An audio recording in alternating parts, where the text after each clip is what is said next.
immediately, and upon getting sick, the infected will become racked with coughs, sweat profusely, and start to get the shivers and chills. There he is, the legend. The man, the myth, the legend. Yeah. You can't literally run a promotion just for the AEW, what do they call them, sickos? Thank you very much, TikTok and AEW. See you tonight. Tony Khan started telling people there's no such thing as long-term booking anymore. It's week to week. The best guy is Tony Khan. We just secured the bag. It's not like I tried to be a character. It was just sort of happened naturally. But it was never something I intended. It was just something that happened because the wrestlers asked me to do things in matches, and I do them.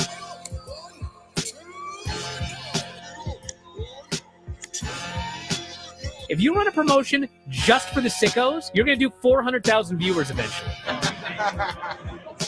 Mother effing melts. You know that SmackDown actually went over and everything? Yeah. What's the point? The point is SmackDown. What are you getting at here? That the DVRs didn't pick it up. Did they not pick it up?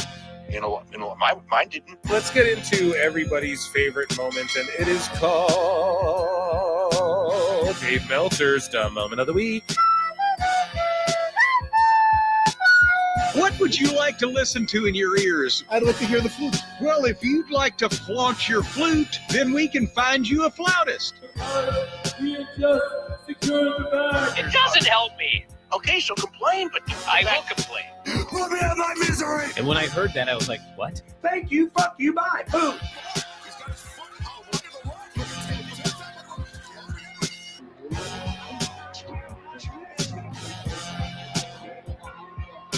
You gotta run a promotion for everybody. The sickos can be the ones that buy tickets first and spend the most money on the merchandise.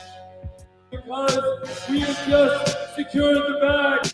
But you gotta promote for everybody. Then you'll have a lot of viewers. I think we proved a lot of so-called experts. We made them look like idiots. We're not going anywhere. Tony Khan's not going anywhere. You'll also be there on TNT. You'll be in 2 places at once. You'll be like my favorite movie. Time Con. Celebrate Pittsburgh. It's not like I tried to be a character. It sort of happened naturally. the best guy is Tony Khan. To keep themselves safe. I look and see it's not just me. Jeff, why do you insist on doing this dumb internet shit on TV? I look and see it's not just me. This place is a fucking joke, man. You're a clown. I quit. So many of us have stood where we stand. We are the young, so raise your hand. So many of us have stood where we stand. We are the young, so raise your hand. We call us problem child. We spend our lives on trial. We walk an endless mile. We are the youth gone wild. We stand and we won't fall. We're 1 and 1 for all. The writing's on the wall. We are the youth gone wild. No. It doesn't make logical sense, but it makes. Well, yes, of course. But it makes wrestling booking sense. Of course, this makes no sense. Of course, okay, it makes no sense. However, in pro wrestling booking, which often makes no sense, you would do that. It's about making money. It's not about anything else. Wrestling's been about making money first and foremost. That's it. Yes! I look and see it's not just me. Last weekend was the greatest weekend in AEW history. This is the greatest week. I look and see it's not just me. Security, my safety, my life was in danger at a wrestling show. So many of us have stood where we stand. We are the young, so raise your hand. So many of us have stood where we stand. We are the young, so raise your hand. We call us problem child. We spend our lives on trial. We walk and we smile. We are the youth gone wild. We stand, we won't fall. We're 1-1 for all. The writing's on the wall. We are the youth gone wild. We call us brother child. We spend our nights on trial. We walk and we smile. We are the youth gone wild. We stand, we won't fall. We're 1-1 for all. The writing's on the wall. We are the youth gone wild. Wild. Yeah! If you're familiar with how we do things often here on these Wednesdays, it's a lot like one of my favorite movies, Time Cop. What? Fuck you. Fuck you. Yeah! So, hairline. I have Paul London imitating Aubrey Edwards. You want to watch that video? You want to watch that? It sounds funny. Like, I don't know. Those words strung together sound hilarious to me. So, let's get into this and see if it'll pop us or something. I popped us already. We're already popped. Okay, so here on X, formerly known as Twitter, still known as Twitter to many, we have Paul London imitating, and here is Paul London imitating Aubrey Edwards. Shout out Cafe du Rene Dupree. Yeah, she was like, "You don't recognize me, do you?" Right. Or something like that. She's like, "I'm only one of the most famous referees in professional wrestling." And he was like, "Oh, I don't really watch WWF anymore. Like, I haven't watched it." She's like, "WWE? Please." I wrestle for I'm a referee for AEW. It's the newest shit. If you don't know it, then you need to go check it out. Oh no! Oh no! Oh no! And oh no! And then he was just like, yeah. She was like, is backyard wrestling, the scourge of our nation's youth. Now, I'm not talking about whacking your buddy with a pine cone or knocking your sister into the hedges. That's good, clean fun. These backyard wrestlers are beating each other brain dead with light bulbs and barbed wire. Why? We'll explore this violent phenomenon by talking to people whose lives have been affected by backyard wrestling. Let's meet our first guest, Wendell. Welcome to the show, Wendell. So tell us more about... Wow, I can't believe I'm here. I want to say hi to everyone at home. Hi. Wendell, what do you like to do on the weekends? Well, I worked hard all week at the pickle factory. And when the weekend comes, I like to fire up the grill and do some kick-ass barbecue. Ribs, chicken, burgers, dogs. Oh, yeah. Nothing wrong with that. So what's the problem? Backyard wrestling, that's the problem. My brother's friends knocked me to the damn barbecue, and I'm not even trying to wrestle. I work for a living. I just ruined it. And I've got grill marks on my face. Oh, my God. This is just the tip of the iceberg. We'll be right back.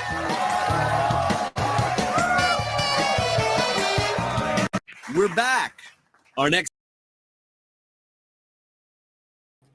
Ooh, what's happening, everyone? Welcome to another eclectic edition of PWT Live Show.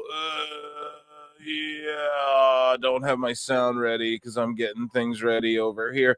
Yeah, I'm Phil Marks. How y'all doing? It is Survivor Series time. War Games time, and we're watching the pre-show. I'm having buffering issues. Am I the only one, chat? Let me know if your shit's messing up so I know to reboot mine, or if it's the actual WWE or whatever themselves here. Seems like it's okay. How y'all doing? You guys can hear me good? Testicles 1 2, excellent. Okay, yeah. So how's it going, guys? How's it going? Today we got a big show as people file in. We started a little early here today because this event starts a little bit early. I think it starts at the top of the hour, so I like to come on a little early and just sort of yap some shit with you and talk graps. Make sure you guys run those likes up and everything like that. Please and thank you. It is much appreciated. And yeah, I'm just getting the link sent out. So I fell asleep. I woke up super early. It's hella snowy up north here where where I am, right up north. And yeah, I had to shovel. I had to do some stuff, and then I laid down for a nap, and then I woke up like 5 minutes before I was supposed to go on the air. So just a little behind here, but we're getting things going. How are you all, chat? Of course, we have our Survivor Series War Games watch along. Of course, Wrestling Soup should be in the building at some point here. I sent the links out late, so sorry, Wrestling Soup fellows, if you're just seeing them. What else? We got our boy George is gonna pop in. We're gonna do giveaways. What? I said we're gonna do giveaway. We're gonna drink a beer. What? We're gonna drink some wine. What? All in Minecraft. What? Smoke a Perry Pack. What? Smoke 2 Perry Pack. What? No, you guys already know what's up. We're gonna do the damn thing. It's gonna be a fun time. We're gonna be here for a while, and then immediately when this is done. Okay, immediately when this is done, we're going to go switch over, and your boy Phil Marks is going to go do the post show and watch the post show with Wrestling Soup. So I don't know if I can send you all over raid style or if we'll just drop a link. But after this is done, I'm going to stick around and do the post show for once, but I'm going to go do it with my boys over at Wrestling Soup. So make sure you're subscribed to that channel if you're not already. I'm just going to bibble babble as people sort of file in and do my little diligence. Chat, let me know how you guys are doing, who you guys are doing, why you guys are doing. No. But yeah, we're going to go over this card. I'm going to give you my official picks. I gave some picks on Chris Connor's show, but I actually want to change some just after watching SmackDown. And you guys know, my personal thing is like this, right? My picks aren't locked in. Phil Mark's picks aren't locked in until I do these picks right like now, you know? So when I do these picks like live on the show, that's when they officially count. We are Phil's Foot Clan. Yeah, dude, the Foot Clan's amazing. You know, I'm a big like I'm a writer. You know, I've worked on a little possible comic. Oh, come on now, Phil. That's not very fair. You should just tell us. But I know, yeah, I've worked on little comic books here and there, maybe. And I'm a big Ninja Turtle fan, man. You know, I'm a big Daredevil fan as well. And so if those who know in the chat, right? But seats are so expensive. Here, I'm going to check in with chat. But I want to do predictions and picks last second. I was hoping someone would be in here with me off the rip, but again, I woke up a little late, so we're gonna freestyle through as well. Dave Meltzer versus Disco Inferno, so they really were going at it this week. We always pick up on when Disco throws a little jab or a little barb at Dave or vice versa, and they kind of were going back and forth, or at least Glenn Gilberti was poking the dog a little bit. We're gonna cover that too. Plus, you know, you're limited to 100 characters, so we got much more. We got WWE news. We got AEW news. Chat, I'm going to start curating the sicko segments a little better, right? Because they, you know, sometimes the sicko segment will be like over an hour long. And I'm sitting there like, we could do infinite sickos if we're just putting everything. So it's really got to be something that stands out. And I appreciate you all keep tagging me and everything. However, it's really got to be something that stands out, you know, to where I'm going to put it in there. Just because, you know, and I know you guys love the sickos, right? I mean, who doesn't? And they're important. They are important to chronicle. However, we got to be more diligent moving forward with what we put in there, so we're not doing hour-and-a-half long sicko segments. You know what I mean? It just gets ridiculous. There's other fun things, so we'll tighten them up, you know? So there's sickos. Don't worry. You'll be fulfilled. However, it's just I can curate that a little better and make it, give time for other fun things as well. So also youtube.com/@prowrestletimes. We are almost at 1,500 subs. However, youtube.com/Wrestle Clips is like 13 subs away from 5K. So round of applause for the people.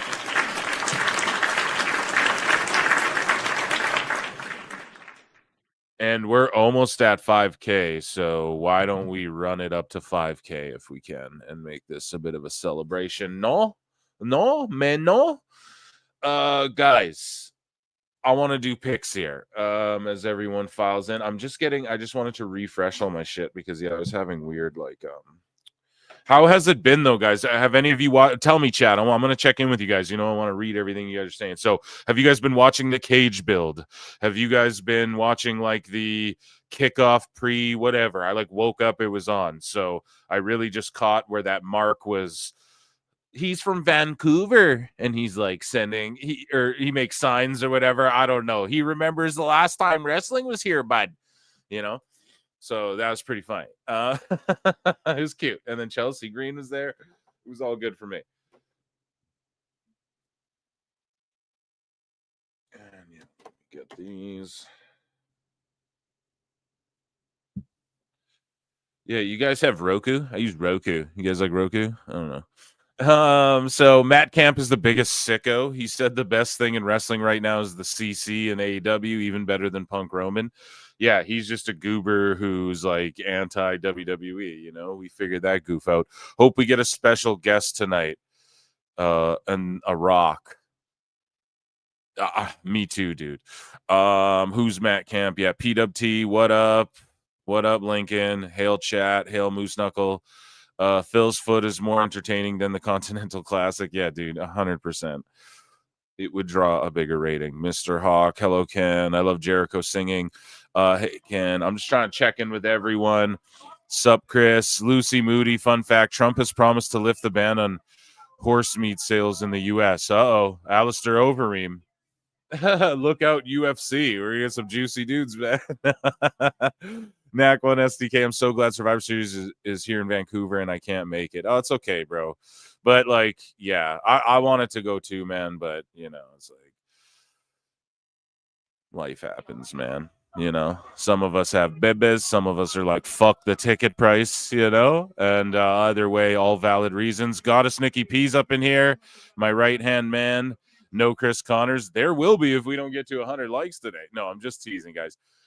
But yeah, I made picks over there. I don't fully stand on those picks in the moment. Or pardon me, I rather have to stand on my picks that are in the moment, like this moment, right before the moment happens. So we're going to go ahead and make picks right away. It is the way to do it. Joining us now, or just let me know. Are you good to go? Our guy here? Yeah. I'm trying to figure out how to get my... What's up? The top mod of the top pod, George, is in the building. Do you need a minute or what? Yeah, I'd like to be able to find an avatar to put on myself here. Oh, okay. Yeah, we'll we'll give you a minute, dude. Here we go.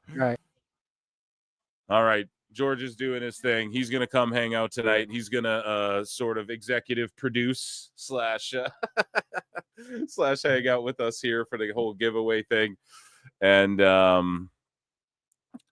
yes, some live in the US. Please know, hey guys, you can beg all you want, but we all Jake, he's doing some stuff. He may pop in later. We got Wrestling Soup coming through. And too late. We already saw. Yeah, it's okay, bro. Don't worry. And yeah, this thing is fucking. Okay, so we're gonna do picks. George will do some quick picks with us as well.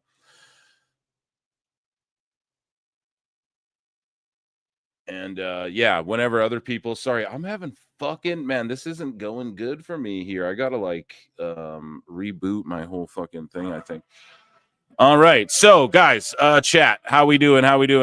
Soaps a sap, yeah, saps. You're my enemy.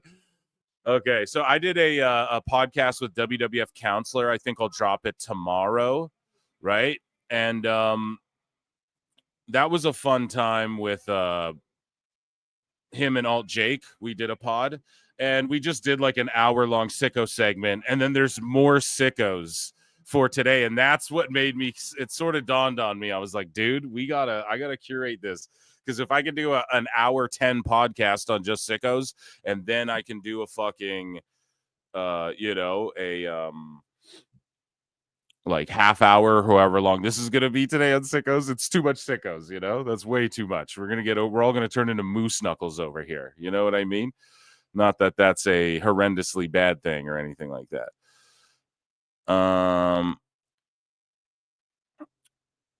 Just about everyone is us too. We are sickos. And in fact, the sicko celebration or the sicko segment is also the sicko segment / celebration because, we got to celebrate some of us geeks. Some of us Uber marks do some cool shit, and you got to highlight that too. It's just the negative, weird ones outweigh all of the positive.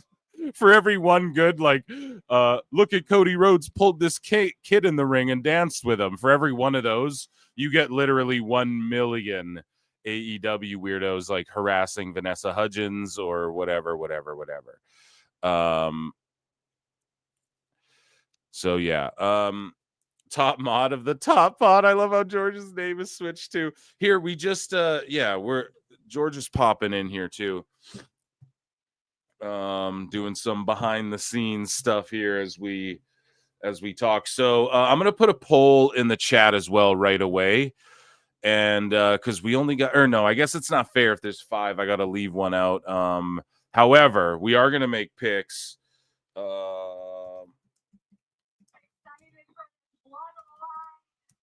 And I'm just sending some private chats. Here we go. All love flutes. Okay, so let's check this shit out right here.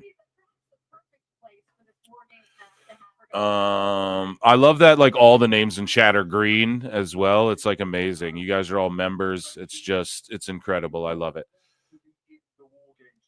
Nothing good can happen inside the war game structure. So if you're CM Punk and you're putting your neck on the line because Paul Heyman has promised you. Let's get the Jack and Pepsi. Yeah, I'm gonna have a drink too. I just gotta crush this Red Bull. I woke up so late. Yeah, okay. I think there's 81 of you in here. We'll make some picks. It's earlier too. I know people are gonna turn in like as time goes because this is starting. I think this is like an hour or two earlier than typical PLEs. So most people come in and watch the show late at night too. Like we get a huge influx on Saturday nights. Like the later we go, you can see the chat just completely shift. So it'll be good. If you're just tuning in after, I'm going to switch over and do the post show with Wrestling Soup. And yeah, they'll be here at some point tonight. I like when the people rotate in and out. I'm trying to get George. So I made him like an avatar, but then I fell asleep. I didn't finish it, and that's the big thing. So he's either going to come kick it with us just in person, or he's going to use his new fucking thing, or he's got his old thing or whatever. We're going to figure it out here, but he's just trying to figure it all out on his end, and then he'll be in here. Alt Jake also will be in here tonight, and Wrestling Soup. You guys already know. Okay, enough of the plugs or what? Guys, let's get to 5K subs. We are like 13 subs away or something like that. Patreon.com/prowrestletimes. Hours of exclusive content. Me and Jake just did a new Tough Enough last night. So yeah, let's get into some pickies. So, okay, let's start from the bottom and work our way up with this one. LA Knight versus Shinsuke Nakamura for the United States title. Now, this is a bit of a sleeper match. A lot of people don't care too much about it or just think that Shinsuke will be fodder for LA Knight. I could see them hot potatoing the belt around, or I'm just giving a Meltzer here. Like I could see, I like to give the outcome for each wrestler, but then I'll give you a definitive pick. So I could see them like giving it to Shinsuke so that LA Knight's got to chase it back, and then he beats him, whatever. Or I could see LA Knight defending it, and then we see Shinsuke in the mix again, like in not too long, because they're doing this whole spitting of the mist thing. I want to review SmackDown, which I will do quickly in a moment as well. But the whole spitting of the mist and all of that, I gotta go. I'm gonna go with LA Knight. It is the safe pick. But I just don't think they fuck it up by having him lose yet. Although Shinsuke does, I mean, his outfit's kind of weird, but that's just it. It's not supposed to look cool. It's supposed to like get him heat, right? And it's supposed to be new and different. And so I like what they're doing with him. I hope he has a good showing. I think this match will be better than people think. And I hope he does get a push or a run somewhere soon. I just don't think it's tonight. You know, I think they're just kind of using him to lose, as people were saying. So I'm going to go with LA Knight. Yeah. In the triple threat, I think this match is going to cook. This is going to be like one of those epic Raw main events, but brought to a PLE, you know, times 2. And I think Braun Breaker. I think either. I think what they do is they keep Sheamus as the guy who's like the Intercontinental hunter. So he keeps hunting for that IC belt. He keeps hunting down the people who are challenging for the IC belt. You know what I mean? Like if you're the number 1 contender, he wants to take you out because he wants that belt. Or if you're the fucking guy with the belt, he's going to come take you out because that's the last belt that he hasn't had, right? So I just keep him there for a minute, right? Braun Breaker, I think he can't just hot potato this belt around. I think Kaiser's going to take the fall, and not because that's like the obvious, oh, he's the skinniest, littlest dude of the bunch.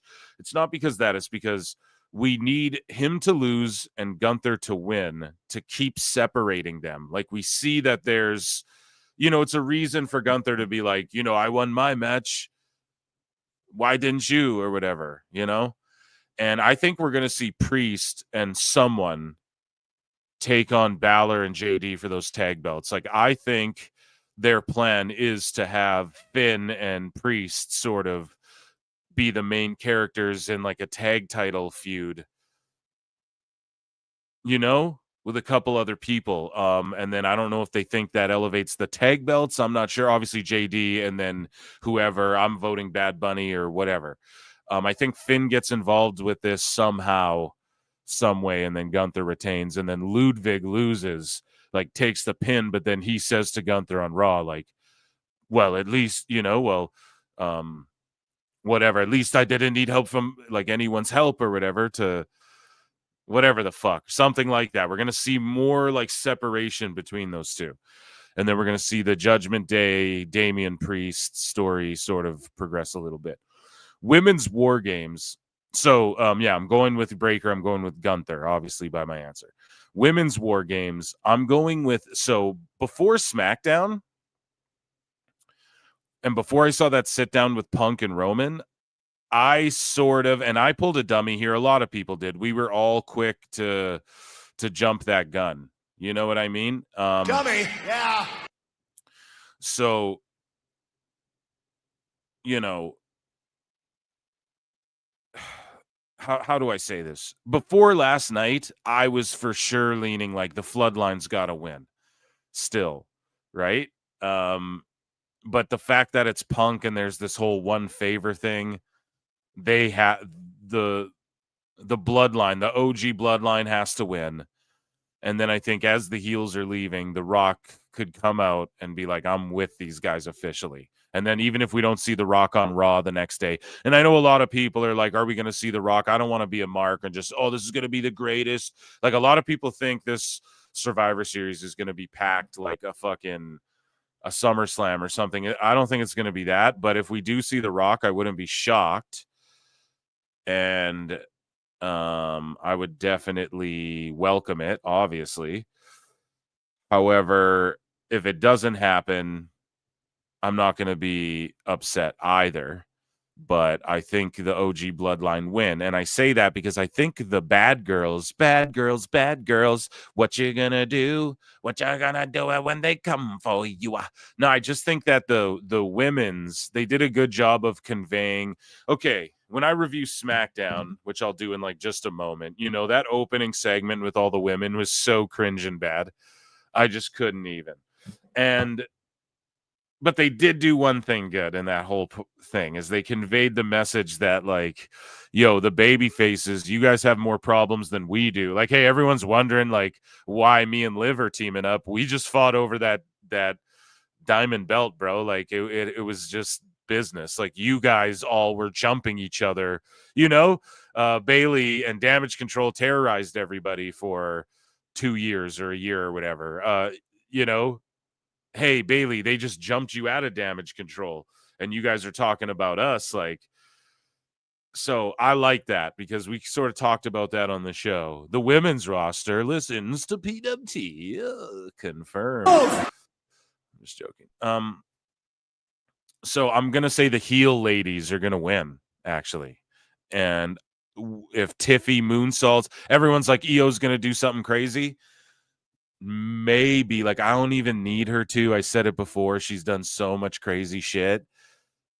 Let Tiffy moonsault off that thing or something if it's going to happen. So, I don't know. I'm picking the team Liv/Nia. And it's crazy how Liv is, like, front and center in all of this, Like, even on the mic, they played her music. It's her and the WWE champion. And they're like, no, the heavyweight title, the women's world champion, Liv, is like the leader of all this stuff. And a lot of people don't like it, but man, it's just ratings, they just look at who does what for them, and she does a lot for a lot of people. Let's just put it that way. So those are my official picks. I think we can clean sweep this. However, though, like, no title changes tonight, or does Shinsuke grab a quick one? I say no title changes, women win. It's dreary going in to the bloodline match. The fucking good guys win, and then The Rock comes out just to end it. I think that's what they do. And then people get over the fact, like, no title changes, all that type of shit.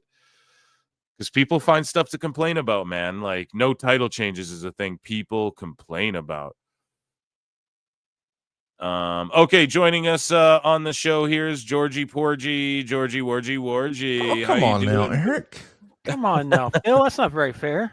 Yeah, dude. How you doing, man? Sorry, I was keeping you waiting, but I had to get my picks off. You know what I mean? No, you're fine. Rapid fire. Oh, my God. Hold on. I got to get to these. Lincoln Hawk gifted 5 Pro Wrestle Clips. Acknowledge me. And our guy, Mike Sausalez, gifted 10 Pro Wrestle Clips memberships. Acknowledge me. Thank you, guys. Absolutely thank you. Wow, that's amazing. And guys, you can gift memberships. They are 99 cents. You can support the channel. And yeah, we are doing some giveaways today, but there was a cutoff. I have all the names written down. George, how we're going to do this today, man. And thank you, guys. Here, round of applause for gifting. I hope people got them. I hope the biggest haters and detractors got them, and our biggest lovers.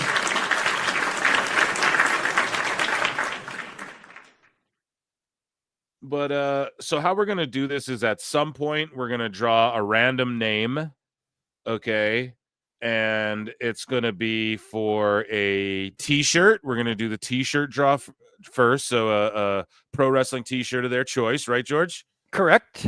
And then we are going to do a draw number 2 at some point throughout the evening, and it is going to be for a video game of the winner's choice of either like a Xbox or PlayStation. What's the parameters on that? It can't be like, yeah, not hey, no man, $100 fucking thing, N64, you know what I mean? Like here, I need James Bond GoldenEye with a cartridge or whatever for fucking N64s. Nothing like that, within reason, right? PlayStation, Xbox, whatever you're playing.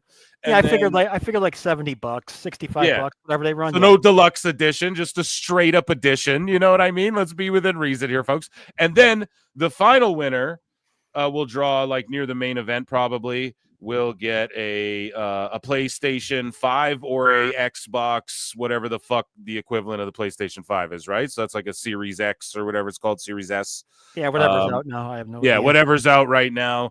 And yeah, between those two, you get to pick. So our winners, you'll win. You'll email me and with your stuff, and prowrestletimes@gmail.com. And then, me and George will handle it all from there. Thank you all for being members and shit and just supporting the channel. Like to give back as much as we can. Denisha Lane has been a member for 6 months. Also a amazing as well. But we have the top mod. So you mods in the chat better be on point here because we have the top mod on the show here with us. And I know he's lurking over chat. George, real quick, bro. What do you think? Who do you think is going to win, LA Knight or Shinsuke? Shinsuke. Who do you think is going to win, Breaker, Ludwig, or Sheamus? Breaker. Who do you think is going to win, Gunther, Priest, or Gunther or Priest? Gunther. Who do you think is going to win, Team Liv or Team Rhea Ripley? Team Rhea. And then Floodline or Bloodline? Oh, that's a tough one. Yeah. I think I'm going to go with Solo's group. Because I think they need a win. Yeah, that's where I initially was too. And I'm going to put a poll in the chat. I'm going to put a poll. Do you think, and I'll ask George this, do you think we see The Rock tonight? No. I don't. Well, fair enough. You were direct and to the point. Mm-hmm. Yeah, I don't think we need to. No, not at all. However, I won't be mad if they do. So, do you think we see The Rock tonight? Bickety Bam, make sure you vote on that poll in the chat. And Christopher Reed has been a member for 5 months. Appreciate you guys. Okay, let's get into some Phil Marks bookmarks as I sort of get everything. Hey, Phil. Yeah, what's up, buddy? Before you start, just hello to Ken in the chat. So please, Ken, we all said hi to you. Yeah, what's up, Ken? All right, that's enough. Nobody loves me, bro. Everyone loves you here, dude. That's why you came here. What the fuck are you talking about? Yeah, okay. I see everyone in chat. Thank you all for the gifts and all of that stuff. There's 100 of you in here. Let's run those liggity likes up if we can. Yeah, normally it's my job. Yeah, exactly. We're only at 44 likes though, so yeah, we'll run them up to 100 throughout the night. I'm fairly positive. 101 of you in here. Okay, so guys, let me know in the chat. We'll do light news. We'll do some light news first thing. Mike Sausalese, a member for 3 months, says it's Mike Sausalese like isosceles. I created the Sausalese triangle, the Mike Sausalese triangle. Okay, is that like your gimmick? You're like a triangle guy? No, I'm just teasing, bro. I get it, but I say it right. Right? Isosceles, Mike Sausalese. I feel like I say it right every time. So, boom, dude. And thank you for being a member for so long. Thank you for being here today. We're going to get into some light news. We do have some. I just am struggling today on this end here. I just woke up. George knows I messed up. I'm like, bro, I slept in. God damn it. I got up super early. I was shoveling and shit. Had to do some running around. And then, I was like, I'm going to take a nap. And then I wake up. I'm like, oh, shit, it's 3:55. I need to get in gear here. So it's kind of funny. Last minute everything here today. However, we do have light news, some interesting stuff, some TNA news in there. Turning Point happened. I don't know if you guys watched it or not. It happened last night alongside SmackDown. Oh, I also wanted to review SmackDown quickly. Here, listen, we already sort of touched on the main things. Like Shinsuke did the Mist. That segment was perfect. The sit down with CM Punk and Roman was amazing. People don't like the cinematic stuff. I'm here for it, especially because we already went there. Like, you can't put the toothpaste back in the tube. So we went there during the pandemic. Let's whip it out at certain times like this. The one favor. So that's the big thing of this whole night here. The one favor is like whatever Punk's favor is, they're going to get through War Games and then he's going to ask a favor. Who knows what the fuck it is, but I'm intrigued. And no Cody Rhodes match. They're saving that match with Kevin Owens for main event. I also like that. And what else happened on the show? That was basically it. You know what I mean? That was all the main stuff. And then the women had like one of the most cringiest fucking segments I've ever seen. Andrade and Nakamura had a banger, as they should. And it was good stuff. Who saw the Michigan OSU fight at the end of the game today? Y'all see that? I didn't see any of it. I did not.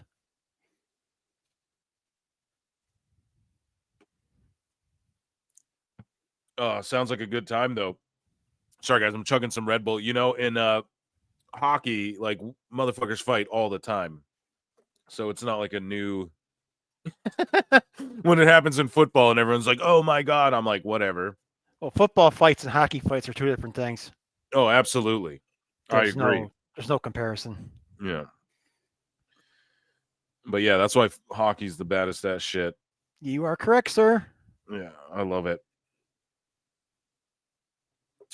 Okay, so we got Lincoln Hawk, $2. He's one of our mods. Pop in the Discord. Yeah, guys, there's the Discord link. Get in there. Come hang out with us and have a grand old time with us over in the Discord.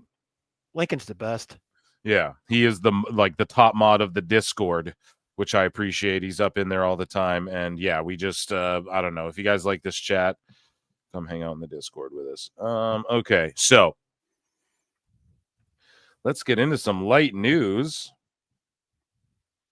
as I fuck around and send this invite out. Sorry, guys. Compelling radio. Yeah, run those likes up, please. And I promise we're diving into light news. I'm just handling some fucking things that typically go down during the pre-show or whatever I'm doing.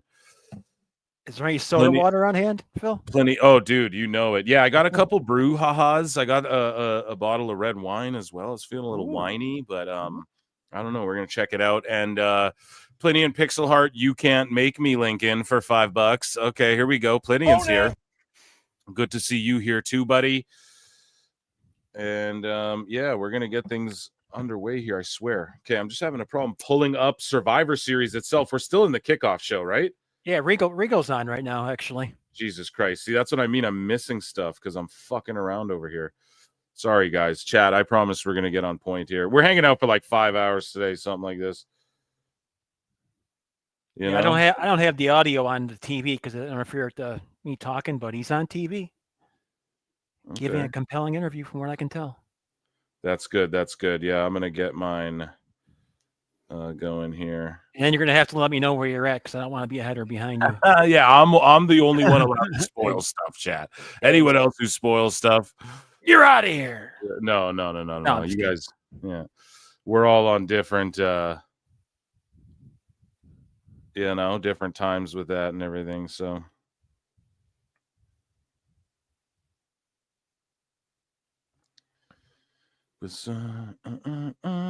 okay, here we go. Getting this pulled up now properly. And then we're going to do some light news. We got some TNA news, some Turning Point. Did you guys watch Turning Point? God, I got to start reviewing TNA more, but I keep watching it like after. So it's. I don't follow TNA probably much as I should. Yeah. Okay, so let's dive into Phil Marks bookmarks. So let's see here. We're looking at all bookmarks, but we want to get into we'll leave that there. We want to get into see if there's any UFC MMA. No, there's none. Our memes. I think we're all caught up on memes. I believe in John Hendry. Speaking of TNA, that was funny. So in TNA news, JBL showed up again to clothesline from hell Brian. So I don't know. What do you guys think about that, man? Clotheslines Brian Myers. So again, coming out, getting involved in indie shit, I guess. No, I'm just kidding. TNA's up there. But this show was, I don't know what's up with it. Like their production wasn't like it normally was for some reason. I don't know if they didn't have the fucking HD cams or what was going on. But yeah, it just kind of looked shoddy too. Not just from that clip. Like, here we go. So Matt Riddle also debuted in TNA. Let's play this. Hopefully they don't pull me for keeping it small on the side here, but I don't know if you guys have seen social media or not, but Trey had some travel issues, so he can't be here tonight. I know it sucks. Sorry, it's quiet as fuck. Let me turn this up. I know. But I went to the treehouse and I did some thinking. And the only person that came to mind is the shaman. So I called the shaman and he told us, fortunately for us. So are you pumped for Riddle and TNA or are you just like, whatever? I'm in the whatever group. Yeah. See, I like Riddle, so I'm destroyer on him, chat. So how do y'all feel about that? I don't know. Hopefully TNA doesn't try and strike us for the audio there. So moving along here, miscellaneous news, right?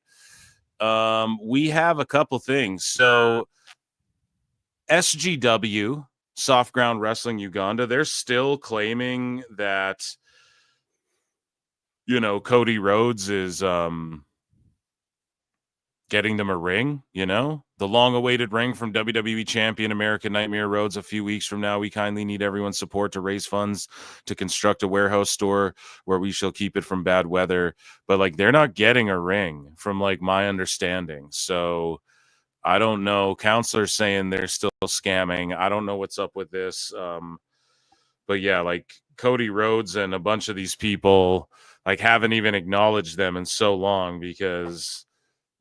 you know, it's seems a bit shady, doesn't it? Yeah, and they're still saying he's going to send a ring. Who even knows what this is? I don't know. I don't even know what to say. Hopefully they figure it out or whatever. Yeah, I would just don't send them any money. I don't know. Whatever. Effie is to replace Ricky Starks against Matt Cardona at GCW Heist in the Room 3. So yeah, dude, they pulled Ricky Starks from all GCW stuff. He's allowed to appear at like Hog Wrestling or whatever.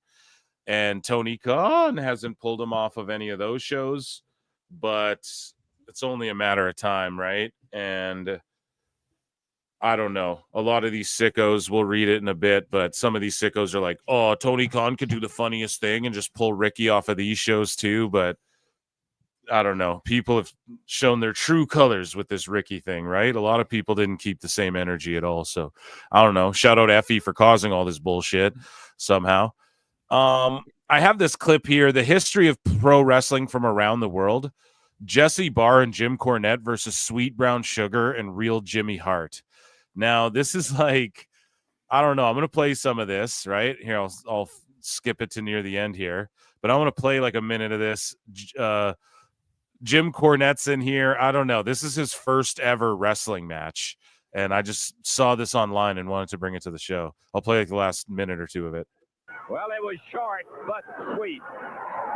Jimmy Cornette almost in tears in the corner over there. As he's saying, Jesse, get him, fix him. Oh, boy. 7 minutes into the action. And for one brief 4 or 5 seconds, Hart got his shots at Cornette. Cornette really scrambled to get out of there. Now he's hiding behind the ring post as Brown Sugar turned around and looked at him. Oh, boy. Brown Sugar kicks up after a side suplex on Jesse Barr in the air. Backbreaker dropped him down over that knee.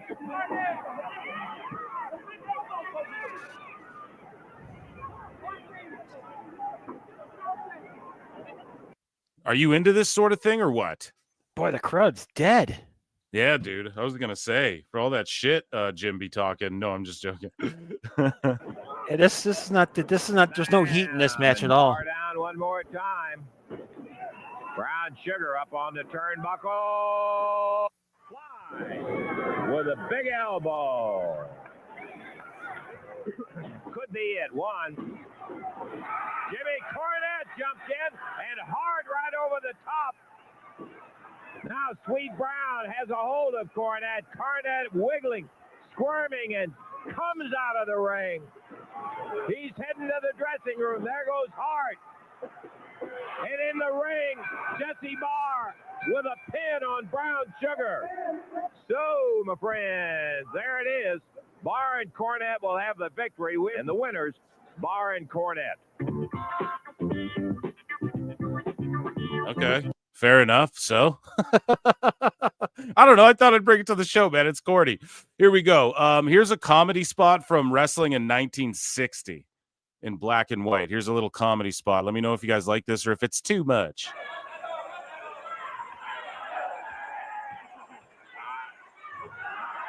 So he hits himself in the gut. Let that be a lesson to you. Never anticipate. Is that too much or no? That's weird. It's a little strange.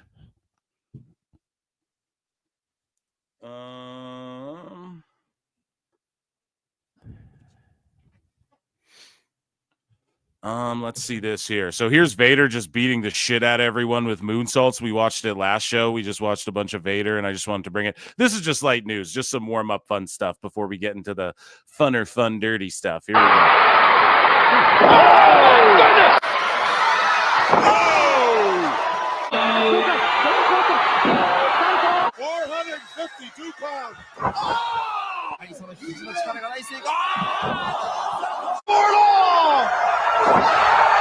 Both them won it. Take a look at this. Oh, goodness! Oh! 452 pounds.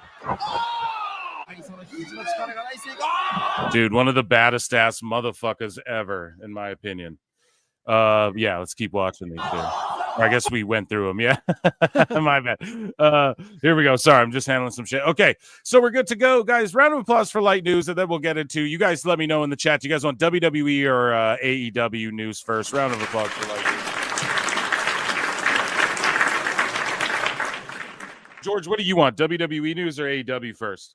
Let's go WWE news first. Okay, well, we're gonna let the chat also chime in, but you hold 10 votes with that one because you're a guest today. Did yeah, you get chat, your? let me know. You guys want WWE? Did you get your Survivor Series up on your TV?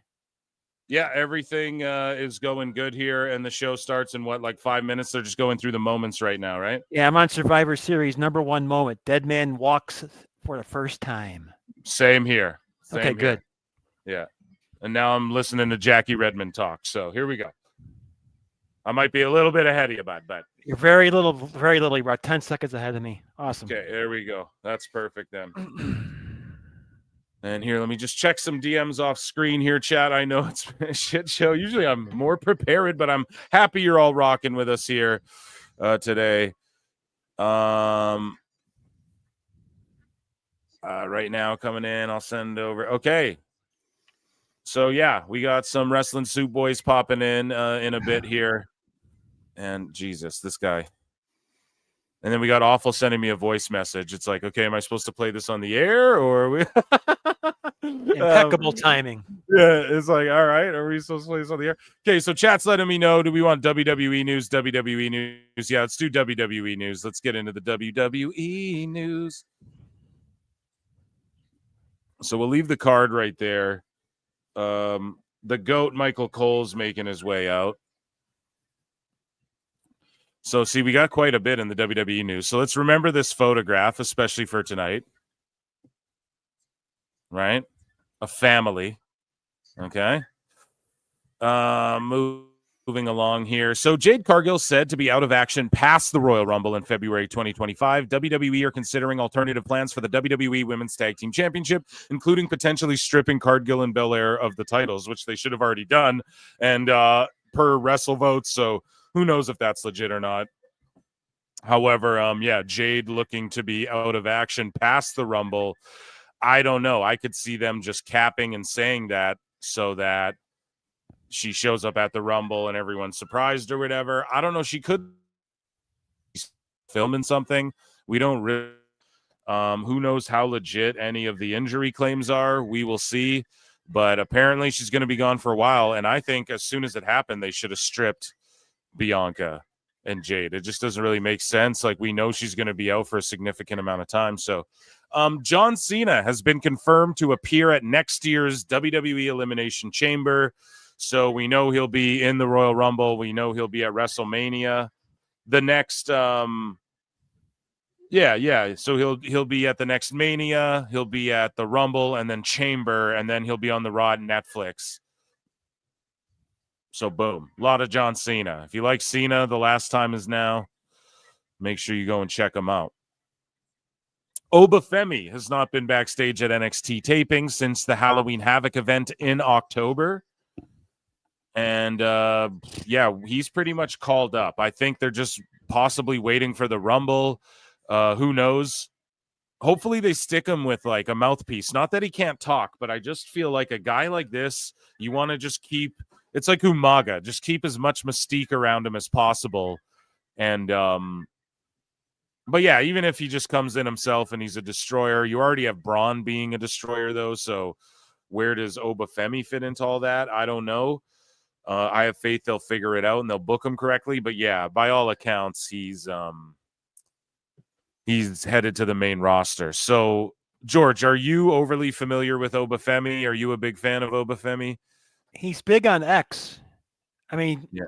He does the whole, if you retweet SmackDown and put my name on it, I will follow you. And he follows you in 2 seconds. Damn, I did not know that. Yeah, he's been all, that's how I saw Nikki on there. Nikki followed him the same time I did, and we, like the same exact time. Oh, shit. I got to get that Obafemi follow. You know what I mean? Yeah, he's all over it. I got to get that Obafemi follow. So... yeah, shout him out. I can't wait. So X-Pac looking shreddy as Freddy and Eddie, dude, with a Teddy in Betty. Look how shreddy this dude is. And he's like, I was just reading a message on my phone after my workout and accidentally snapped this pic of myself. Also, I just happen to have no shirt on. And he is going to appear on NXT this week here, I believe. So I don't know. Shout out fucking round of applause, chat, for X.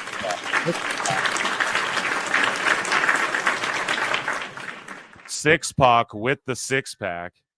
So they're going to have X-Pac and Bischoff on the next NXT. What's the over-under on Kevin Nash showing up? That's what I was just, you read my mind. So the national anthem is being sung by Elizabeth Irving. Anyone in the chat familiar with her?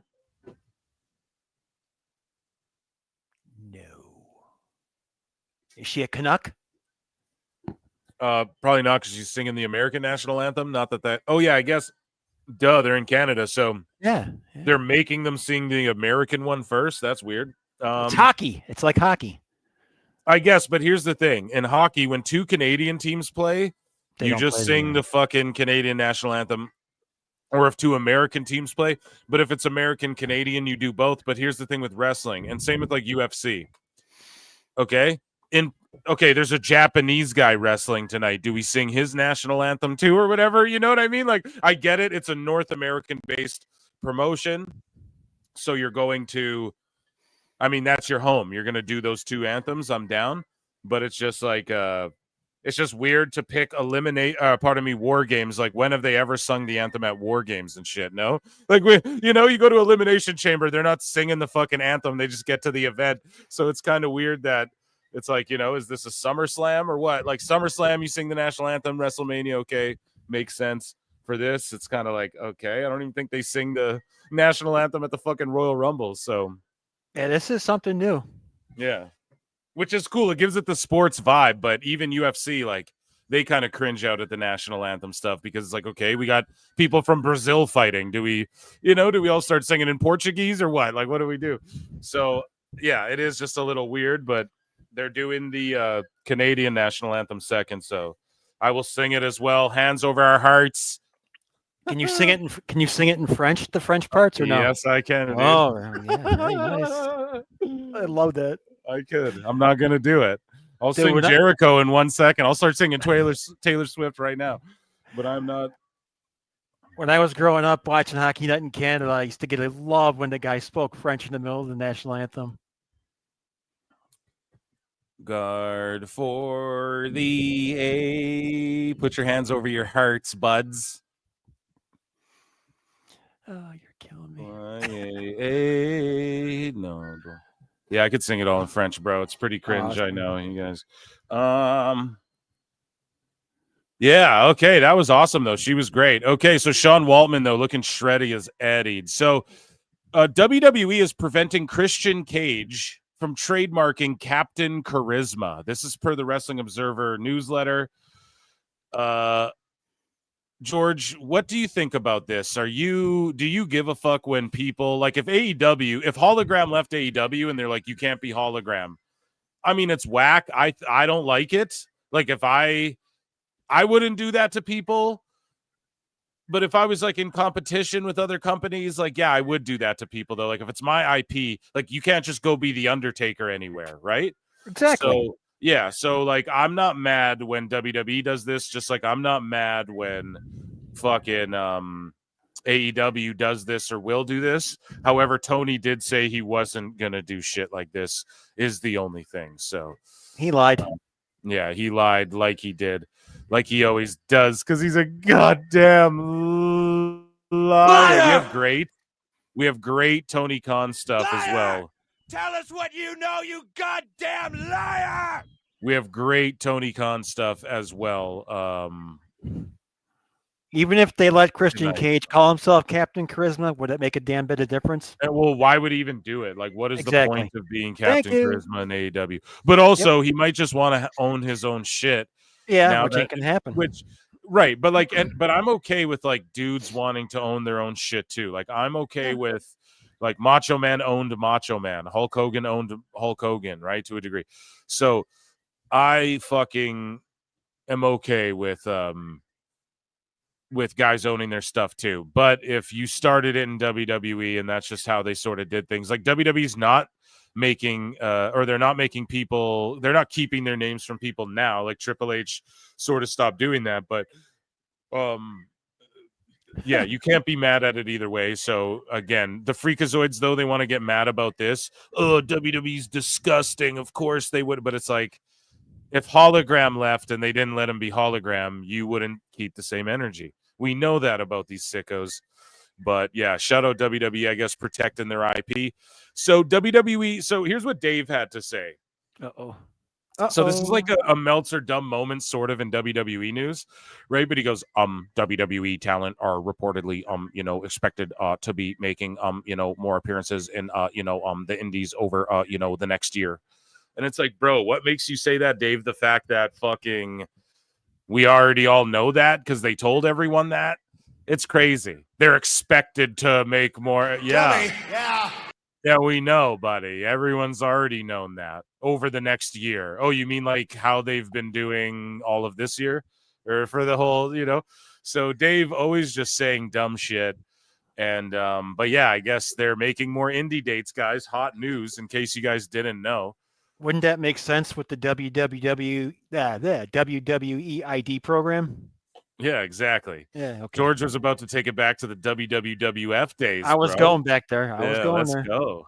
So, Cultaholic Wrestling reports that CM Punk is said to be a model citizen backstage in WWE since his return at last year's Survivor Series. He is believed to have been quite helpful in the company.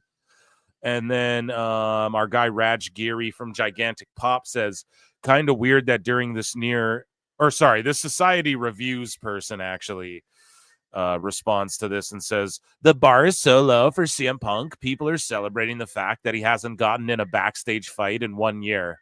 And then Raj comes in with a sweet fact check, and he's like, kind of weird that during his near 10-year WWE run, he had 0 backstage fights, and 2 years in AEW, he had 2. Says a lot. That says way more. And think about like Eddie Kingston got in a physical altercation. Andrade did. Lots of people who've never been in them in their careers got in them there. That says a lot more than, yeah. So I don't know, man. Thanks Raj Giri for pointing that out. Cody Rhodes feels that the current era of WWE should be called the record era. So there's a lot of deliberation about like, what should we call this era of WWE? Some people say Renaissance era. I'm not a big fan of that. I don't know why. I say it's like the superstar era because to me it's like everyone's a superstar. Like everyone understands what being a WWE superstar entails, but even that's a dumb one. I admit it, but I would almost call it that. It's just like everyone, and what I mean by that is like everyone knows what the fuck their role is, right? And that's like the Attitude Era, but they were ushering in something new. This era is not really ushering in anything new. It's just doing what worked before, but everyone's finally like in that 2024 mode. How do we do pro wrestling in 2024? And everybody just understands their role and their position. So I don't know. I call it the superstar era, whatever you guys want to call it. The Renaissance era, the reality era was one era. Some people say that's now. But yeah, he wants to call it the record era. Cody Rhodes says, I feel like we should call it the record era because we're just breaking records left and right. So yeah, that was him on the Tonight Show. Shout out Cody Rhodes. Whoa. And who knows if he'll be here tonight too. He might not be. Right? That's the thing. He could have like a little backstage thing. George, do you think we see Cody Rhodes tonight or no? No, I don't. I was gonna ask you, have you ever been to this building in Vancouver? Yes, sir. Oh, good. Okay. Yes. Because it's packed. Yes, it is sold out. We have the ticket numbers here. I wanted to just circle back to that. And I think we're starting off with the women's War Games match. So be prepared for a big heel victory here, guys. That's all I'll say. Ringside Collectibles says that Mattel WWE Elite 116 is up for pre-order, featuring Jade Cargill, Lexis King, Brian Pillman, Kevin Owens, AJ Styles, and Randy Orton. So Lexis King and Brian Pillman, I believe, are the first father-son duo to have their action figures like released in the same lineup. I could be off on that. They may have done something like that in the past, but for all you collector geeks out there, I don't know if this needs to be in the sicko segment or what. I like that they're shooting flames up all around the fucking War Games if it wasn't intimidating enough already. But yeah, Lexis King quote tweeted and he said, like, man, this is a dream of mine to have an action figure released alongside my dad. He's like, and I did it, man. Like, this is so I didn't bookmark his tweet, but I saw his reaction after, and like, this is like a dream of his. This is something he like visioned. So shout him out, and amazing that, because of Lexis King, we get that those Brian Pillman member berries back a little bit. They're going to make action figures, maybe throw them in the next video game again and stuff like that. And it's good, man. Keep his legacy alive for what it was worth. He was one of the most underrated, I would say, maybe ever in wrestling, in my opinion. Like, overall, just maybe not under. People appreciate him maybe more now than then, but like in hindsight's always 2020. But yeah, that's amazing for Lexis King. And then the last bit of WWE news I have, guys, and then we're gonna watch this War Games match. They have the cages, man. I hate when the participants are locked in fucking cages. But Gabe Kidd tags Randy Orton. So guys, we've been covering Gabe Kidd for the last like handful of weeks, few months actually, as far as like just checking in with what he's doing and how he's working the shoot work with Kenny and Barry and AEW and keeping it real. And he's one of these guys who don't give a fuck, and he really ride or dies for New Japan. And Gabe Kidd tags Randy Orton in a tweet and goes, "What you saying, fam? Speak to your boss and come fight me. You can never do what I do. If you disagree, come do something." So jumping in on this all these marks going, like, Ospreay clears Orton, which we're going to get later in our fucking sicko segment, which is so stupid. And I have the perfect, simplest response to all that. But Gabe Kidd jumped on it and was like, yeah, Orton, what's up, you bum? Like, come in here and fight me in New Japan. And hey, man, I think WWE's open to that shit, but they just won't because New Japan works with AEW. But otherwise, if Gabe Kidd went to neutral territory, like somewhere else in Japan, but they'd never let him do it.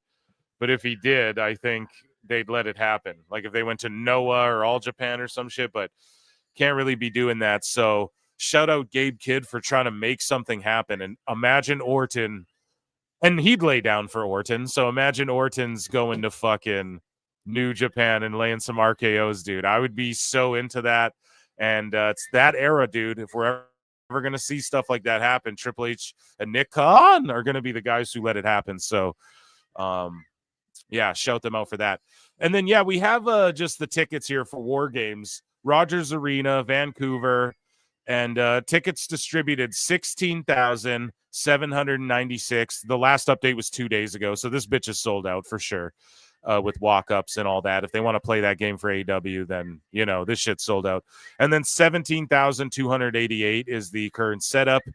So, yeah, just an insane packed house. Tickets apparently were astronomically fucking expensive. But, yeah, strap in because we got mommy coming out. And, I mean, look at this. Look at this card. How are you not fucking excited for this card? Do you know what I'm saying? So,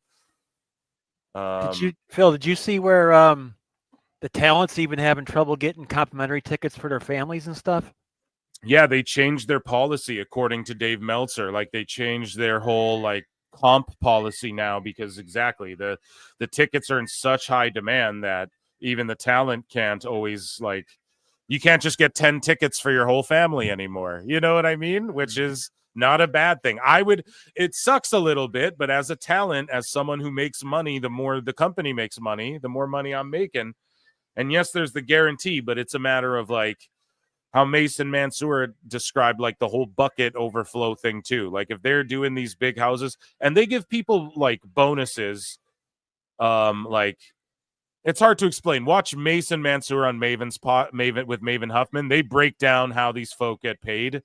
And like for a big event that's huge and sold out and shit, like a WrestleMania, if you're on that card, you get a pay bump, you know, and you can go over your bucket or whatever.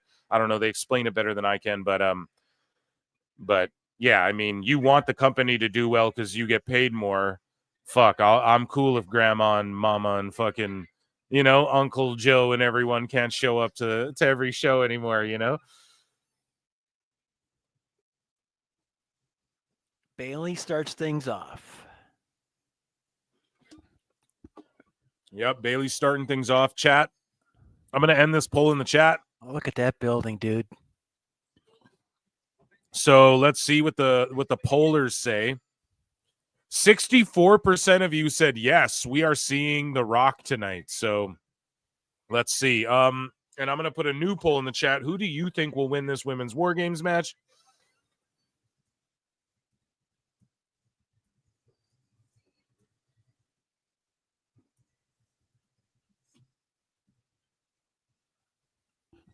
Naya's with the new hairdo. Very impressive.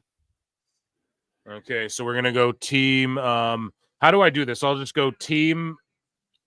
Should I go like heels or baby faces? How do I do this? Team Liv versus Team Rhea? That's the way to do it. Yeah. Team Liv or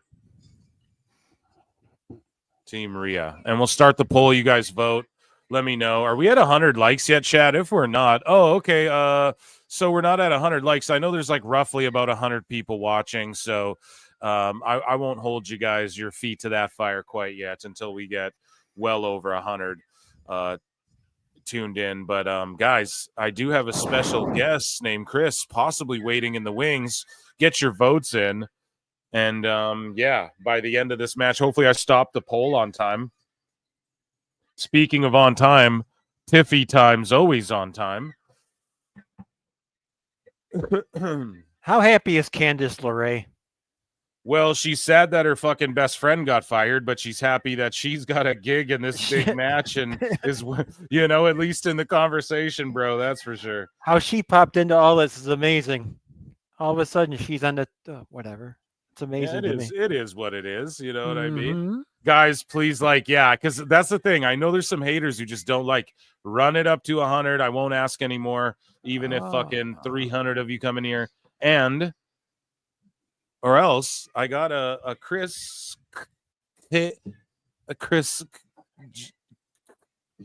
what a J name, one of these names. One of those, a Chris something, a C, a J, I can't remember. Finally, they got Raquel looking badass. Yeah, for once. I like the I look. like how mommy's leaning into like the masks too. Yeah, she's writing all over them stuff too. Personalizing them.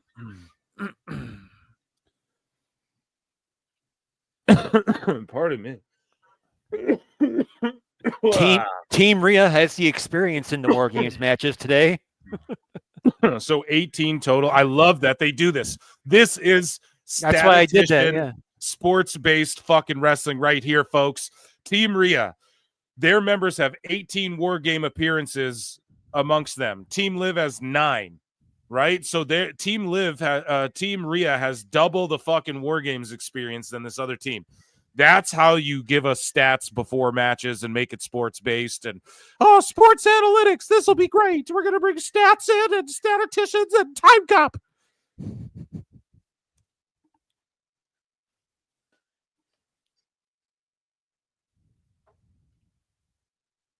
So we're starting with Nia and Bailey here. Who has the advantage? Sorry, Bailey or the good guys or the bad guys in this one in the women's match? I don't know. We'll find out in 4:35 or so. Yeah, I think I'm 10 seconds behind you, George. Oh, okay. Sorry. No, don't be sorry whatsoever. You said the clock, and Yeah. I was at 4:45, so I'm like, okay, we are 10 seconds behind. Like, perfect.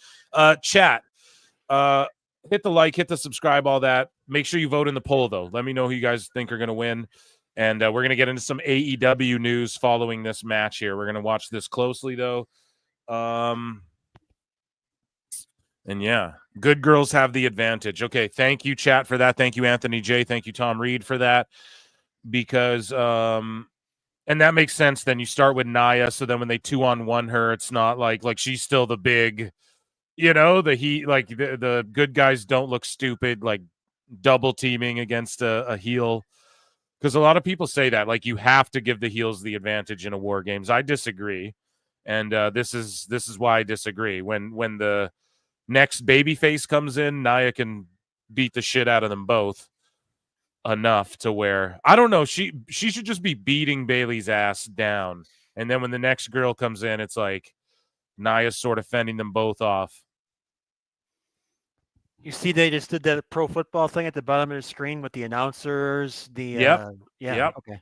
I love it. And then they also do like tonight's headlines, like a ticker at the bottom throughout SmackDown and stuff. And Bailey on SmackDown, Pete. Bailey on SmackDown. Woo-wee!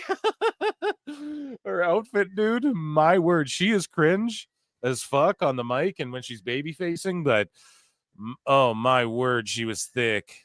And after this match here, we will do our first draw as well for our T-shirt. How about that, George? That's what I was just going to say. Sounds gravy. I have a question for you, Phil. Yeah, what's up, buddy? Do you prefer the cage on top of the War Games, the old school wise, or do you like the no top? I think that if you're going to call it War Games, I mean, things evolve. To me, I'm cool with it this way. However, if I had a preference, I would prefer to have the cage on the top like the OG War Games. I know why they don't have it, so people can dive off shit and like get weapons in and do whatever, the shenanigans. But the roof has got to be on top for me personally. That's what I would prefer. I agree 100%. Yeah. It's more old school, I know. Some people might be like, oh, come on now, Phil, that's too old school. But how about this? Like, they have, what is this? True Classic, the Prime logo. They have Sonic 3 on the ring. Do you guys like the advertisements on the mat, or does that trigger you guys, or no? What about you, George? Until you said something, I didn't even notice. There you go. So it's not Seriously, that distracting. Yeah. And if they only do it for the PLEs, I'm all the way down. You know what I mean? I prefer roof on top. Yeah, I prefer roof too. My clock is at a the minute. logos, I don't notice them either. Yeah, no way. But they do the smart thing. Like in UFC, they add like all the colors to the logos. But WWE's like, no, we're just going to keep it like a simple black logo. So it's not too overly distracting. It's not like a big, in Mexico, you see the ads. It's like the ring is Corona colors and it says Corona all over it. And you're like, okay, we get it, Yeah. But yeah, My Diablo, what is that, 9 or whatever? How many Diablo games are there, for Christ's sake? 7, 8 of those things? 6 of them? Who fucking knows at this point?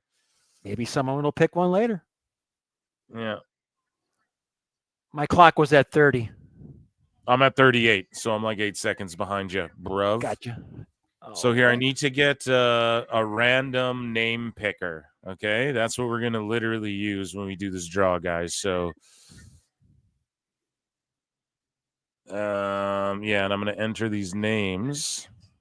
Need one of those old school lottery things, the bingo halls used Yep. to use. Yeah, there's just like a website where I can fucking... Oh, that's cool. Yeah, you did it. It's how I did it last time on the show, and everyone was like, yeah, that's fair. Okay. I won't tell you who's Okay. out because you don't know yet. So. No, I'm there. We got Naomi okay. running in, and she's wearing a birthday. Okay. Is it her birthday? I don't know. Okay, I get it's your birthday, girl. I get it's your birthday, girl, but it's fucking War Games. Can we like at least take that hat off on the way to the ring? Or No. okay. Jesus. It kind of goes with my first question I asked you about the roof. How do you feel about weapons coming into play? I'm okay with that. I'm okay with it. But like, here's the thing. Now it's like the gimmick of the War Games, to where it's like now before you run in, like even in the video game, it's like quick, grab weapons and throw them in the ring. When it's like, it should be more organic than that. You know, I'm okay with someone running to the ring and grabbing weapons out, but why are they like digging under the like apron as the doors open and they're about to run in the cage? That just feels a little silly. It's just, I don't know. And then what are they going to set the weapons up on the side? That's silly too. So if it's natural, like Sting holds a bat, he runs in and has his batter. Like you run by the announce desk and you grab a fucking chair really quick and then you run in the cage or something. I'm okay with that. But when it's just like the tables are all under there ready to go, it's like, I don't know, man. It's cheesy. We're trying to suspend disbelief. However, like I get it. We need weaponry. You know, we got to have it be like a fucking battle. I get it, you know? Just elevate stuff, so.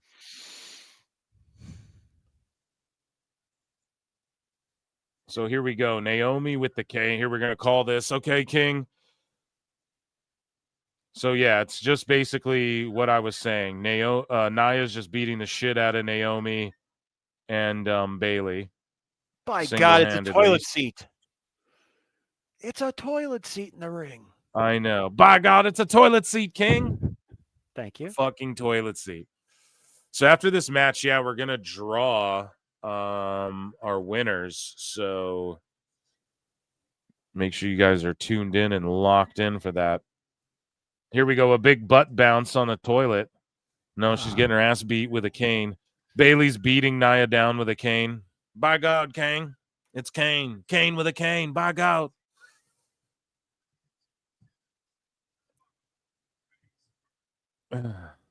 Here we go. Joining us on the show now.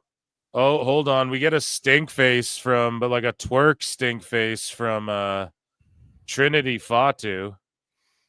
Of course, daughter-in-law of the great Rakishi. Joining us on the show, Anthony Mish Thomas. Are you there, buddy? Yeah, what's going on, bro? What's up, man? How you doing? Yes, right. we can. Wrestling Soup is in the building, ladies and gentlemen.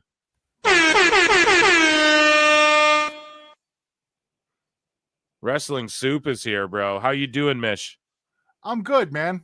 Just kind of settling in. I just got off the road, so you know, I'm right on. Are you watching War Games right now? Yeah, I'm watching that yeah. beautiful stink face from Trinity Fatu. Yeah, dude, that was nice. I'll fucking. You know here comes exactly what you said, Phil. Yeah, exactly what you said with Candice LeRae. Watch what she's gonna do. Yeah, Susie. Hey, what's up, man? Oh yeah, we got George here, George Captor. George, hey. Hi, Mish. How are you? I'm doing good, George. How about yourself, bud? Good, thank you. Good, man. Top mod of the top pod over here. So, and then yeah, we got Mish over in the building. We got a couple other people joining us. We're doing some giveaways tonight, watching War Games, and we're gonna react to some stuff. We did some WWE hot news. We'll talk about some AEW headlines in a bit, guys. Nice. But right now we're just watching this match. And yeah, so Mish, what is your pick for this women's War Games match? I didn't get a chance to talk to you about it previously. Yeah, we did the predictions. We got them up on YouTube and stuff like that. But I'm kind of siding with the Bad Girls on this one. I think there's going to be a little bit of fuckery. There's going to be a little bit of fuckery in this match. But for the most part, it's got to be the heels that win this. It just doesn't make sense for the baby faces at this point. And I'm thinking at this point, can they give Tiffy something? Because I have this weird feeling like she's kind of cooling off. Do you guys see that? Yeah, a little bit. She's sort of playing like third fiddle right now, it feels like. And I don't like that they have the women's champions like both so closely connected. Like Liv came out on SmackDown, she's leading the pack, and it's like, man, Naya's the literal WWE champion and looks like she could squash you. It's crazy, but I get why they're doing it that way because it's Liv, but you know. But that just makes me feel like Tiffy's going to come out as like a super baby face, depending on who she steals the title from, you know? Yeah. So Jimmy B for $2 says Nia paying homage to Hogan with those chair shots. Did you guys just see those terrible fucking Nia Jax chair shots there, dude? She's trying not to hit them in the head, and she's like fucking stay still, swinging around the side to Bailey. It was awful, dude. Thank you, Jimmy B, for the $2. But yeah, that was pretty terrible there. They're setting up some sort of a chair contraption. And I agree with you, though. I think the bad girls are going to win this one. And then what are your other picks? Well, I got you here, buddy. Like, what is your LA Knight versus Shinsuke? Who you got in that? Sorry about that. I'm kind of chewing. Don't be sorry, bro. We're here for 5 hours. Chewing and gulping will be fucking, you know what I mean? Dude, LA Knight and Shinsuke, I'm so in love with Shinsuke, dude. I love the Shogun Cowboy gimmick. Like, I love that villain variation that he's been doing for a while, that he's been off TV for a minute, but he came back to the anime and the whole Seth Rollins, I know about your back. Like, I am totally into Shinsuke, but I think LA Knight retains. It has to be a DQ. I can't see Shinsuke winning on their first outing together, and I can't see LA Knight just losing it after one match either. So it's either going to be some kind of DQ or screwery, but either way, LA Knight comes out the winner. Okay, and then what about the following match there? As you can see, we'll just kind of do them in order. The triple threat. Man, that's a difficult one, but I'm going to have to go. You think Braun jumbles it? Sorry, not to cut you off, but you think Braun, like, juggles it again? You know, he just lost it, won it back. Yeah, I have a conspiracy about that, though. And it has to do with Gunther. The idea that Gunther and I was gonna say Von Wagner, Jesus Christ. No, wow, why am I blanking? Was that his old name, dude? Huh? Was that his old name, Von Wagner? Who the fuck's Von Wagner? Is that Von Wagner was the caveman looking dude? Von Wagner. But I think that if Gunther loses his title in his match against Priest, and old boy wins the title in the three-way, I think you set up some weird dichotomy, some storyline there where Gunther will go after his protege. And on the flip side, it also opens up Braun Breaker to go after Damian Priest, which I can see happening too. But that's the conspiracy theory. The safe theory is Gunther retains. The safe theory is that Braun Breaker retains. Yes. The truth is out there. So Gunther and Priest, what do you say about that? Gunther. Okay, what do you say about then the Floodline versus the Bloodline? The faux Bloodline versus the Bloodline? I'm going to have to go with the faux Bloodline. See, I'm going main. I'm going the bad gals win this one, so the good guys got to win the last one. That's the way. You know, that would be the feel good. Yeah. But I think they're going to go for the story. I don't think There this you one go. ends at a Survivor Series. They're taking this to a Mania. Heels win, and then fucking The Rock comes out. Yes or no, Mish? Yeah.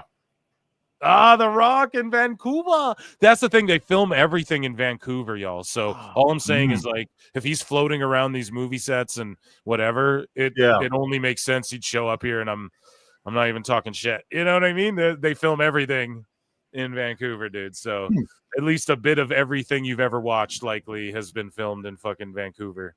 So you had inside information on that, so I can't accept that. Yeah.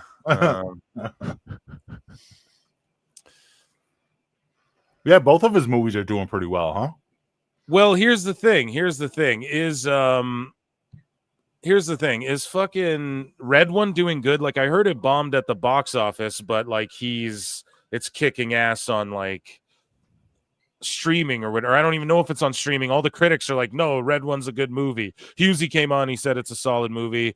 I don't know. I haven't seen it. Yeah, I haven't seen it yet either, but I've seen some good reviews about it.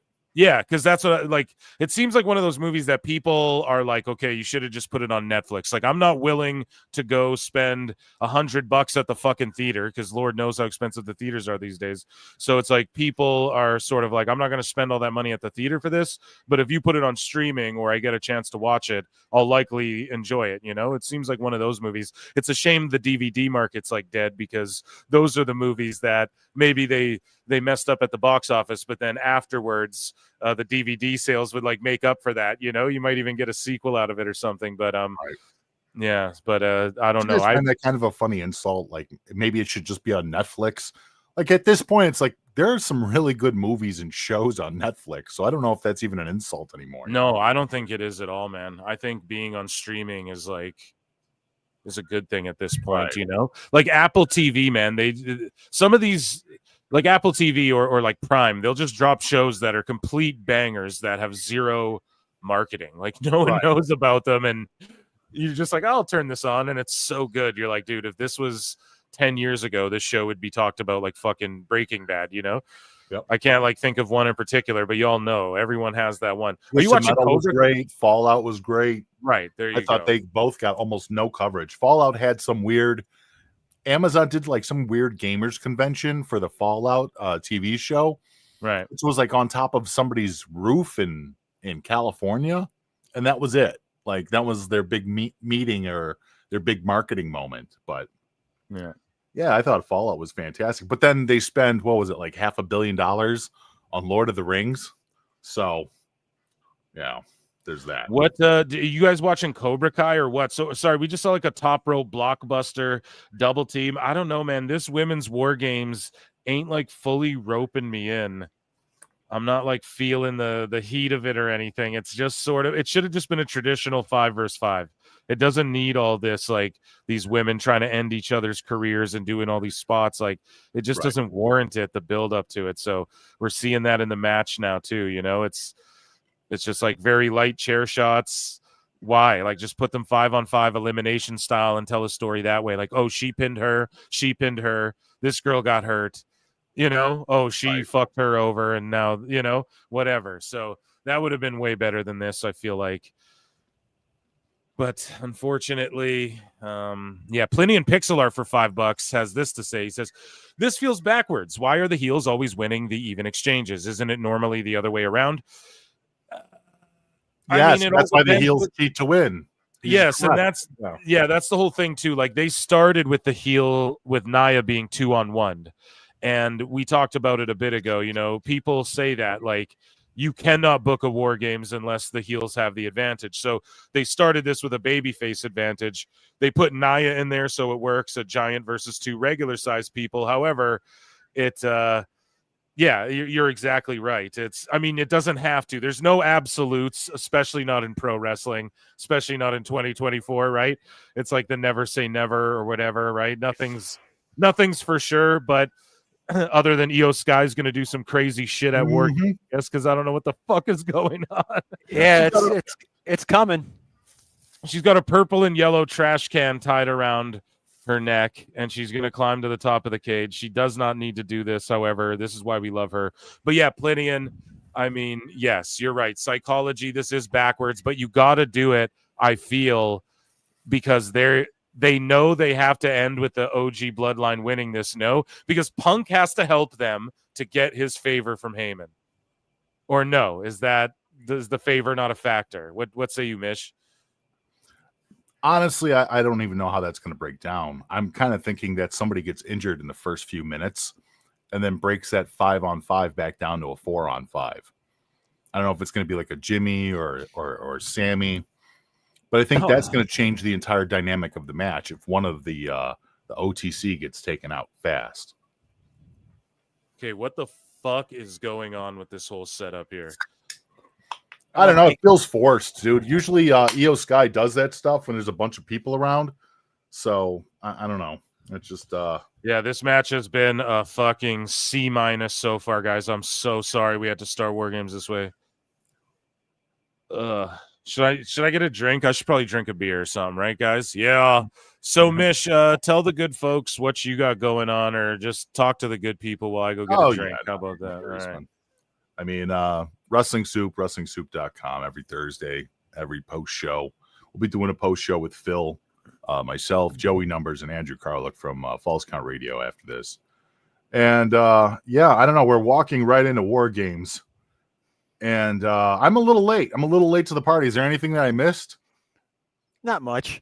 Hey, Mish. Yeah. Might I say that the 9 hours and 15, 20 minutes of CM Punk compilation was awesome. Thank you, Matt. I'm glad you appreciate it. Because I'm relatively new to the soup, so. Oh well, thanks, man. Yeah, I got to hear how you guys felt about CM Punk when he first started and how you guys changed throughout the 9 hours. Yeah, I thought it was funny that people were giving us flack. They're like, "See, these guys didn't even they liked the Young Bucks," and it's like, no. If you listen to the thing, you can literally hear as the news breaks how our opinions changed, how AEW changed, as more stuff came to light, how we felt about it. And I think it's funny that people just had that immediate knee-jerk reaction. And it's like, sit back and listen, you know? But thank you. Thank you for the compliment. I appreciate it. And the notion that people can't fucking change over time or evolve over time, like, dude, that's a Dave Meltzer thought, dude. Dave Meltzer's the guy who doesn't apologize. Dave Meltzer's the guy who doesn't change, you know? And when it happens all of a sudden, then it's fishy. But when it happens gradually over time, that's called evolution is a mystery. Gonna change that no one sees. Sorry, I gotta get Thanks, it off Jimmy. sometimes. I appreciate that. Yeah, we do karaoke here, Mish, in case you know. I need a few more beers to get into karaoke, my dude.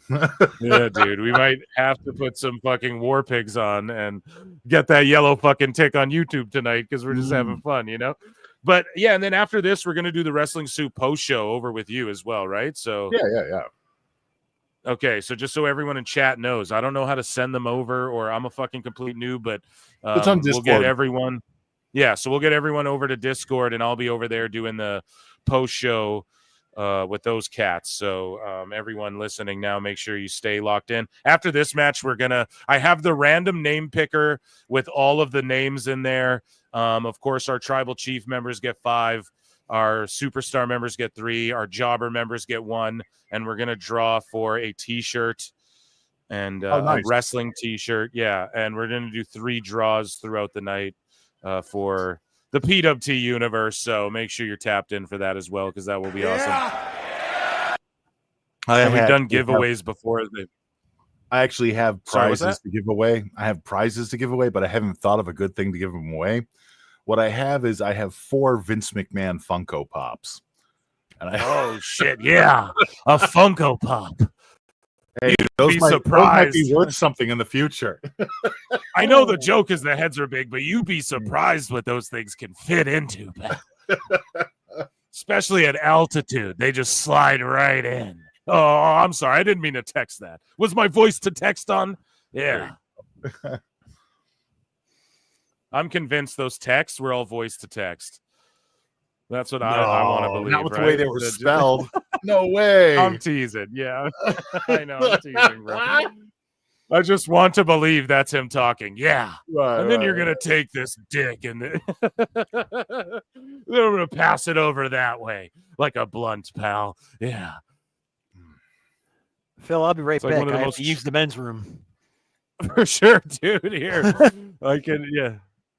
All this right, dude, food let's- talk. I got you, bro. Yeah. Here, I'll just pull him off till he's back. All this poo talk, yeah. Yeah, hey, I gotta use the bathroom too. No, just kidding. Right. Sicko cast. Yeah, this just feels like one giant cluster. It is. This is a This clusterfuck. women's match is really rough. This is really bad. Yeah, it's a fucking C- to me. There's no storyline. It's just spots. This is like an AEW match. There's no rhyme. There's no reason. There's just people throwing haymakers for no reason. It's just, I don't know. Yeah. And like a lot of Oh, these girls please. are clunky and they don't need to be doing hardcore shit. That's the problem. No, they don't. Well, none of them are hardcore gals. I guess Ripley, maybe EO. Yeah, I'd say Maybe? EO the most, but she was fumbling around too. Tiffy actually had some good matches. But I mean, that's 3 out of 10. So, I don't know. The toilet seat. What are they using? Like hashtag war games or what is it? Do you know today? No, I didn't even see it up there. Look at that. Usually WWE is all over that. I don't even see the hashtag. Yeah, I just fuck it. Just war games, whatever. We are just I'm just tweeting some shit out on the side here. Yeah, so I don't know. We're split in the chat though. I have a poll going in the chat there, and we have 51% saying Team Liv is gonna win, and then 49% is saying Team Rhea is gonna win. So it's been relatively split. Wow. This entire time. Yeah, I mean, okay. So now, go ahead. No, I mean, I understand was just either gonna say, way. we're seeing hair whips and shit. Yeah, I mean, this match feels like it has no aim, no direction. So I could see either team winning. Honestly, I mean, I know I'm kind of siding with the heels on this one, but shit's up in the air. I could go either way. Speaking of either way, Liv Morgan's about to come to the ring. Yeah, Here we go. I like that Mommy is leaning into like the devil masks and that though. That's a fun time. Yeah, she's been on that goth thing for a minute now. It works. Yeah, I She's just gone like from that goth she's to out of metal, the though. Judgment Day.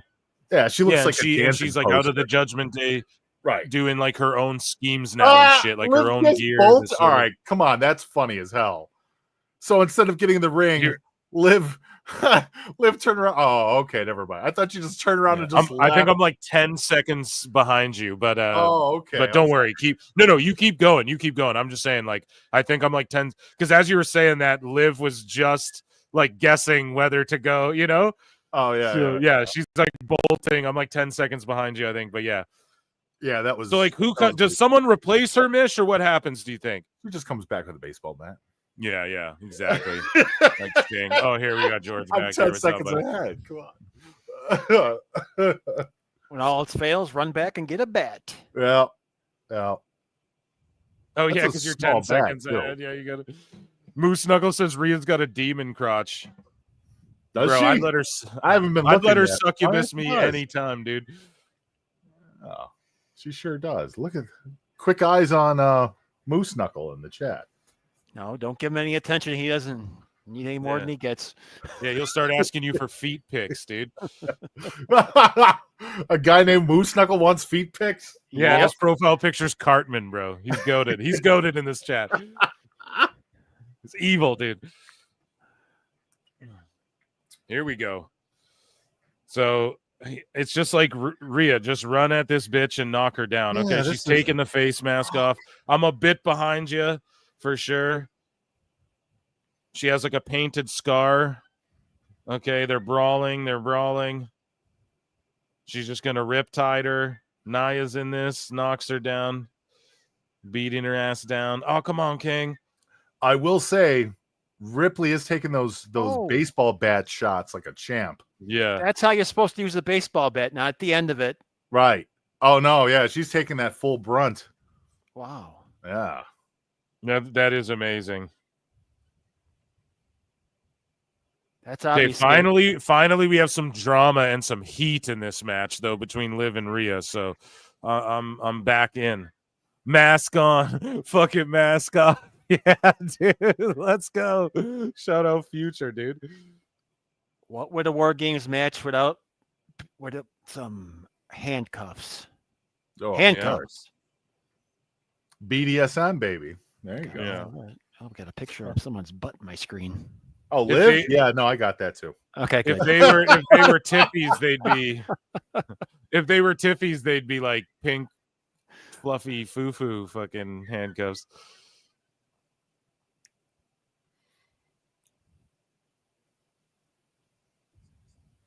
Okay. It's starting to get a little more hardcore in this ring. It is. It's back to more of just like clusterfuck brawling, setting some shit up though. They had good drama, and now I'm like, all right, where are we going here, you know? That garbage can is still sitting up there. Ooh. I just saw the background shot. Yeah. No, it's definitely it's your turn. No, it's your turn. Now it's your turn. Yeah. That's what they're doing right now. Yep, you're exactly right. Hit my move, hit my move, hit Right. my move. It's not doing much for the storyline of anything. No, it's just I'm like, okay, where are we going with this? Yeah, everybody got a chance. You're right, 100%. Bianca looking good in her Bret Hart gear, though. First time I'm noticing it tonight. It's nice. Yeah. Wow. Oh yeah, I didn't even think about that. Yeah, you just How there did you not think of it as a Canadian, sir? Just because, bro, you know why? Everyone does it. Everyone does the pink and black, and she wears pink so much to where when if like Tiffy or Bianca wears pink, my mind just goes like, oh, they normally wear pink, you know? Right. Yeah, but like if let's say like Naomi or like Bailey comes out, someone who doesn't typically wear pink, if they came out wearing that shit, okay, I'd immediately notice it. But when it comes to Bianca, like she was probably wearing pink last night, you know, so or whatever. So it just didn't really register. But yeah, definitely. And also it's like, here's the thing. We love Bret Hart, but it's not like all of Canada's like pink and black attack. That is legit more of we are, dude. We are, but listen, that's more of like sorry. That's more of like a fucking We'll see it in 10 Albertan thing in seconds. 2024. I'm telling you, it's more of like a fucking Oh boy, like provinces rival and EO. shit, dude. I love EO. Yeah, I love. That Me girl too. I love constantly EO. It's performs. ridiculous. Oh my goodness. And I knew Tiffy was gonna get some too. She was gonna do some sort of shit. Right. The fact that she rolls out of the can with a smile on her face too just makes her better. She's still smiling, laying down the ground. I know. She's all like, and you know she what's doesn't know where she hilarious, is. dude? Great. I literally said this on PWT live show or podcast, whichever one, but recently you guys can go back and check me on this. Guys, Okay? Tony Khan. Listen, I told y'all, I was saying it sarcastically. What is EO going to do this year? Put a garbage can on her head and backflip off the top now? I was like, what else could she do? Because she backflipped off the top. She put the garbage can on her head and jumped off, right? This year, she put the garbage can on her head and backflipped off. Triple H listens to PWT confirmed. But for real, though, like I said that as a joke and she actually did it. And I was like, let Tiffy do a backflip this year. Like, EO, you don't have to do anything. But this is why we love her. But at the same time, it's like, she's done this so many times. At what point does she fuck up? That was so scary in my mind. I don't know. And then Tiffy with the graceful dive off the top, getting her spot too, which we knew would happen. But God damn it, man. I just I don't know. I think EO's become comfortable with that spot enough. Yeah, to where she can just do it at every War Games. So it's not really and I understand people in the chat are like, what a stupid spot, but I don't know. I like it personally, but I just don't want to see her get hurt, dude, doing that. Like, how many times do you do that? Right. Yeah. How many times do you do that, though, until one of them goes wrong? Like, you do it once a year, every year. Even fucking David Blaine fucks a magic trick up once a year live on stage. You hear about whatever, you know? So that's all. I get worried. And it's like Tiffy could have just had her dive moment, but because like she hasn't had her. Has Tiffy ever just solo dived off a cage or a cell or War Games that I'm not thinking of, could have just put it all in her. However, I'm not mad at it. And why was the fucking trash can painted purple and yellow though? Does anybody know? No. Is that like, yeah, I have no idea. You know why? Probably because it's going to get sold or auctioned off after the event. Yes. You know what I mean? So they can't And just give you a garbage can. They got to give you a special commemorative garbage can. Right. Signed by every member that was in the match. That'd be Exactly. Oh no, you're absolutely right. And it'll fetch a few $1,000s. Maybe it'll be for charity. Maybe it'll be for somebody else. Who knows? But yeah, it'll fetch some money. You know it will. Yeah. Yeah. So Northern DC, a member for 6 months, dude. Thank you. Appreciate you very, very, very, very, very much, and thanks for rocking with us tonight. Have you guys ever seen the two referees in the ring at the same time for a War Games match? No, typically isn't there just one? Isn't there just one?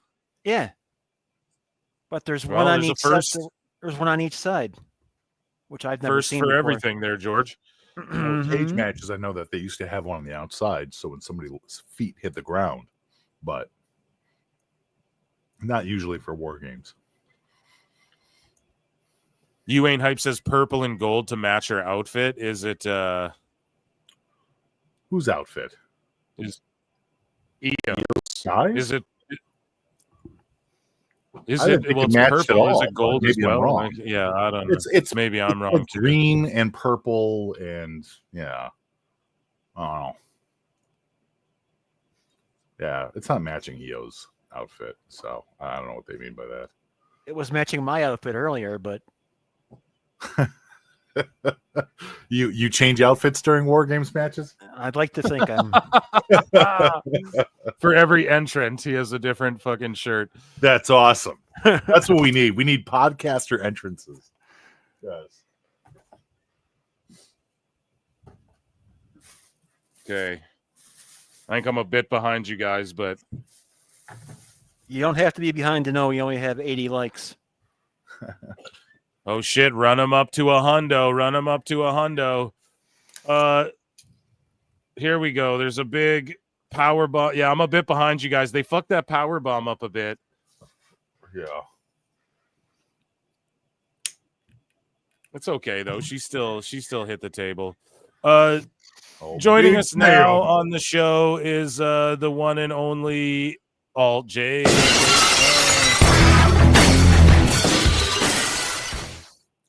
What's up, Alt Jake? Whenever he's here, he'll say what's up. I think he said he was having internet issues. Oh, is he? Okay, here, buddy. I'll just let me know in the private chat when you're good, and then I'll let you on there in case you got to jump on and off. God damn, we hotshot booked the Stone Cold music.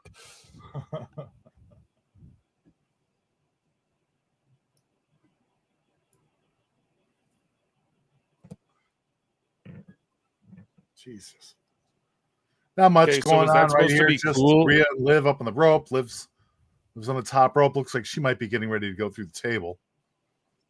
And I was about to say, like, what does it do for Rhea headbutting Liv and then trying to riptide her? Like, why would you headbutt her? Like, you're supposed to be selling the orbital or whatever the fuck. I think it's kind of a dick measuring contest at that point. Like, see, even the pain doesn't bother me because I hate you so much. The pain doesn't matter. Like, do you see what I'm saying? But then do that at the end of the match, not when Raquel's just gonna like pull you. Then we're gonna go on the top rope and do all this shit. And oh wow, you know what I mean? It's just so stupid. Well, I think This match has been fucking terrible. There you go. I'm not gonna- Wow, there you go. That's it. That's a wrap.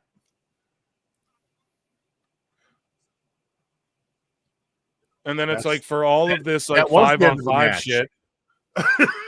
For all of this 5-on-5 shit, though, it just turns out to end up being like a 1-on-1 though between these two. And it's like, why didn't they just do traditional Survivor Series? You eliminate all the other women, and then fucking you just have these two in the finals throwing down instead of like having this brawl. Everyone gets beat up, and then it just turns into a 1-on-1 Rhea versus Liv anyways.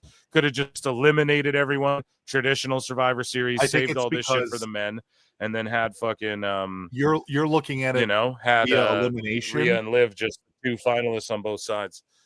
I think you're looking at it via elimination, but I think it's about the entrance. See, with the War Games style, it's all about the matches that you have before the main fight occurs, before all 5-on-5 happen. With the traditional Survivor Series, it's about how people are eliminated and how people persevere in that environment, who survives. So yeah, in theory, it makes more sense to have a Survivor Series match at Survivor Series. But I think for the women, I think they like the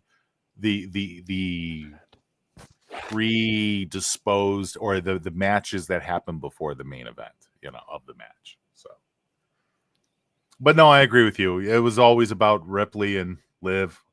Ripley got the win, so surprise there. But yeah, like you were saying before, she shouldn't have just ignored the pain in her face until the end of the match. But when you said that, we didn't know it was the end of the match. So, and Phil, before you ask, I give it a C+. Yeah, Phil might be gone. I'm incomplete on this one. Like I said, I missed the first 5 minutes or so, but overall the match was really generic. Yeah, it was. There wasn't much going on. Yeah, it didn't do much for me at all. Didn't do much for me at all. Hey, Jake. How's it going, man? How you guys doing? Can you hear me? Am I okay? Like my internet's been terrible the last 2.5 hours. Oh yeah, you clearly sound Phil's fine. is too. So Yeah, it's not just Phil me. is Phil is gone. All right, cool. That's fine. Yeah, this happens from time to time. So, but yeah, no, my internet just like probably about 20 minutes before the show started, my internet just went to complete crap. What do you got, Thanks. Comcast? It's the only thing I wanted to do all day was watch this show and talk to you guys. Yeah, man. That's what happens. Never fails. There's At your least nice it's not Netflix. You There's your know. nice camera shot at the end. See, now, do you guys get commercials or do you guys have the commercial-free Peacock? I'm commercial free. So what are they showing you right now? Right now, I'm getting an ad for WWE Shop. Okay, so am I. All right, fair enough. What's up? Sorry, guys. Hey, welcome to the program, Phil. Yeah, dude. Yeah, I think Hey, I'm way it's behind. Wrestling Soup Wrestle Time. I'm at the end of the match is over, so Wrestling reset Soup my Wrestle Peacock. Times over here today, guys. Sorry about that. What's going on? All good, Phil. Yeah, no, it's just StreamYard, dude, being a B word, as usual. Really, StreamYard's giving you problems too. I feel like a lot of stuff Dude, is on always. like vacation.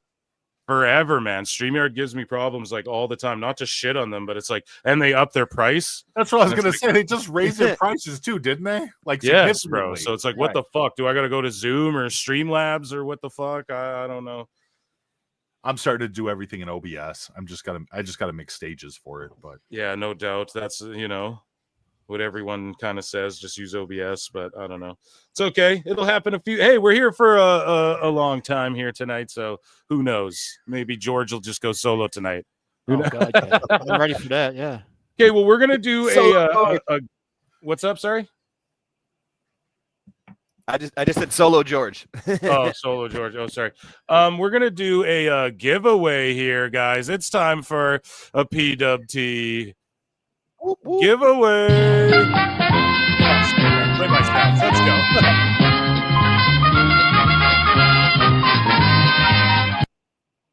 So, guys, we're on Giga Calculator. It's a random name picker. You guys can go through this. There's a babillion names in here.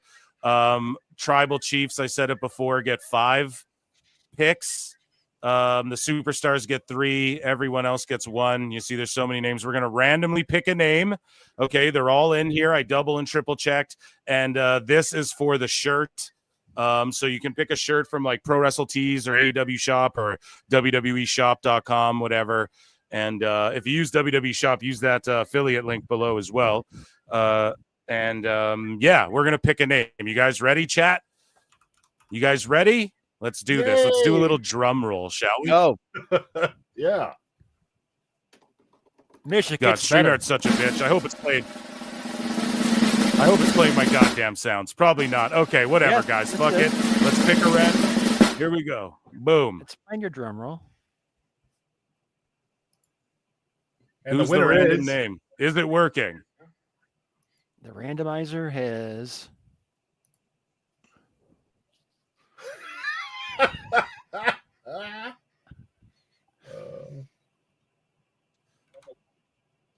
Me. No. Wow, that's awesome. Oh my god. Oh, Bob wait. Barker would be ashamed, dude.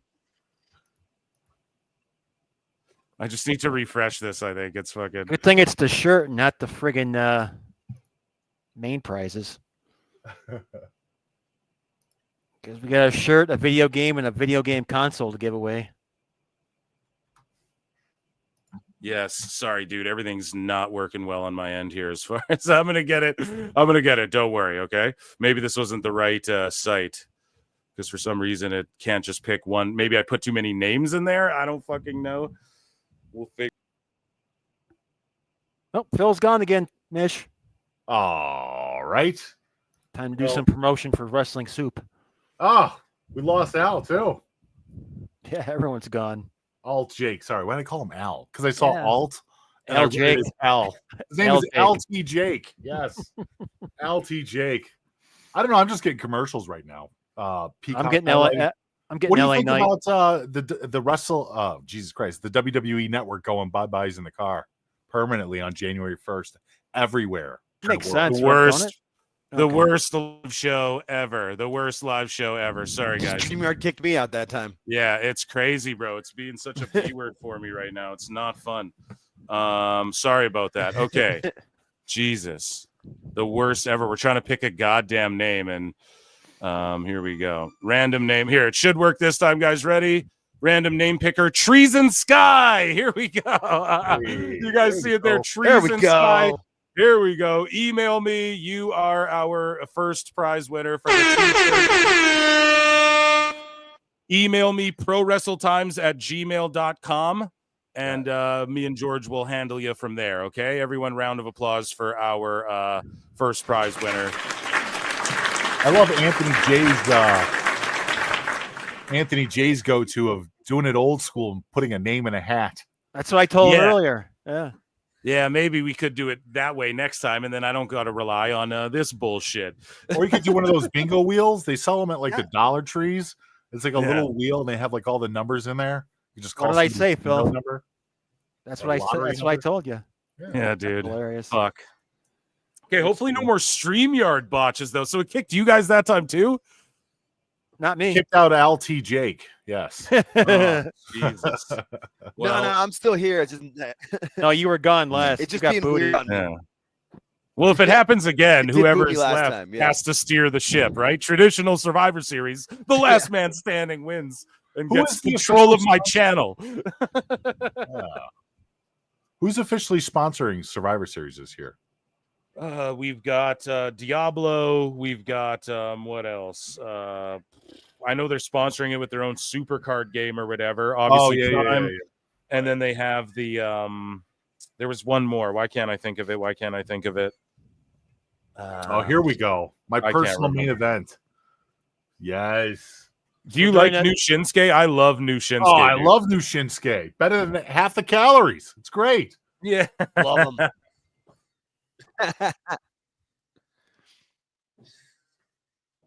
Half the calories, double the flavor. That's right. Oh man. Oh, look at this. Entrance. Shogun Very Cowboy. Nice. That's what he reminds me of. Look, I was even telling this to Joe.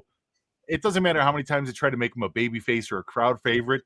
This guy looks like the boss villain in every Samurai Saturday Night movie you've ever seen. Yeah. Like there's at no point that I ever want to see Nakamura as a good guy. He is the quintessential identity of a villain. I love him. I love the way he looks, the way he talks, the way he interacts. I just think it's been something that WWE has been missing with this guy for a while now. And he came close before, his hiatus there. He came close with the Seth Rollins stuff.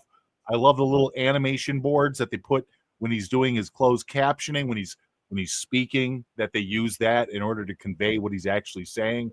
Like everything about the way the character looks, just perfect, man. Like I just want to see this guy run through people. And I know at the end of the day, it's like, well, you're putting a new hat on an old dog. And that might be true, but I think that he's finally coming into the character form that he should have been all along. I couldn't agree with you more. What do you make of the music? Some people are saying it's ass. It's totally generic. I mean, the music is generic, but this is different from his SmackDown music too. This is different. So yeah, the music feels a little generic, but it'll get there. Oh yeah. I like this Shinsuke. Dude, if he wins the belt tonight, fuck around. I'm gonna pop so hard. Like I'm a huge Shinsuke fan. I love LA Knight too. Don't get it twisted, but either way this goes, I'm happy. I think this match is gonna cook though. Fucking Andrade and Shinsuke cooked on SmackDown, bro. And LA Knight will give it to him. Look, LA Knight is no slouch.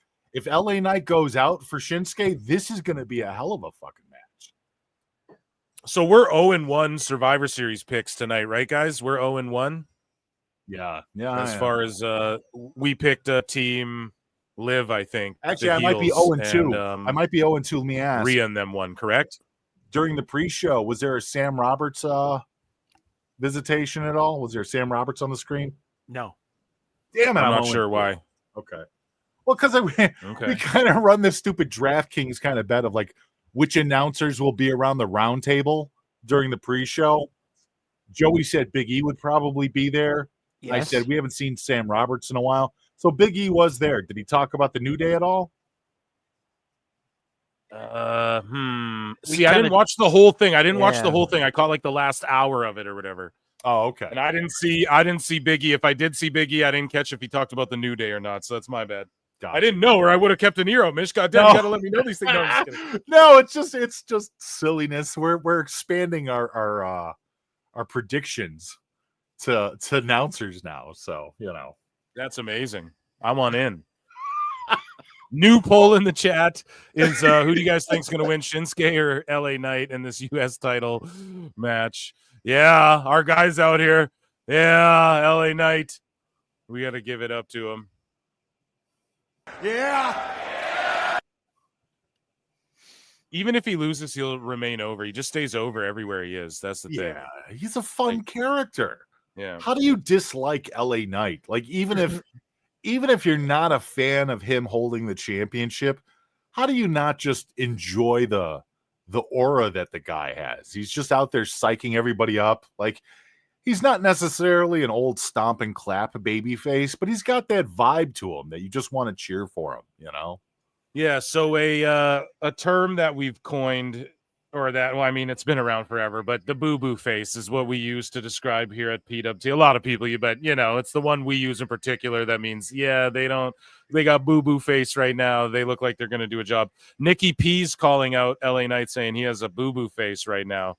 So, maybe that's an indication. Maybe. Does he? I didn't see it necessarily, but when he was walking out, he wasn't really doing too much, but he never does. But usually he's talking a lot of shit. He was kind of just walking out. Then he got in the ring and talked a lot of shit. So who knows? But you got a problem. Try and do it in a shoot then. Just kidding. You don't want to do that with Nakamura. No.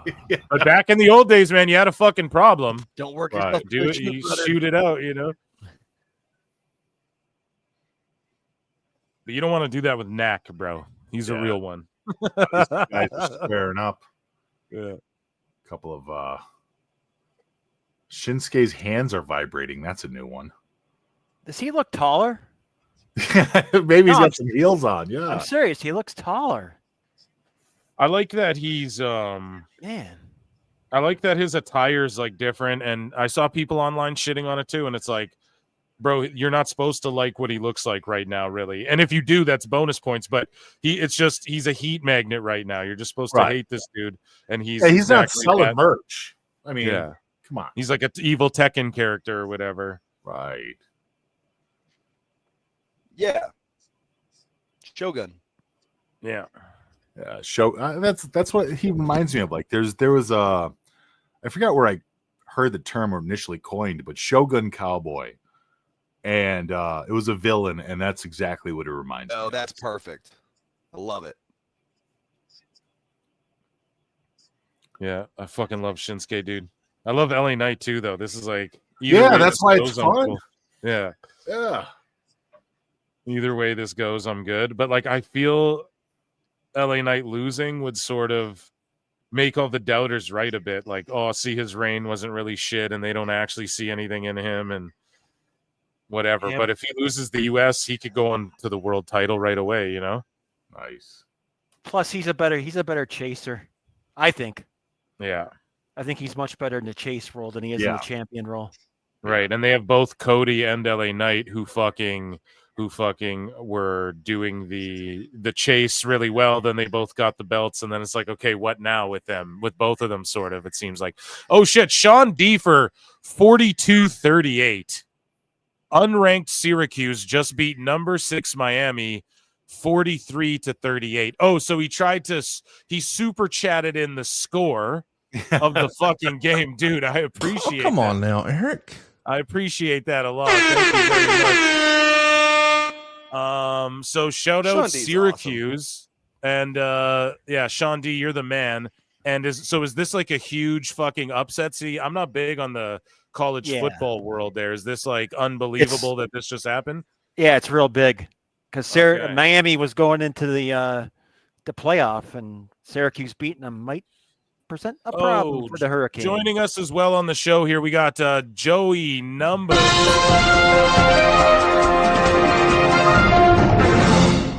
Breaking news: Nia Jax is the worst women's wrestler to ever attempt it.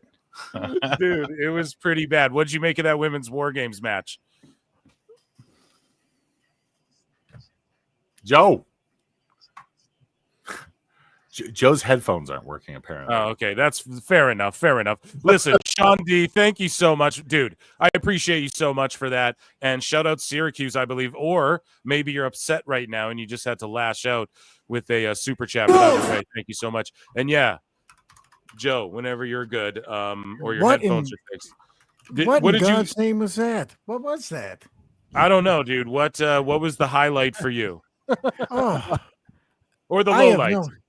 There was something about that match that was meant to be good. That was the.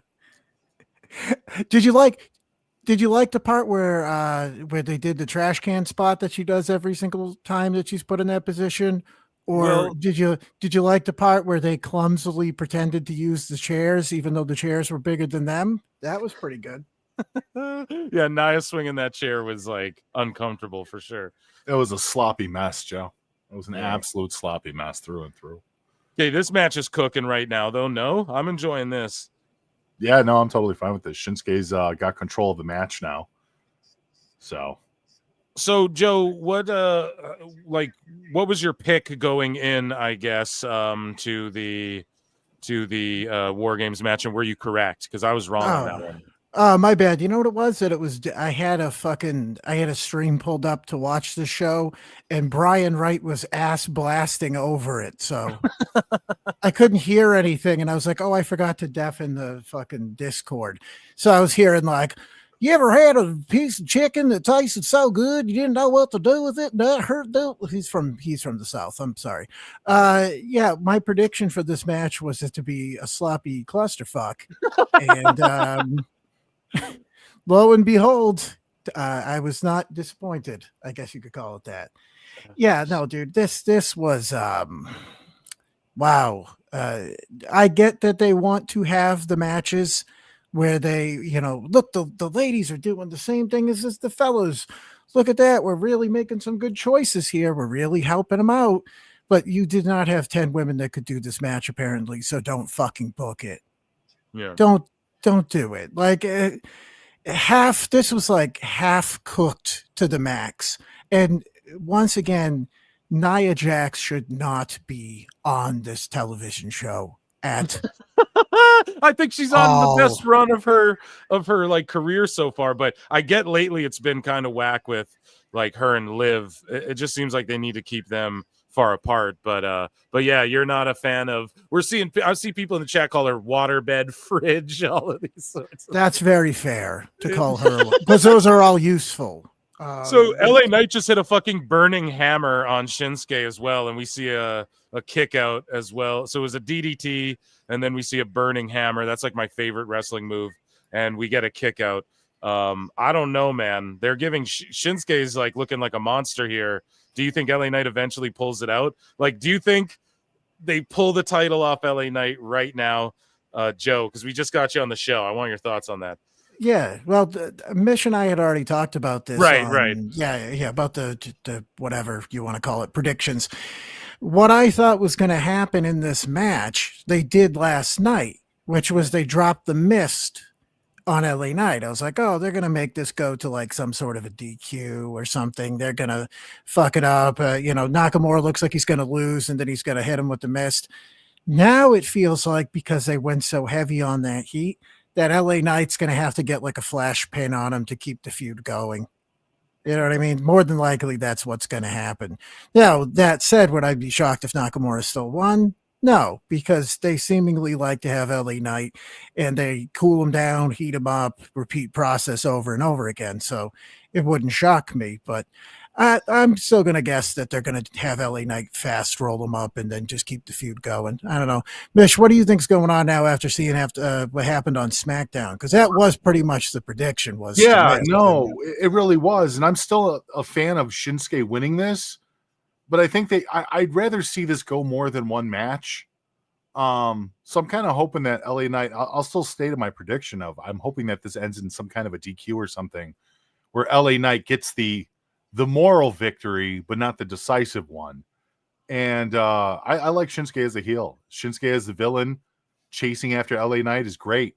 I think it needs to get to the point where Shinsuke physically dominates LA Knight, which I don't know if he's going to do that here. I don't feel like he's going to do that here. But that should be how he wins the match, is by destroying LA Knight, you know? Oh, yeah. And the 2-ring gimmick, too, that plays such a part in what they could do with this match. They've been using it. They've already used it 3 or 4 times tonight, because it's like, no, he's in the other ring. You can't touch him. He's in a different ring. And it's like, this is great. They're utilizing the War Game setup in a standard exhibition match. Yeah, it's just a new variant of it, but logic and reason. I love it. Absolutely. Yeah. Yeah, I will say. So that was the first match, the women's one, right? Yeah. Yes. Okay, thank God, because I was already thrown off with this. I assumed that it was starting at 7 p, and then I started having people fucking tag me at the. They're like, "Oh no, the pay-per-view's going on. You were right about this," and I'm like, "I was right about the pre-show." I mean, what did I? Was my pre-show prediction? Did you? Apparently, Big E was out there, but there was no Sam Roberts. So. Oh, okay. Maybe I was. Then I don't know. But you're I was 1 and confused. 1, Joe. You're 1 and 1. Yeah, I'm killing it. And by the way, I mean, really, that should have been the end of this whole thing with Tiffany Stratton teasing if she's going to cash it or not. I mean, for the love of God, enough. Was the night. Tonight was the night she should have cashed in. She had both of those champions there. Yeah. I don't. Holy crap! Yes, George called it. Wow. Well, there you go. I told you they don't really like LA Knight.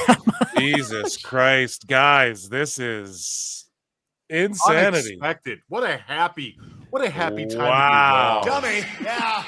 Phil, is that why he's the top mod? Oh my God! Yes, George is the top mod of the top mod, and he was right. Called this one. Beautiful. Okay, so they still got away with doing a little bit of little screwery there. Dude, it was even earlier in the week that we were still seeing people saying, "No, Shinsuke's dedicated to the bus flip," and I'm like, I don't know, man. I don't know if I see that. Well, this is right crazy. now, I'm shocked. Yeah. Well, you got him now as the USA champion, right? And then who else do we have that are currently? Well, Nia's a heel, but Nia's not a wrestler, but she's a champion for some reason. We're a little short. We're like a little short on heels as champions, so they did have to kind of do Liv something. as a heel too, right? Kinda. I mean, she's getting more of a reaction.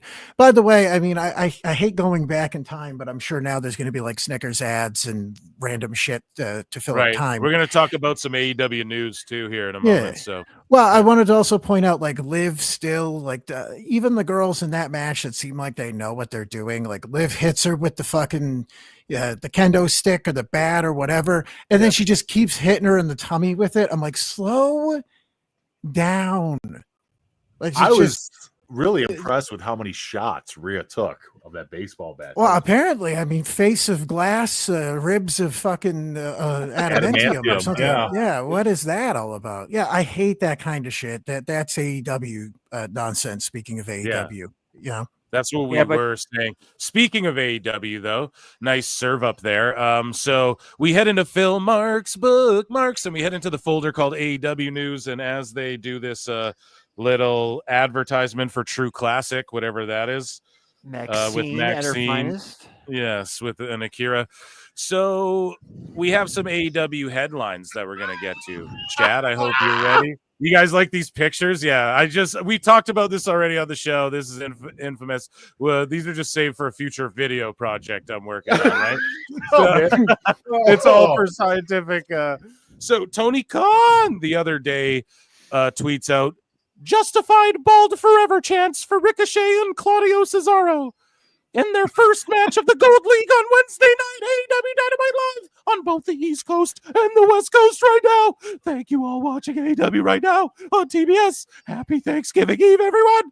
So justified bald forever chance. Now, I don't know. The match was what it was. You guys look, the Blue League, the Gold League, the C2.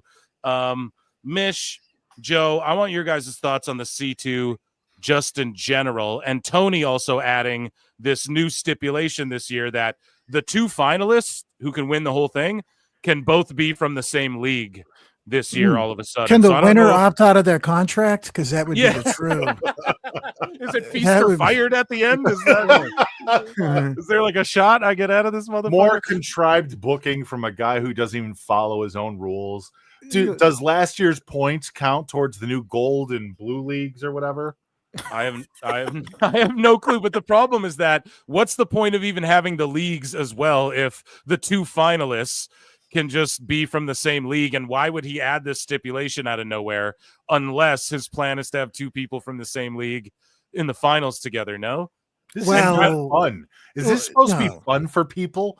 Are people excited to go home and check their little personalized cross boxes? Like, ooh, John Moxley won another point. Yay. Yay, autistic pro wrestling Sudoku, my favorite. Mish, you know what though? Dude, you know what this means? The return of, you know what this means? Ready? Points. Yeah, that's how we rank people in the PWI 500 if you didn't know that. So, you know, he has to change that, Joe. I think he needs to change it to stars just so his biggest fans can be happy. Stars and points. That's all that matters. None of this selling t-shirts, none of this selling tickets, none of the people cheering for you. Stars and points. That's the best how guys, Tony Khan. Yeah, see, there you go. So Bill Apter, right? So I would say a real journalist, or at least someone with some credibility, or at least someone people respect. You know, he says, can someone please explain to me what happened on Dynamite a few minutes ago? I'm totally confused. Hangman Page, Jay White, Wheeler Yuta, Moxley, etc. Am I the only one totally mixed up on trying to make sense of what took place? So were you guys watching Dynamite, or are you still on your Dynamite free cleanse? Oh, I've been watching here and there, but I haven't been paying as close to of attention. I mean, I watched everything up to Full Gear, and yeah, I mean, last week was okay. I didn't watch this week because I was more excited about Thanksgiving. So, you know. Yeah, you might have heard of it. Yeah. This little thing, you know. Dude, they even had there was even an event on Thanksgiving here in Chicago. And the only reason I knew that was because I was getting YouTube ads for it. And I don't know anybody who actually went. Like none of the people I talked to went to that thing. So yeah. Now this week I just microdosed AEW. I couldn't take it in a full, blast of it. So I saw little bits and pieces of it, but that's it, not a fully sit down and watch it for 2 hours, because it is the funniest show on television, but that doesn't change the fact that you can't do it all the time, Right. Hey, Phil, is Bella Muhammad a big name in UFC? Yeah, he is actually. Okay. I mean, he's not like a huge. He's not like he was in the crowd there, and he's not like the biggest draw or the biggest name or anything like he's a big name because he's like a dangerous opponent, and he could realistically win the title like any given Sunday. But he's not like the UFC would prefer if someone with maybe more charisma and shit were the champion. Not to shit on him at all. He's like incredibly skilled, but the UFC definitely, they look at guys like Conor McGregor or like a Sugar Sean O'Malley, a John Jones. Like people aren't really drawn to Bilal because of his style, but yes, he is like a big name. If you're an MMA nerd, he's like one of the scariest dudes out there, Okay. That's why I asked, because I don't know jack shit about UFC. So I figured I'd go to the source. So it's kind of like he's kind of like an MMA Kenny Omega. Is that what you're getting at?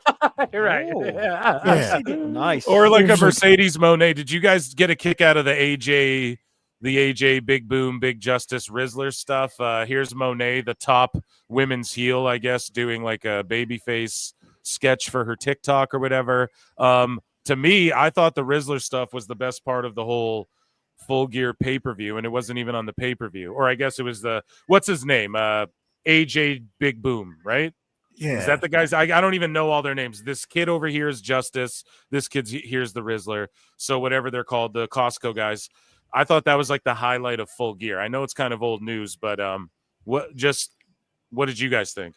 Well, the reason why this worked as well as it did is because one, you had a guy who was trained in the 1990s having a simple indie style wrestling match in front of a Jersey crowd. Yeah. And two, this is like these guys on TikTok is the new version of what the Disney Channel used to do. Yeah. Where they would just have, Zoe 101 or whatever the fuck. I don't know. I was too old by the time that stuff existed. But, it'd just be like something that's clearly goofy and silly and for kids, where it's like, look, I touch my chin and I'm cool and the gals like me, but it's funny because I'm short and really fat. Get it? Haha. Like it's little kid humor. Now it's a little bit weirder when it's 30-year-old men jumping out of their seats for it. But once again, these are people in New Jersey. So yeah, I think it's what do you weird expect? that I think it's just sort of weird that it's like such a thing targeted towards kids. And I'm all about wrestling, like targeting kids as well. But AEW has seemed to always take the opposite approach. Like, no, we're the fucking blood and guts and gore and, we're the staple guns and all that. And then let's just bring in the Rizzler and shit and hopefully put them on YouTube. So that like some kids last minute buy your shit and watch John Moxley Here's the thing. Even during the Attitude Era, Phil, WWE was targeting kids back then. And WWE's Attitude Era was definitely not made for kids, but the reason that kids fell in love with it was because their older brothers, their uncles, their fathers, everybody that they thought was cool in their life enjoyed WWE. The problem with AEW is it's not cool to anyone. So it doesn't matter how many people or how much they try to direct towards kids. It's not going to work other than that segment because none of these kids want to sit around and watch a John Moxley match. None of these kids want to sit around and watch a Will Ospreay match. They just don't care. So they were happy to see the Costco guys. Makes perfect sense. Everything else about the show, they didn't even bother with. No. Do you think children are going to resonate with the 7.5 hour long wrestling show? No. Like, does anybody think? Like, that's another thing too, where people go, well, this is clearly this is for grown-ups. And I'm like, yeah, I guess maybe they can vote and buy alcohol, but not really. 7.5 hour long shows. Nobody's saying to a kid, even like a middle school age kid, hey, you want to go to this show and be there until fucking 2 a.m.? The answer is no. My kids don't know all the words to Where Is My Mind by the Pixies. What? Right. Like, and that's the other thing too, is even all the theme music is like, don't get me wrong, some of it I don't mind for whatever it's worth, but I'll be honest, this is music from my era or from my parents' era. Right. It's definitely not era. Yeah, like November Rain. It's like, come on, dude. Yeah, how many 13-year-olds were jamming out to Axl Rose last week, you know? And the other thing is like, yeah, it's just to add on to your point, like, okay, it's a Wednesday night. They film or they do the Dynamite live and then they tape Collision and then Ring of Honor. Like, kids can't stay Wednesday night the extra 5 hours to watch this Ring of Honor bullshit either. It makes absolutely no sense. And then the pay-per-views are a reflection of that. They're like 8 hours long. It's mind-boggling to me how Tony's brain works. And this C2 thing is baffling to me as well. Shadow Bat Ash for $2 says the C2 is the Temu version of the G1 Climax. LOL. Thank you for that. Because that's what it is. And speaking of which, like, the format change to the Continental Classic that was just announced on Dynamite means the final could be two names from the same league. So I mentioned that earlier. Brody King beat Darby Allin. Okay, so they've wrestled quite a few times. I'm going to get Don Stevens. I'm not going to play it. But the commentary feed got knocked out during the match. I'll play this. Of course. So like the whole, I don't know, for a while the commentary was out. And then also, so not only did he do the cannonball there, but then he does it again on the outside and the actual feed gets knocked out. So it keeps happening. The lights keep going out in the middle of matches. People are like, what the fuck's going on? Taco Bell ads pop up when Jack Perry's cutting promos or whatever. Like, I don't know, man. It just still, they need to wash this stink off them of it just being a shit show. And when Tony's doing stuff like this with the league as well, just, all of a sudden, we didn't say it on television, but don't worry because I'll tweet it out. The winners could be from the same league. Why? Because Meltzer said that Ricochet's main eventing the Tokyo Dome. He just said that out of nowhere. And you have Will Ospreay and Ricochet in the fucking same league. And you realize that, and we're like, and you're like, oh shit. Oh, I fucked up. Quick. How do I get Ospreay versus Ricochet at Wrestle Dynasty or whatever the fuck? You know, their Japan show's coming up. So I don't know. And then Dave just stooges it out there. Yeah, well, Ricochet's main eventing Tokyo Dome. Everyone's like, what? Where did you, Tony's texting him this or whatever. And then this rule comes out and it's like, okay, he's clearly just trying to do Ospreay Ricochet at Tokyo Dome. No? Am I wrong? Plus double, plus Ricochet has got to be at the Backlash show for WWE in Japan, right? Yeah. Oh, yeah. Oh boy. But by the way, and I get that this is some people's like favorite flavor of pro wrestling. And it is what it is, everybody's got something that they like, but what are Ricochet and Will Ospreay going to do that is different than everything else that they've already done? Like, I don't get the excitement of this. Where when people go like, oh, well, it's like The Rock and Austin, but they do flips. I'm like, yeah, but The Rock and Austin didn't have the same fucking match for 10 years off and on, where it's just like, oh my God, is this guy going to run off the ropes? He's going to do a head scissors, but then he's going to do a cartwheel with the head scissors, and then he's going to stand up, and then he's going to do a flip, and then he's going to jump on the ropes. It's like, it's the same thing. It's the same fucking thing. I think that's the problem with it. It's not necessarily the flips. Like, I'm not anti-flip or nothing. I'm anti the fact that they get up after these crazy bumps a half a second later. Like, literally, there's nothing that hurts these guys. They could throw each other. They do jumping tombstones on the stairs and stand up 5 seconds later like it never happened. That's the part that drives me nuts. You can have as many flips as you want, but if you're taking crazy flips like that, how about you sit down for a minute? Wait a whole minute before you start groggily standing up, not 5 seconds. Like, they don't even give the audience a chance to breathe, to digest anything. Really bothers me. Yeah, that's terrible. But like I said, there's no selling in the matches. Yeah, it's the same thing every single time. Well, speaking of which, I mean, look at Jericho and Ishii in a slap fight. This was on Dynamite, dude. Watch these two. Oh man, this match is already starting out the way Joe hates it. You got Conan O'Brien standing on the outside of the ring for no reason, and Braun Breaker and Sheamus already in the ring beating on each other. Like, that's, you know what, that is the problem with three-ways, is there's always somebody that's just waiting, just existing. Yeah, there's just so we'll call this match. Let's call this match, and then we'll get back to the AEW news in a bit. Oh no, but the Ishii and Jericho just slapping each other in the face, like, ridiculous. It's just, what is it supposed to be? Like, once again, this is for 10 people. Yeah, this is not for 10 people. Exactly. It's like 10 people enjoy this. Two 50-year-old fat guys. Pretty soon, Joe, the audience will be exactly 10 people, so maybe it does work. Oh, perfect. No, but it'll be for the Ring of Honor title, guys, so it's all good. Hammerstein Ballroom, GCW. You know, it's funny how AEW has solidified that they're in competition with GCW, TNA, MLW, not the WWE at all. They're trying to like cut GCW's feet out from under them, however you want to call it.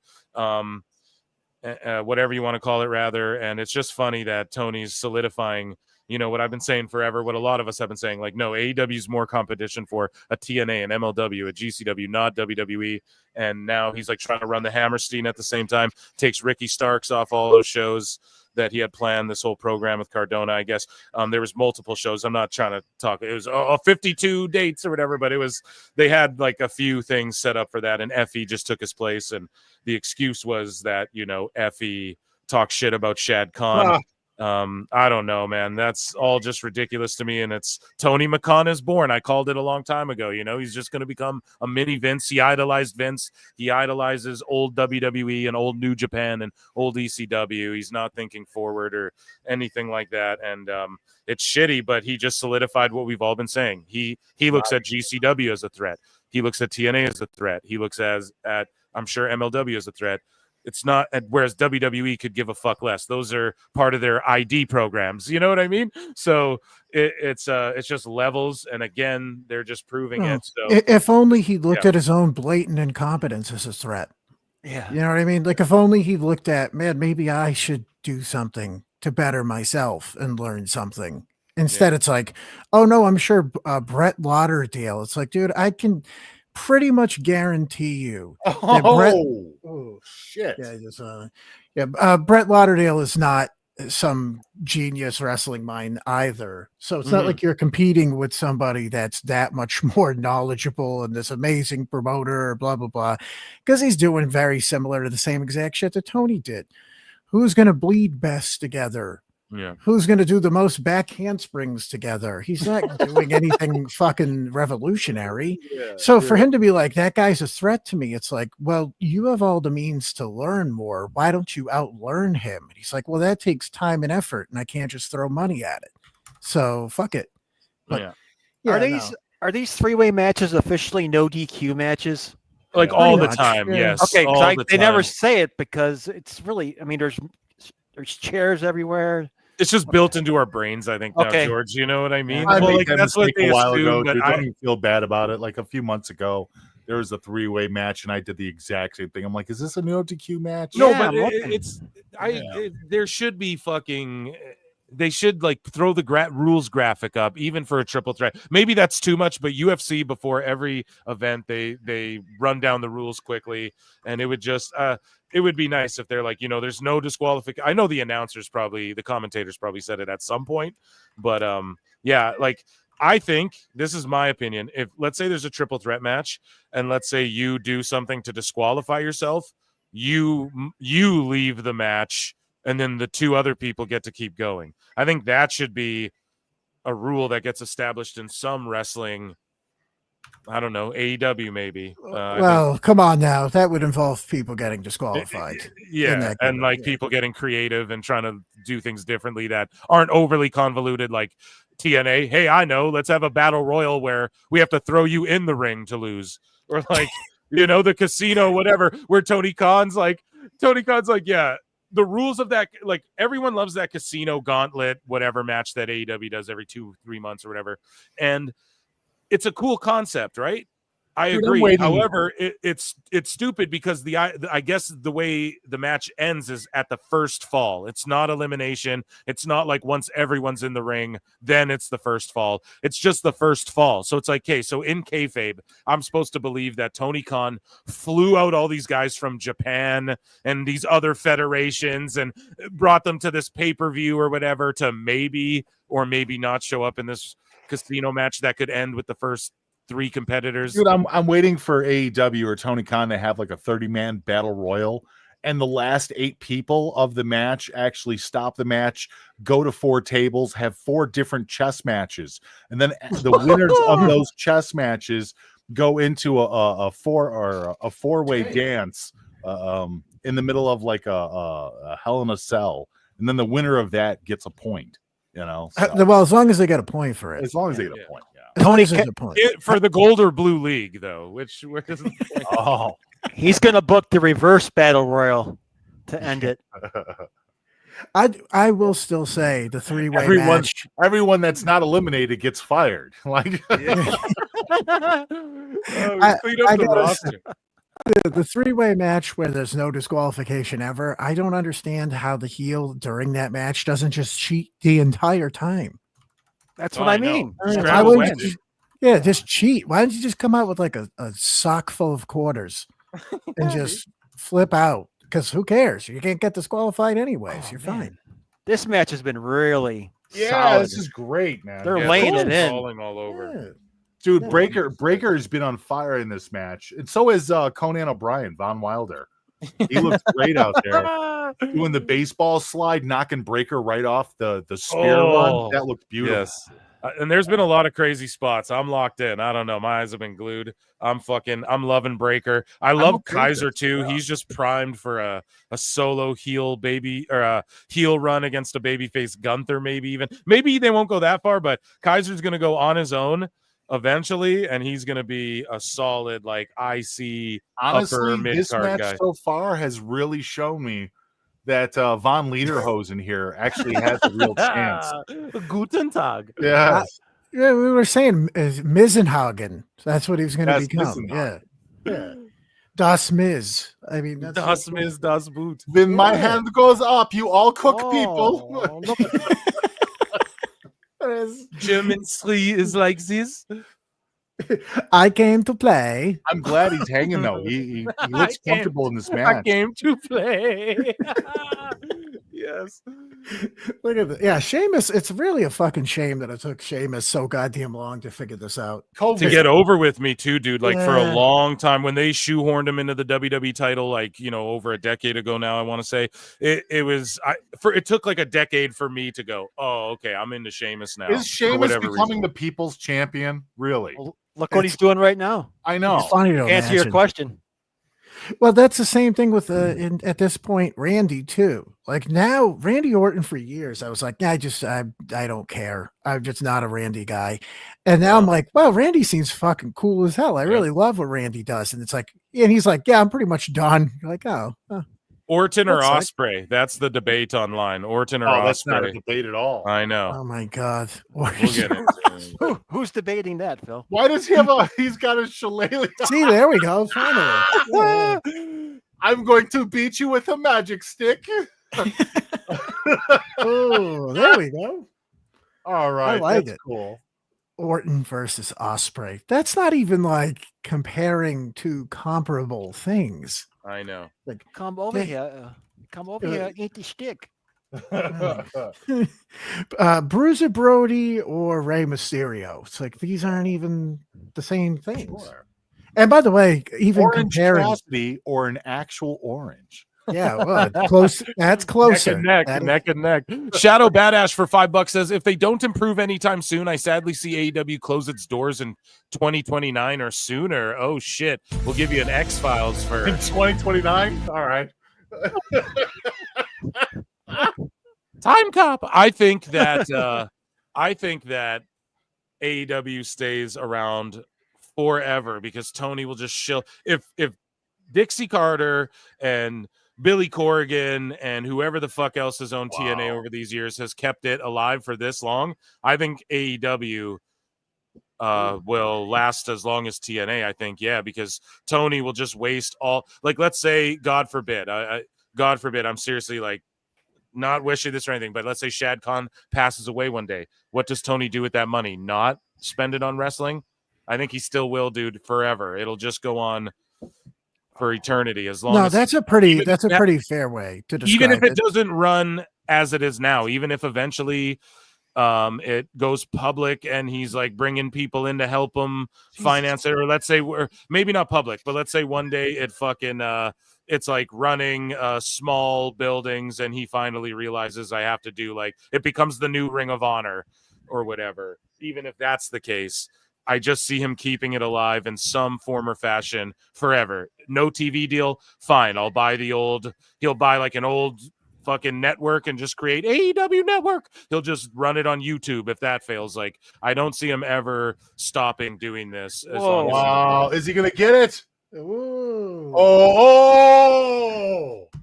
Nice. Good spot. Good. Von Milder took him out. That's great. No. Sheamus almost won the only title he's never had in his career. No soup for you. Yes. Yes. No, yeah. Sheamus is pissed. That's great. See, that's how you sell the storyline. Yep. Sheamus doesn't care about Breakker anymore. Now he just wants to murder Conan O'Brien. Mm-hmm. And now he's not paying attention, and that's how he loses. All right. It's amazing. Now he's getting beaten with the magic stick. Right. Mitch is actually ahead of me. Oh, damn. Is my stream really that far ahead? Shit. Sorry, guys. No, don't be sorry. Oh no, dude, there is something though. I mean, going back to wasting money forever and ever, it's gonna be really funny when this thing's still going in like 10 years and the most bastardized, shitty possible version of it. And there's still gonna be these dingleberry fans that just hang on to it. And they're just like, no, I swear this is the year where Brian Cage figures it out. Like, yeah, it's gonna be that, if anything.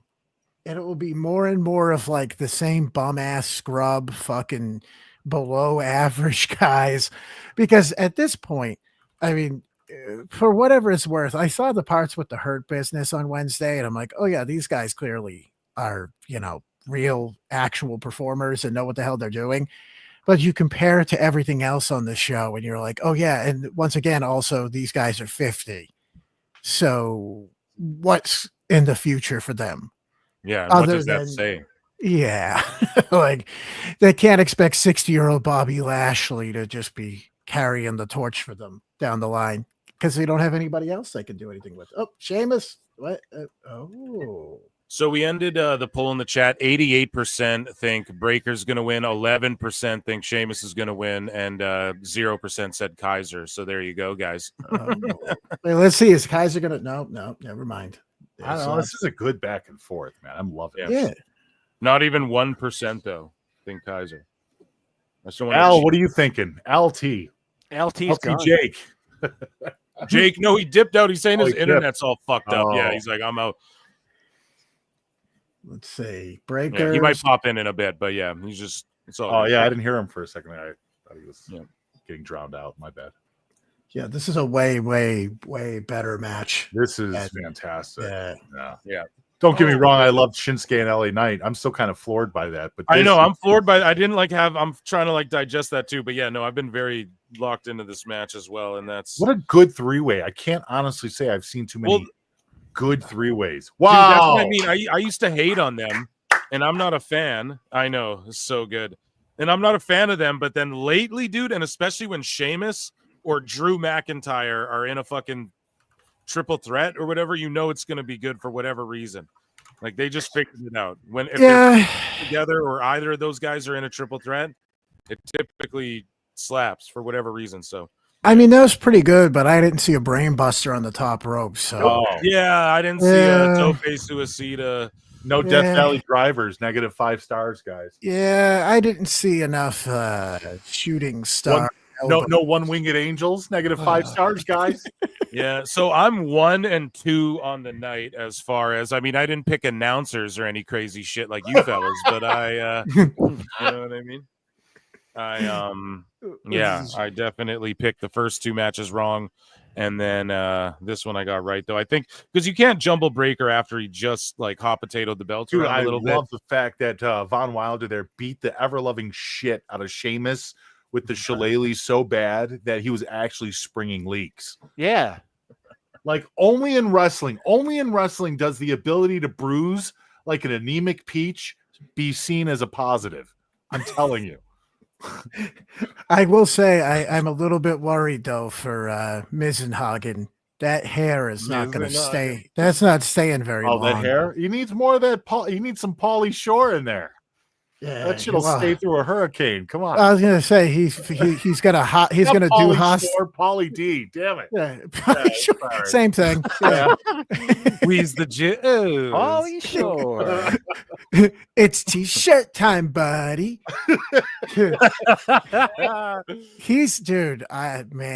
His hair is fucking. That is going. He needs hairspray. He needs that hair gel. That special stuff. I think he needs to go to Turkey with MJF, and they'll Why figure is there that a out. Knuckles commercial with the Wyatt Six? Oh no! Because that's basically what it is. Let's call it. Yeah. Oh my god! Knuckles. Oh god, they're gonna destroy them. Yeah, they're destroying them. They're killing them. I mean, sorry. Go ahead. No, Sonic has the same voice as Seth Rollins, so that's probably why it makes sense pretty to show similar. each other. So hey guys, we're going on an adventure today.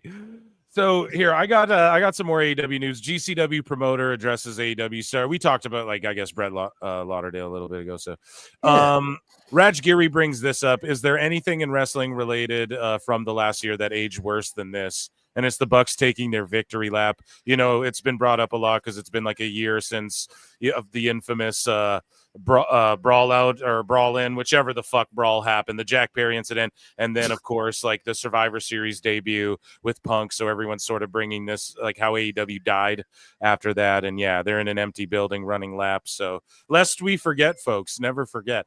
Mark Henry criticized AEW's use of Okada. And he said Okada was one of the best wrestlers in the world, top 5, and now you have him delegated to saying bitch to pop the crowd. Let him go to work, man. That dude is amazing. I love Mark Henry, but that's more surprising to find out that Mark Henry would appreciate an Okada match. I'm just saying. Mark Henry's like, let me tell you something about that Okada guy. He can barely move around at this point. He can and bench 95 pounds. I've seen it. And I can relate. It's like Mark, you used to like bench press cars and you're 57 years old. No, he's He like, lifted up a Toyota on test or on Big Show or something, right? Like, and he's like, Okada moves around almost as fast as me now. It's like, yeah, that's no Okada. didn't they actually attach a semi truck to Mark Henry and had him pull it? Yeah. Yeah. Just like By the way- Okada. Okada did that too in Japan. Yeah. Well, isn't it tomorrow night? It's or tomorrow afternoon, which is very good for that show that's running at 3:00 in the afternoon. Mhm. It's Okada versus Daniel Garcia as the main event. It's like just take that show and just flush it. I mean, who gives a shit? That's so goddamn. Just put it on YouTube or something. Like, just be mindful about it. I don't know. I do like. Here's the thing with Mark though. I get it, but I get where he's coming from. But Okada just took the money and like he doesn't even look like he's in the same type of shape he used to stay in anymore. So, and I'm not like trying to shit on Okada either, but I don't know. I'm playing fence sitter Phil here, but it's just like I get where Mark's coming from. He's not doing shit though, and Tony apparently just wants to have Okada versus Omega. That's what Meltzer said, and we know him and Tony Khan text. And what has Okada done? Nothing since Kenny's been fucking hurt. And when he comes back, I guarantee that's the match we get. And that's all Tony Khan had in mind for him. He just signed him for a bunch of money, nothing in mind. And that's his prerogative, you know? Mark the money, mark in for money. I always say it. I'm down. But yeah, Okada seems like a shell of himself. And I used to be the biggest fan of this guy in like the 2010s and shit. And yeah, I don't like that he's just saying bitch, although they're trying to. I mean, yeah, it is what it is. He's but, expensive Funaki. Let's call yeah, it. like now it is that. It's like, bro, you paid this much money for a guy that realistically people in the business see it in him. But I do agree, though, like, could Mark Henry name a fucking list of Okada matches? But whatever, I'm not going to gatekeep like that. Mish? No, it's not even that. I'm teasing, bro. I'm teasing. It's just silly because I don't know. When you think of Mark Henry, you think that he would be impressed by guys that he can look at with size, with strength, because Powerhouse that's Hobbs. what he values. You know what I mean? It's not necessarily that he can't enjoy an Okada match. Maybe Mark Henry's legit. Maybe he really does enjoy Okada matches. But it's silly just to imagine that when you look at a guy who is an Olympic bench, Olympic weightlifter, was known for his size, was known for his strength, and would find value in being a smaller guy that does flips, as opposed to looking at people that are almost like-minded as him and the way that they would have been in the ring. So, because when I think of Mark Henry, I'm thinking he's looking at guys like Omos and going, oh, that's somebody you can do something with, as opposed to Okada, you know, but I don't know. Well, I'm surprised he didn't talk about Will Ospreay because he's the best wrestler in the whole wide world. Oh, of course. Surprised he wasn't like, man, I really like that Will Ospreay. It's really cool when guys that weigh 170 pounds can never sell ever. Are you guys kind of hyped up? Okada for the sound Saturday like night? bread. Are you guys kind of hyped up for the Saturday night's main event? Yes. Yeah. Oh, of course, bro. Big Of time. course. Yeah. I mean, I'm getting flashbacks here, but I love the idea of Cody and Kevin Owens going at it. I'm a huge Kevin Owens guy. But yeah, I miss the old Saturday night's main event. Is that still happening at the same time? Is it still happening at midnight? Same time as Saturday Night Live. Okay. All right. So it's like Saturday Night Live, like they're doing the old school thing where it's not on the air, and like that's when their season takes a break or whatever, and then wrestling is going to be on in its place, or what? How does it work? They said they were going to set it up the same way they did last time when they first did it, so I could be totally wrong. I'm sure. Okay, Joe well, either way, correct me. I'm excited, and Yeah. I'm going to do a watch along here at PW fucking T because it's our typical stream day Saturday nights. So yeah, I'm excited for it, man. Plus, next Saturday is the NXT Deadline show, Phil. Oh, sweet, yeah. So we'll be We're doing gonna- a watch along yeah. for that. Yep. And Nia Jax is going to guest host SNL. Yeah. As the stage, she's going to be the whole set. Oh my god, dude. Did we pick a name? Yeah, let's pick a name here for our next giveaway. I guess our next prize here is a video game. Damn it. I was from hoping for Nia Jax's herpes. Jeez. Yeah. So our Mouth or second thing otherwise. here, we are going to pick a random name, chat. Oh, you and can give it everyone- to me however. It don't matter. So here, our Sorry. next prize. I better play the fucking music.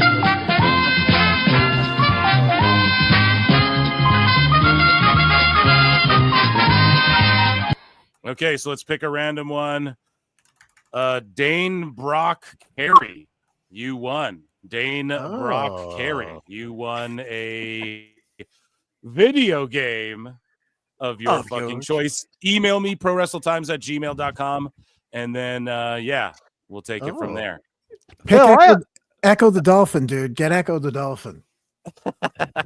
Phil, I have a question. Yes. What if someone does not email to claim their prize? Then what we do is we next Saturday night giveaway. Yeah, exactly. We'll just keep fucking drawing until we'll give people like a week to claim the prize, I guess. And if they don't, then we'll just draw again or something like that. Cool. Yeah. Then they get entered into the gold bracket.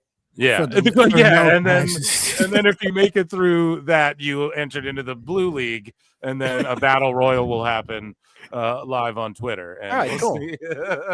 see. Not convoluted at all. It'll be Yes, fine. exactly. It'll Hey, be Joey. totally fine, I promise, guys. No, listen, people are getting these prizes, so just tune into PWT and you'll fucking hear your name, or you'll figure it out. You know what I mean? But Joey. Go ahead. You mentioned earlier one thing that Ospreay doesn't do. He doesn't bleed a lot. Oh. He really doesn't. Well, I mean, you don't really have to. Not that I care. No, I know. But If you're him, because none of your matches are about selling or staying on the mat or trying to build tension. So, I mean, you're people already bleed, bruv. John Moxley does. That's his whole gimmick, bruv. Hey, what if instead of me making me head bleed, I make me brain bleed by landing on me skull all the time? Oi, drink a pint of Guinness, thins the blood out, bruv. What if instead of me cut me head with a piece of an old Guinness bottle, bruv, I instead do something real smart like destroy every joint in my body, bruv? I think I'd do that instead. 20 years later, I'll be selling, bruv. You get it? It's way smarter that way. It's long-term storytelling, bruv. It's gonna be real good because what happens is my neck, bruv. I have my arm around my kid. I couldn't even feel him there, and then I realized my kid wasn't even there, bruv. Because I smell colors now and I see flavors. I don't know what to do anymore, bruv. But at least I'm not in the WWE with my Triple H fucking buying Stephanie. That's why he's got a job there, bruv. Unlike me, who's talented and smart. I see this Gunther guy, he's coming to the ring right now, bruv. He could hold a candle to what I do in the ring, bruv. What you do is you fall back down, you fall down, stand up, you fall down, stand up, you fall down, stand up again. Then you fall on your head, bruv, and then you stand up again. Then you fall down and stand up again. That's what makes me the best in the world, bruv. Oh shit. That's what funny, you man. I see people in the chat, they're very upset with me not giving credit to the bruv. I'm going to just turn off the pay-per-view and play Echo the Dolphin, bruv. Reminds me of my childhood, bruv. Back when me mum would return me text messages saying, why you keep hurting yourself on the telly for whatever reason. I say, 'cause I'm the best in the world, mum. And she says, why, how can you be the best, bruv, when you're on that show that is due? Nobody watches it, it's Duke, son. Restore the feeling in me arms, bruv. I tried to wank myself the other day, bruv. It was very. You ever, when you were a young lad, you ever did the stranger, bruv? You sit on your hand and then you crank that soldier boy. I do that Since I all the land on me, time now. No, I just do it all the time, bruv. It's magic, bruv. Don't even need me, gal. I don't even need me girl, bruv. Sometimes I tell her just breathe into the phone for me, bruv. That's all I need to hear. I got a good imagination. Did you know I dress like a video game character, bruv? No one else does such a thing. Anyways, this Gunther, I'm better than him. He can barely fall down, get back up, fall down, get back up, fall down, get back up, fall down, get back up. Oh my god. Sometimes I call me girl. I'm gonna need I call me girl on my Xbox headset, bro. Comes into the chat. I just wank myself. I just toss myself, bruv. Sometimes I say to her, You say got your salad? I say break wind for me on the Xbox for me, girl. I gotta put myself. Oh, dude, you just fucking killed me. Oh man, That's too funny. Well, I mean, I have to get tissue. Yeah. Well, I mean, I'm just trying to cut some good promos. That was awesome, dude. That's it was all. so on point, bro. Oh my god. I'm just restoring the feeling. Yeah. Fuck. I'm dying. I used to love playing video games, bruv. Oh man. Damian Priest, he's got them things on his arms. He's got them bubbles. I think it's called muscles, bruv. Yeah. Man, speaking of fucking no muscles, Eddie Kingston says health insurance is a scam, dog. Via PW Insider. He told Mike Johnson or whoever, health insurance is a scam, G. Hey, bro, as long as you don't pay the bills, they just keep going. It's like, all right. Eddie Kingston, health insurance is a scam. Yeah. That's a quote. Yeah, we know, Eddie Kingston. We know. I hope that leads to Eddie Kingston's new manager being Bernie Sanders. That would be the best case. Oh my god. That would be great. Just put him on the show.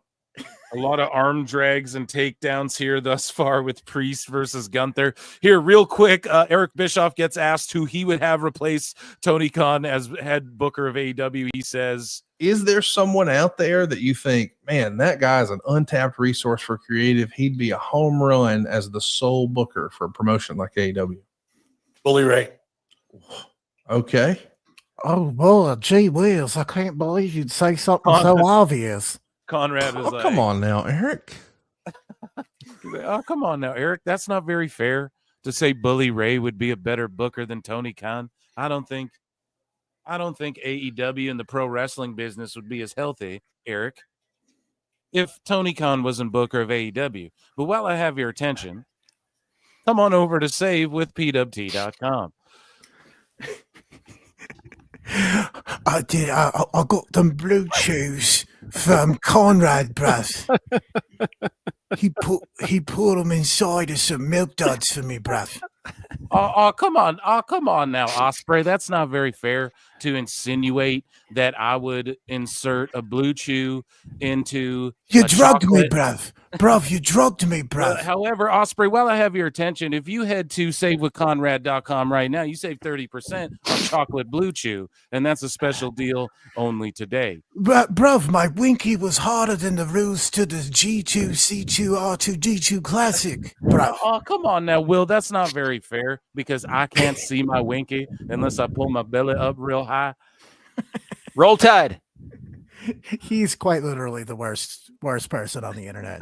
Like Dave, I love Conrad. Roll Tide. Roll Tide.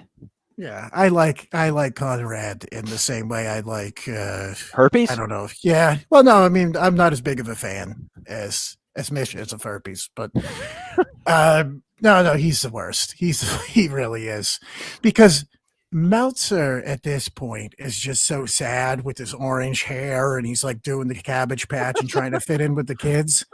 Like that's his whole thing where he's like, oh, they're just all so out of touch. And it's like, you're 69 years old, dog. Blaze it.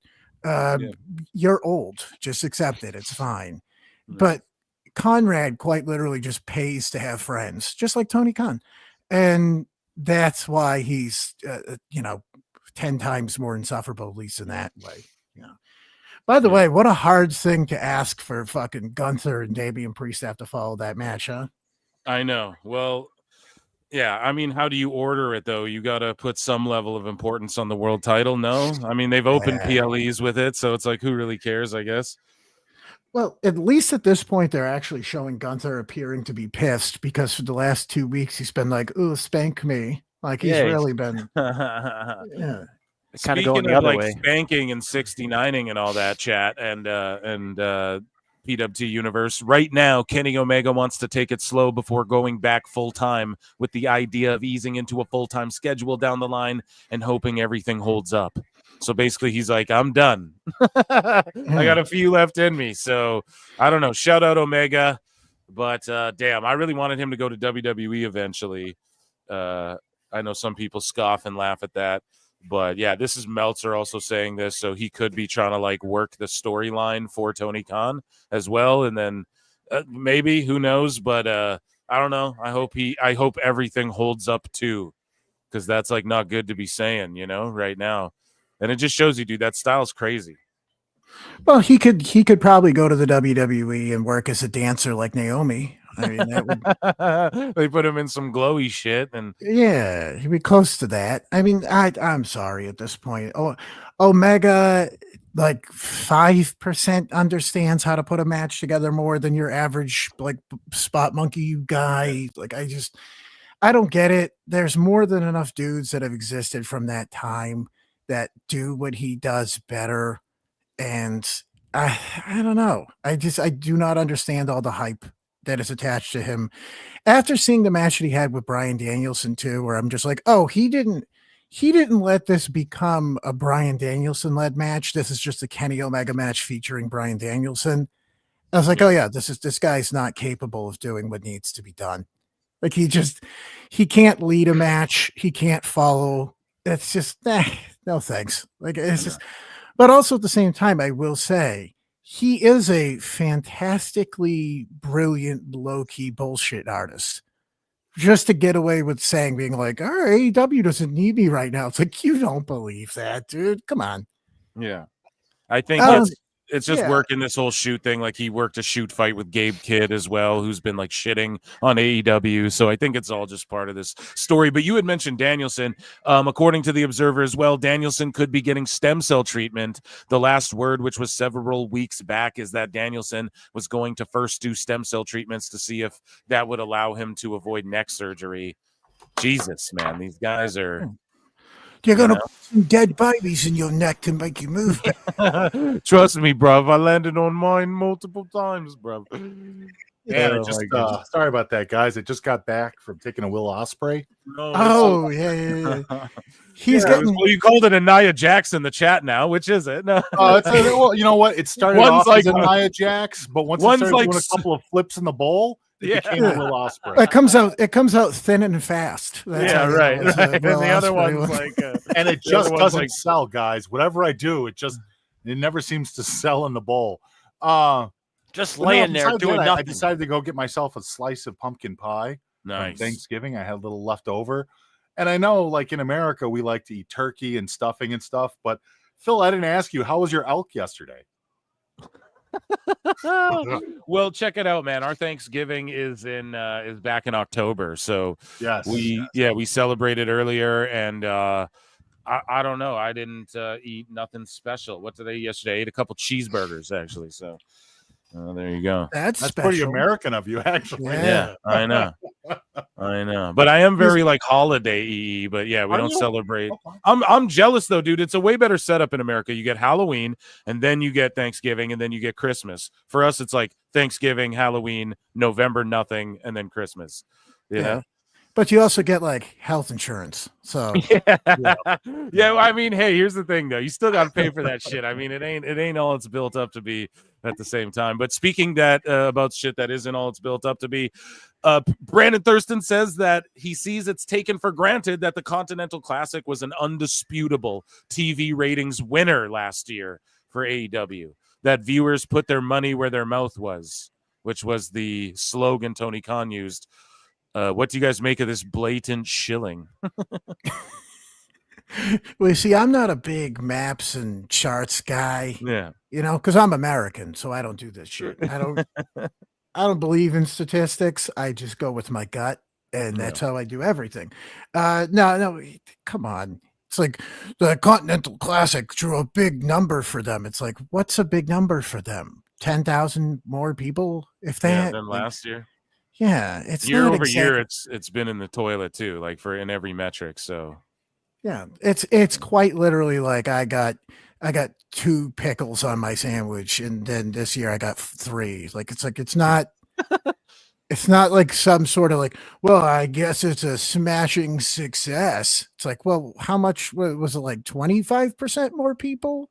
Was it 30% more people? They think that treading water is successful. You know? Right. Not drowning is a victory to them. They're like, "Hey, we didn't gobble water and sink to the bottom of the pool." You're like, "Yeah, that's a win, I guess, in this situation." but that's what it is. Like, okay, the Continental Classic was this big smashing or whatever, blah blah blah. But now also, as a year later, we already looked at the 2 groups of people that are on there. We've already seen all these people wrestle like 100 times, with the exception of Ricochet. I was just going to say, like, you never saw Ricochet wrestle yet. He's new here. I've only seen Ricochet wrestle for 20 years. Right. You know what I mean? Like it's another one of these situations where there's not a lot of fresh matchups for this to become something that people are super pumped and, oh, I got to win this. And it's like, if this is supposed to be their version of King of the Ring, it's like, okay, I guess maybe, or it's some sort of New Japan thing. It's like, well, what do you actually get at the end of it? Is there something you get at the end of this? Do you get a title shot? Well, there were Do you 3 win belts. money? Like, what do you Well, win? that's the thing. And at the end of the first one, it was like, you're the Triple Crown champion. And then Eddie Kingston won or some shit. I don't remember exactly, but either way, these belts got like merged into the Continental Championship that Okada has. So what they won at the end of the last one, what it culminated in this belt that Okada has, and then fucking Okada's in this tournament again for what? Like, is every one of his matches a title defense, or it's just for points? And let's say he gets outpointed, does he just lose his belt, or is it not for the belt, or the winner gets a shot at his belt but he's in the tournament? It's so fucking dumb. It's just not thought out, and it's just more of the contrived bullshit that won't get anyone over, including someone like Edge, who can affect TV ratings, and it's fucking Edge. And Adam Copeland says he's ready to get back at it after being cleared to train. I can't wait to see him back, I guess. Not that it'll make a difference. We'll get Edge versus Bobby Lashley, and it's like, okay, we could have just saw this 6 years ago in WWE. Yeah. And then the last one here, we got Britt Baker comments on social media hate. And she says, it's tough because we live in a world where social media is so prominent. Social media fuels what we do. Essentially, we rely on it. But man, is it toxic. It's brutal. There's a whole population. There's a whole population of people on social media who just want to make you feel bad about yourself. It's crazy. Yeah, thanks. It's crazy. We live in a world where that's their mission. I'm going to wake up today, tweet 10 mean tweets to Britt. I'm going to take a lunch break, and then maybe I'll do 10 more. It's bizarre. What do you guys think? Go to Blue Sky then. No, just kidding. well, this is the problem in this situation and it's the same exact thing that follows a lot of people that are on that platform. It's like, you have done shit that warrants people being shitty to you. It's not for no reason. You know what I mean? Like the wild days of, the wild west days of YouTube, I should say. It used to be like, there'd be a picture of a baby blowing a bubble and there'd be racial slurs underneath it. You know what I mean? Like that was what YouTube used to be at one point. And then they obviously cleaned it up. And then in some people's opinions, over cleaned it. But that's, when this is happening on Twitter, it's like, people are saying mean shit to you. And it's like, yes, but to what end? What did you do to merit this? Oh. Are you a terrible wrestler? Probably. I mean, are you a shitty person that has a lot of bad shit following you? Yes. So it's like, it's not like people are randomly attacking like church moms and, you know, people who are kissing puppies online or something. Like, it's like you're kind of an asshole. That's why. It's not for no reason. And she doesn't wrestle enough, man. Like, they're not, she just shows up, has a big match, and you can just see that she's regressing skill-wise in the ring over the years. And I don't even think it's her fault. Like, she isn't getting booked on shows. She could be out there getting indie dates, but why do that when Tony McConn's like, yeah, I'll fly you on my plane. Sorry, I mean, I'll fly you on my plane. Yeah, well, that's why none of them have gotten better. And there's literally audio from when this company started of me saying, okay, but all these people are not going to fucking wrestle enough to ever improve. And 5.5 years, 6 years, potentially later, ta-da. Yeah. None of them have improved. If anything, a bunch of people who were actually at one point, you know, very, very full of potential. Dare I say, a guy like Adam Page, it's like, well, now he barely wrestles. So when you see him, you can tell he's rusty as shit. Oh, but he does the great fucking blah, blah, blah. No, the guy's regressed. Whether you want to think so or not, he's regressed. And Darby Allin, who at one point was one of the best baby faces on the fucking indies, if not the best baby face on the indies, has been reduced to like some guy on a Can't Kill Yourself video. And he's like, oh, when can I stick the toy car in my ass? Like, that's all he is now. Yeah, that's like where it's going, dude. Yeah. And that's where, like, when you put him in a position to have a good match with a real worker, it's fucking good. But other than that, he's a clown. Right. You know, and the same thing happened to Britt. But how can you improve if you're only working 1 day a week? Right. Exactly. Or once a month, even once a month. A lot of these people, or once every year, like fucking Britt. Yeah, but how about the other stigma too? That if social media bothers you, turn it off. Yeah, don't do it. How about that? How about the simplistic thing? Isn't that the same thing that we said to Ricochet? Isn't that the same thing that was said to the Young Bucks? Like, just turn it off. Go away. That's all. Don't do it. I mean, that's maybe one of the only things that John Moxley has ever done that's proved that he has 3 brain cells firing. Yeah. That he's like, I'm just not going to do that. Right. And people are like, well, why? And you're just like, well, he makes no more money doing it. And then he just feels like shit. Like he's going to make $6 million or whatever fucking amount of money from Tony Khan, whether he responds to tweets or not. Yeah. He's already made 6 at That's least. the thing too, is like, if this stuff is really bothering you and it's not helping your career in any way, why are you doing it? Isn't it AEW's job to have their own PR people go out there and shill your matches and shill your upcoming events and stuff? I don't even know how that works with AEW. With WWE, it was clear that certain tweets got removed if somebody said something stupid, Braun, you know, but and others, right? So it's like, I don't know. Britt Baker isn't exactly like you said, Joe, isn't exactly a princess or an angel. She's done some pretty shady, heinous shit in the back that we've heard from time to time. So the fact that she's receiving all this hate, it's well deserved, you know? Yeah. Well, that's it too. It's like, it's this woe is me thing where it's like, well, I guess they're all just mean to me for no reason. I know. This match has been fucking amazing, dude. I know, it has been. I know you guys are deep into the Britt Baker stuff, but the back and forth has just been a cavalcade of just ass whooping back. I was surprised because Damian Priest is one of those guys that doesn't elicit much of a reaction from the crowd sometimes. He's been getting some people standing up on their feet, and I'm like, wow, Damian Priest is really eliciting emotion in this match. And it looks great, and I'm surprised it's still going. I thought this match could have ended at least 2 or 3 times right now. But so the Razor's Edge, I just wanted to get through AEW news, guys. That was AEW news. Round of applause, chat, for AEW news. But yeah, the kick out of the back and forth lariats, and then the fucking kick out of the Razor's Edge, or whatever you want to call it. What does he call it? The cross bomb or whatever. Right. Yeah. Well, that Kimura lock spot was great with Gunther, just kicking him in the back of the head while wrenching his arm out. I'm like, Jesus. Yeah, there's a lot of good shit here. By the way, I'm not sure how I feel about the new rap metal I'm in Papa Roach Finn Balor recently. I don't know what that's all about. Where he's just dressed up like a guy that was entrapped or something. I don't know. I'm glad Damian Priest is finally ditching that street trash shit. Like that's it's just so stupid.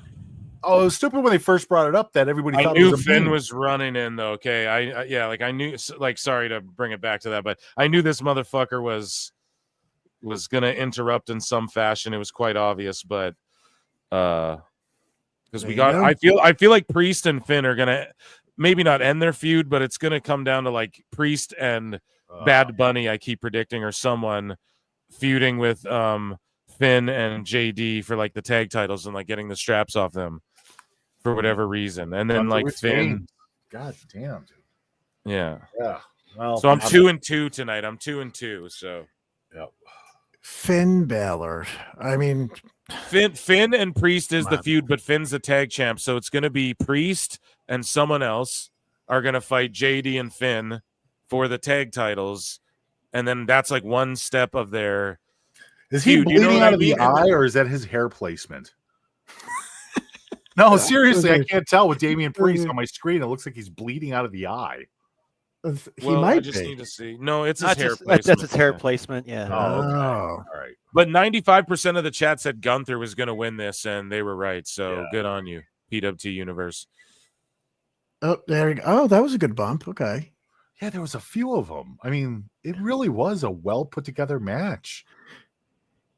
Finn, yeah. Enough with Finn Balor. Jesus Christ. Please. You're over it or what? You're over it? Yeah. I mean, Finn is just a guy at this point. Like, they've desperately tried to attach him to something, and he's a guy that rightfully people had high hopes for years. I am. But, yeah. Know that Gunther fucking flattened Finn in this, though. Yes. So they didn't allude us to believing that, is Finn and Gunther in bed together? No.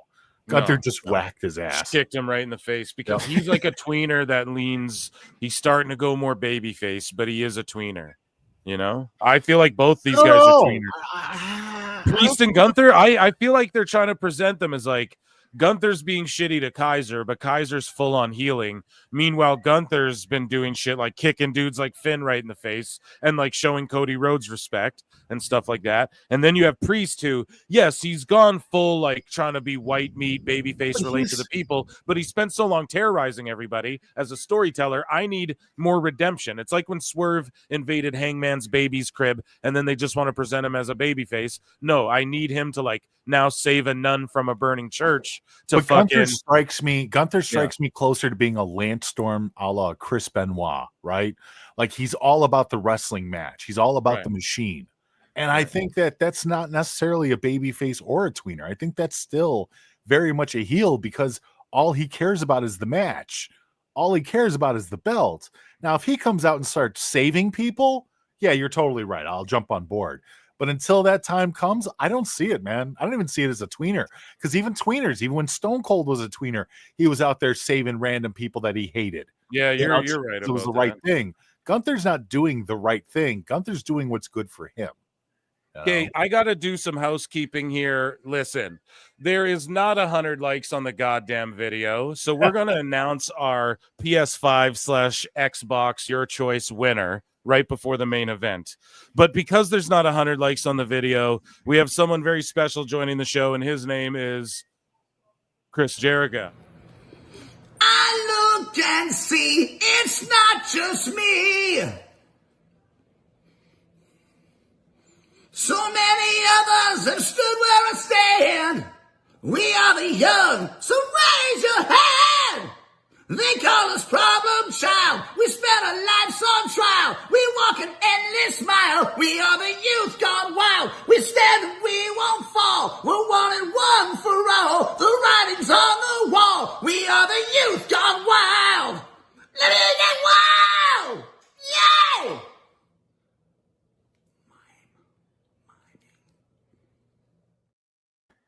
That sounded real good, bruv. Hope you all enjoyed that. Now I'm refreshing the page. 100 likes. There we go. Some of you fucking 3 more times, bruv. Can you play it 3 more times? Here.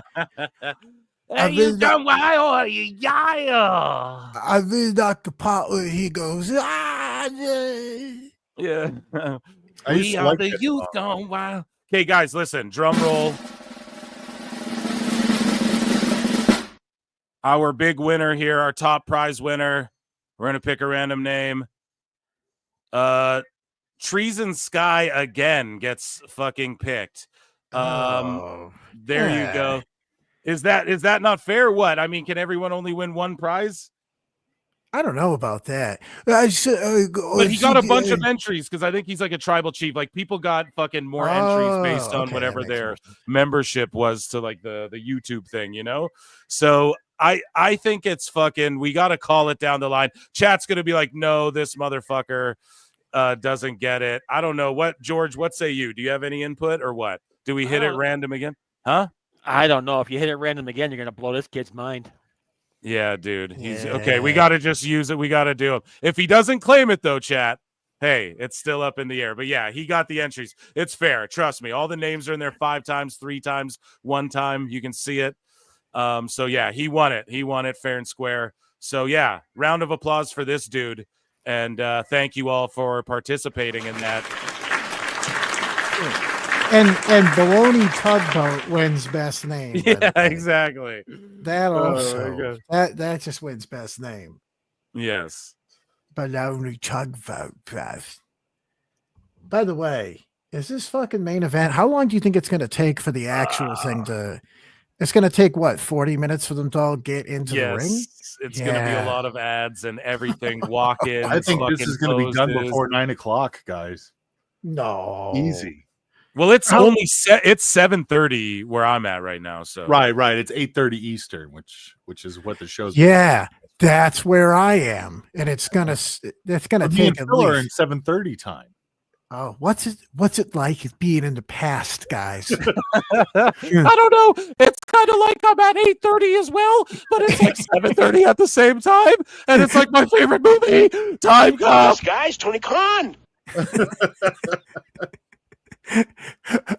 You're living in the past like Jim Cornette. Jim Cornette lives in the past. What is this? These old podcasters, podcasters, wrestling soup. You're just old 90s podcasters. You actually don't get it.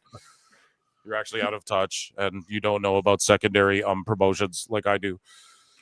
Wait, are they having them all cut old promos like Warzone on fucking like football, like NFL? This is like NFL. Yeah, it's like NFL game day type shit where you like say your position, you know, it's like the Key and Peele bit. Yeah. I hope Ahmed Johnson pops up. From Macumba Tumbo. He's like, juice make sugar. I'm Shaq. I got 5 championships. I'm here to wrestle tonight against Cody Rhodes. Have you ever seen the classic Warzone promos with Ahmed Johnson? Of course, like the video game dude, of course. Oh yeah, juice makes sugar. That's of course. I'm in a real bad mood, Morty. Like that was pretty good. I like that though. I like they're going with that. Yeah. But by the way, so how many years is it before Solo is dancing in the middle of the ring with the new Too Cool? What do you think? 2 years? With Too Cool. Yeah, he's doing the Too Cool dance and fucking stink facing dudes. No, that'll never happen, bro. That'll never happen.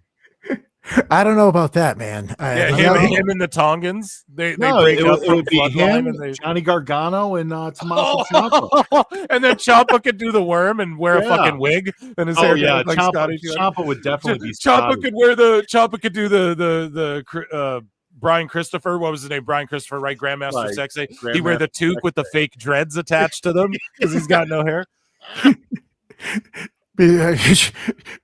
Johnny 2 Bori. I don't know what the fuck he would be. Oh my God. Yeah. Grandmaster Sleepy. Grandmaster Sleepy. Johnny 2 Snoozy. I do like the idea of making Tommaso Ciampa into a late 90s Malibu's Most Wanted rap guy. Oh my God. That would be a fitting end. My emergency stash. Yeah, we're not too far off from that. I think he'll make a great Rikishi someday because he's certainly not going to be a main event wrestler. Can we please just come? Do you validate Parkin? He's going to be a tag team guy with Jacob. That's what it's going to end up being. Yeah, there's no chance for this fucking guy. I mean, if you just look, by the way, if you just look at the lineup here, right? You look at all the guys that are on the OG bloodline, I guess, if you will, and you go, oh my God, Solo Sikoa is a young guy. He's a younger dude, so who knows? All sorts of magic can happen. But he's a good 7, 8, 10 years out from being close to any guy on that team. Like, not even in the realm of it. Like, he's not close to Sammy. He's not close to fucking Punk, obviously. He's not close to Roman, and I don't even, typically put Roman over like that, or the Usos. So it is what it is. Like, he's not gonna be that guy, and it's gonna take a lot of rehab after this dude gets train run on him for years and years. I don't know. I think that's what it's gonna end up being. Is he's gonna probably, like you said, Mish, team with Jacob and become like silly guy. That's going to have to be the choice. He's going to become silly guy because he's already sort of become silly guy, which is funny because Jacob, I can't see Jacob being the comedic relief. No. He'll sit there and be like, I love you, but you're freaking me out, Solo. Hey, do you guys have like a link to your Discord or something we can get the chat here and the listeners so that Discord.gg/wrestling soup. There you go. Discord.gg/wrestling soup. And we'll be doing the post show there, no? Yeah. Yeah, we golden.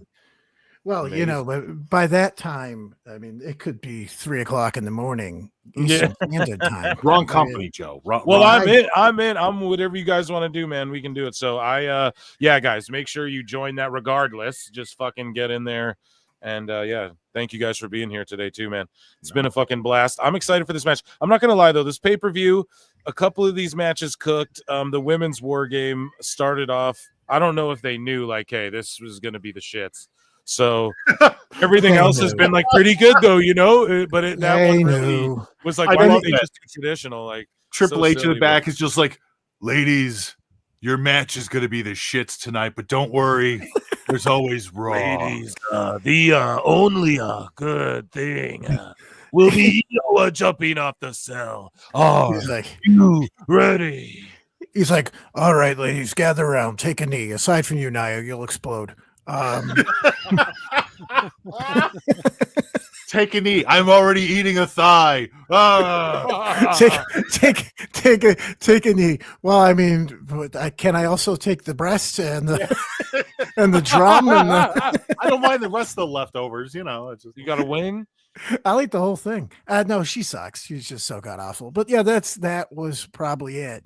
It was making people eat their Brussels sprouts first. That's clearly what it was. Yeah, it's funny. You were talking about the three-way rundown earlier. They just did the rules for the War Games match for the main event. So and they did it at the beginning of the show too. I like the fire like shooting up in the air around the ring too.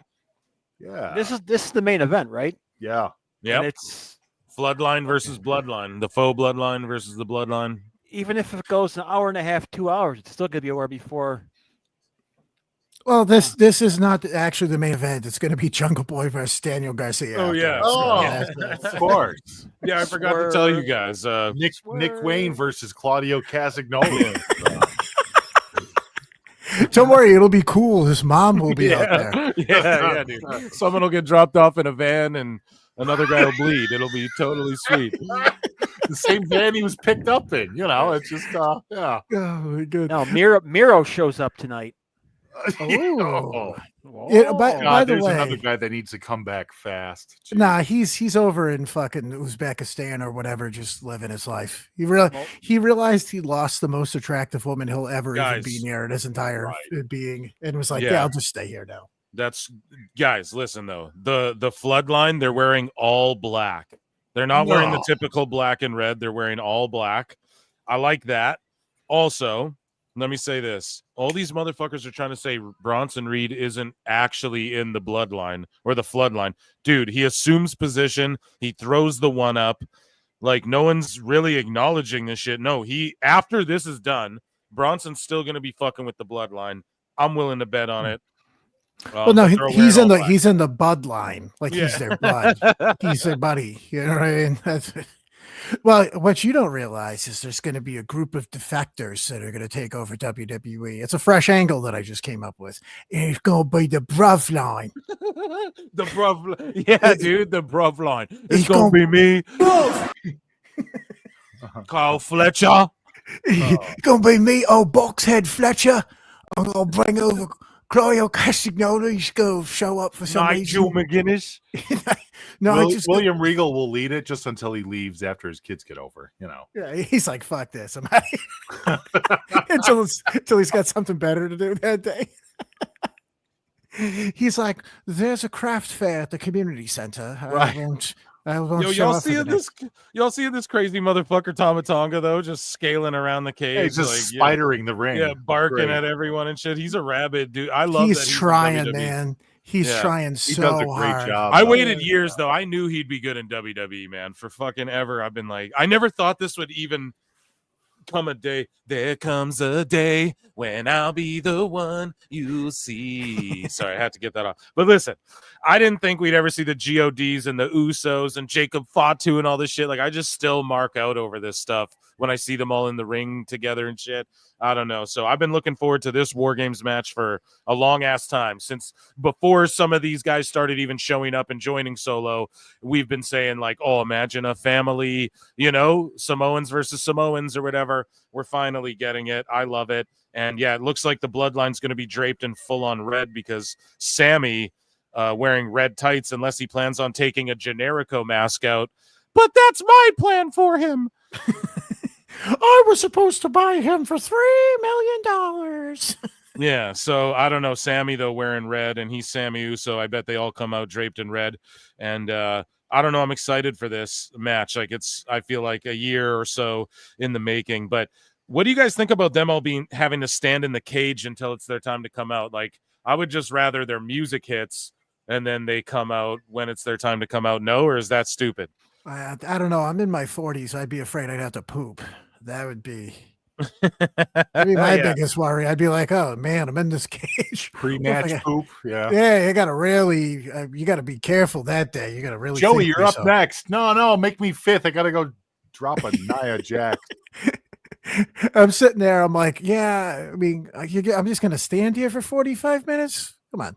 Yeah, like they gave up the fucking black and red like aesthetic. See, I'm a big aesthetic mark, if you guys can't tell, right? So I get mad at AEW as well. I'm like, man, you guys, the white ropes, like you couldn't try and look like WWE any more than you do. And it's just like off-brand WWE light. But I'm just noticing, yeah, these dudes are wearing all black. Oh, it's great. And they Just surrendered fucking goon armed them. That's Yeah. awesome. And now it's cut to black. Oh, there it is. Oh, there we All go. right. So Punk comes out. Yeah. He's doing his whole deal. By the way, I'm sure you guys saw the Punk segment from last night that he did with Roman and Paul Heyman. Yes, it was And- amazing. We covered it earlier, yeah. Yeah, and I'm sitting there and I'm watching this, and I just turn to the missus and I go, "Can you imagine they let this fucking guy leave this company for 10 years? Like, can you imagine they even let that happen? Like, Or just can you imagine too being AEW and fumbling his ass twice as well? You Oh know, my it's God. all of these. Yeah. It's just that's why he's so fucking over too, because of all that bullshit. WWE fumbled him, AEW fumbled him twice. It's insane, man. He's had the wildest ride. And Such I a will, fan of him. I will say the funniest thing is like you watch all this play out, and you have to think of the people that still have to pretend that AEW won. It's truly the Drake fan of the situation. You know what I mean? To be like, yeah, well, I mean, yeah, I mean, what are they doing over there with him? Just putting him in the main event of Survivor Series is all he's doing. What I mean, Yeah. the A fucking year guy- after debuting fucking right behind Orton and having the whole place explode, and then now he's in the main event, having promos with Roman. It's so funny because they do it with everyone. Ethan Page comes in, they're like, all right, he's our main event NXT guy, and they make it work. They're just, I don't know, man. AEW's got to figure it out. I swear, like HBK's and Triple H are like, dude, here, we're giving you free lessons on how to do this. The only one that's not really working for me is Jade Cargill. Like, I think she should have went to NXT first. I don't think main roster was the move. I don't think she's improved much. What do you guys think as the OTC fucking comes down to the ring? You mean Nia Jacked? Whoops. I think they saw Lash Legend and are like, well, she can do all the same shit and she's like better at her timing and everything. I don't know. And 10 years younger, and yeah, you know, there's like a lot of there's a lot of shit that's more positive in that situation. I think she's a lot better than what she was in AEW. I mean, look, let's be honest here. AEW was offering her almost no training. And granted, Jade Cargill has a smaller ceiling than a lot of these other female talents that have been trained correctly in WWE. I still think she's leaps and bounds way better working with Bianca Belair than anything she was doing in AEW. Of course. Well, that's the problem is you have to look at what AEW offers. And it's the same thing as if you were going to get, 2 job offers. One job, they're going to pay you a lot, but all day you're there and you're confused as shit. Right. You have no idea what you're supposed to be doing. They just send you emails and you're like, oh my, what do I do? How do I respond to this? I have no idea what I'm doing ever. And they're just like, yeah, well, dude, just write it out. Cause the direct deposit hits every Friday. And you're like, but I really need help. I really need some sort of guidance. And they're like, dude, shut up. None of us know what the fuck we're doing. Just sit there. Just sit there and nod your head. There's free creamer in the break room. Like, go and hang out, dude, have some coffee. And she's just like, well, you have that one, or the one where it's like they might pay you less, but at least they explain what's happening. Right. At some point, somebody's looking at you and going, oh, this is how you do the job. CM Punk getting Jay Uso gets main billing of the OTC group. Well, come on, that's pretty big. Over Roman, that's pretty big. They're acknowledging, for lack of better term, the fact that Jey Uso is going to be the guy because Roman's not long for this company. Well, no, of course, but he's still a legend as far as especially for the group. But it's just It's very interesting that Jay is the last man out. I don't know. Yeah, they got to keep. Oh, sorry, I was just going to say though they got to keep. The whole story is that like Roman is finally like, okay, I don't need to. It's not about me being acknowledged and shit. He's not a full baby face yet. He's not kissing babies, but he's like, hey, he's not slapping them anymore either. Yeah, like I don't give a shit. It's not about me being like, hey, I'm the main motherfucker. Jay can get his shine, whatever. But it won't always be this way. It's just this way for the War Games because they can get away with it. You know what I mean? Like they're only doing it because they can say, well, Jay was the first entrant in the War Games. Like it's not like Jay's going to be getting top billing all the time, like let's say he went one-on-one with Roman, that wouldn't be the case. I'm sure if like they were tagging together, I'm sure Jay would go first, but if you can get away with it at War Games, might as well. And because Canada hasn't motherfucking yeeted in a good minute. Okay, Shadow Badass for $5 says Guerrilla Tactics. It's time for warfare. Yo, we came to battle. Yo, we aim to kill. Okay, dropping bars in here. Some fucking. Thank you so much. Sorry, what were you gonna say there, Joe? Well, I'm just saying with the yeet conversion rate. You know what I mean? It might be a little different. I do like the idea of him coming out and they're like, yes, down since day one, eh? I'm enjoying being down. Oh, yeah, I've been really booted. We don't call it down, so we say booted. Oh, I've been down. It's really down. Good time. It's a real good time being I've been down. eating, buddy.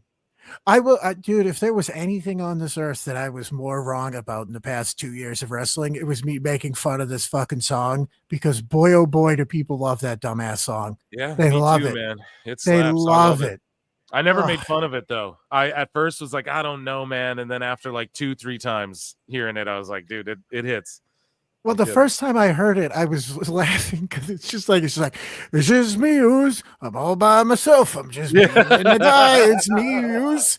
Here I am. I'm doing Oos stuff. I'm all alone, Oos. Here By I myself. am. And I'm like, that's the song. That's hey, at one point there were several ooses, but now there's only one oos. I don't know how to say that singularly. And I was like, this is okay. And then people were like, I love this. This is the best thing that's ever happened. I was like, oh, okay. And then Tonga just like perched up on the top rope there talking shit. And yeah, I don't know. Jay and Tama Tonga about to throw down. I hope the first two entrants are like Tonga and Loa and Jimmy and Jay. I pray to God, man, and we get an Usos GODs throwdown. Like, I'm a New Japan mark from fucking 2010s. I'm just like a Bloodline fan in general, and I think somebody told. Yeah, I think somebody finally I'm got to so- Tama and basically said to him, "Hey, this is your opportunity. Quit fucking being such a slug." and just like talking crazy shit on interviews, bro. Chill, but Yeah. he's in great shape. He came in, I don't know, something's up with Tonga Loa. Like, he don't be wrestling all the time either. So whatever's up with him, if you guys notice, he's wrestling the least out of all these guys. They kept him out of the ring for a while, right? They put the straps on Jacob and Tonga because they're like, oh, Loa got his fucking eye gouged by Owens or whatever, right? So for some reason he got signed, he wasn't working. Fast forward to now, he's working more, but I just really hope we get a Usos GODs. That's like my Tony Khan 2K19 fantasy. I'm playing 2K like 18 or whatever, fantasy mark booking that match. So yeah, I'm excited that I'm about to see that in a War Games crazy. We have Jacob Fatu, Roman Reigns, fucking GODs in a War Games together, right? Like, it's just crazy times. If you're a 5 Uber minutes, mark like myself. 5 minutes between guys, huh? Yeah, and that's a Oof. long period too. Holy moly! It And just- then they sent out Nia like first for that. No wonder. It's like they were trolling her.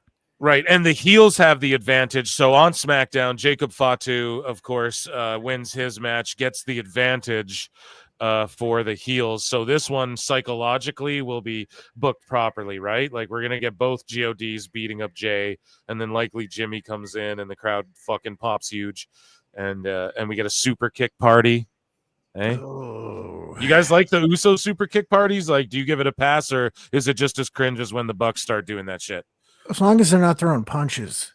The Usos punches are impressively. Hey, bro, they're unimpressive. Samoans. They're allowed to like do crazy arm flails and then throw a chop at you, dog. It's Didn't pretty you know bad. that? Yeah, the Usos punches are really they do not look good. But yeah, I mean, they have to do something with their offense, so they're allowed to do those kicks because anything they do with their arms looks generally unimpressive. It's weird how both of them can't throw a punch. It's strange, but this is also strange where Jimmy's or Jay is just selling the shit out of this here. Okay. Yeah, dude. He's Sure. got to. He's just got to get beat. I want to see color, though. Do you guys think Punk does a blade job? Yes or no? I think that Roman should blade. No, stop. Why? Joey, Why? stop. Why can't he blade? Why can't he blade? I think Roman should blade. Oh, come on now, Eric. Come on, man. Why can't Roman blade?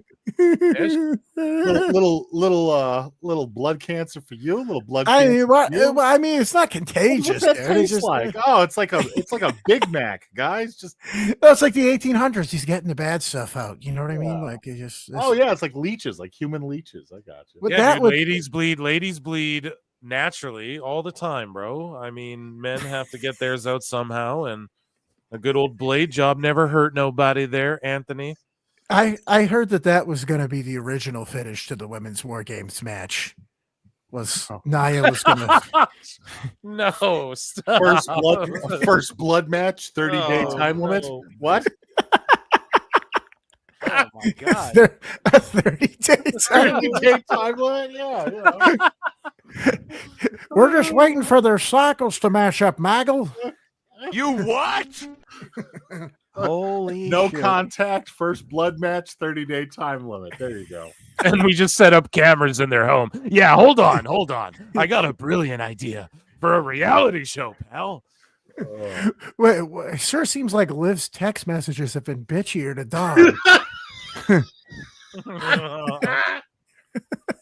There's like armchair quarterbacks. Ah, she seems a lot bitchier. Seems like her moon is rising.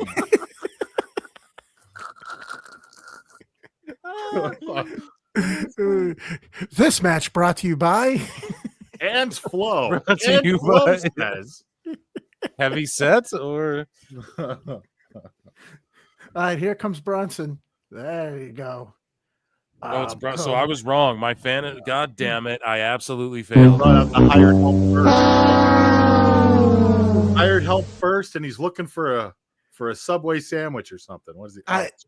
It is funny. It's just like they do go right under the ring. Like they're just like, there's toys in there, but not my toy. Yeah. Why the I want fuck my did it- toy. I can't get over how I feel like it really kind of like brings down the overall show doing that women's war game match and just what it was. It just takes away from these guys digging under the ring and getting crazy with it and shit. I Wait, love are you- Bronson Reed. Who stops a chair with a palm? He just palmed the chair out of the sky. Dude, they're Samoans and Tongans, all right? Bronson Their Reed heads is don't great. get hurt. They rip people's jaws off. They fucking They wear pleather for some reason. I don't know. I like it. I like it. By the way, poor Jimmy's got to learn that once you start getting into your 30s, you can't be wearing pants like that. Not even just because it's like, hey, grow up, pull your pants up, bud, or like not fucking pulling a Cosby. His wife says it's okay. His She's lady- walking around with a radioactive Simpson suit, so It's like, oh, here we go. she looks like every Oh. 90s rave character in existence. Yeah. Naomi. Oh yeah. Yeah.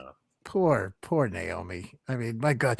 By the way, that was funny. We talked about that a little bit, Bish, where it's like they're gonna turn Naomi on Jade Cargill. I'm like, oh yeah, that's a great idea. I mean, boy, they'll sure get a lot of life out of that one. Yeah. Feud. Oh, I still for think real, she should it's- be with the bloodline. Yeah. I still Yeah, don't know well- why they don't even attach her to the bloodline. It's like we all know she's married to Jimmy, right? Like that, you know? But then they'd have to bring in another woman.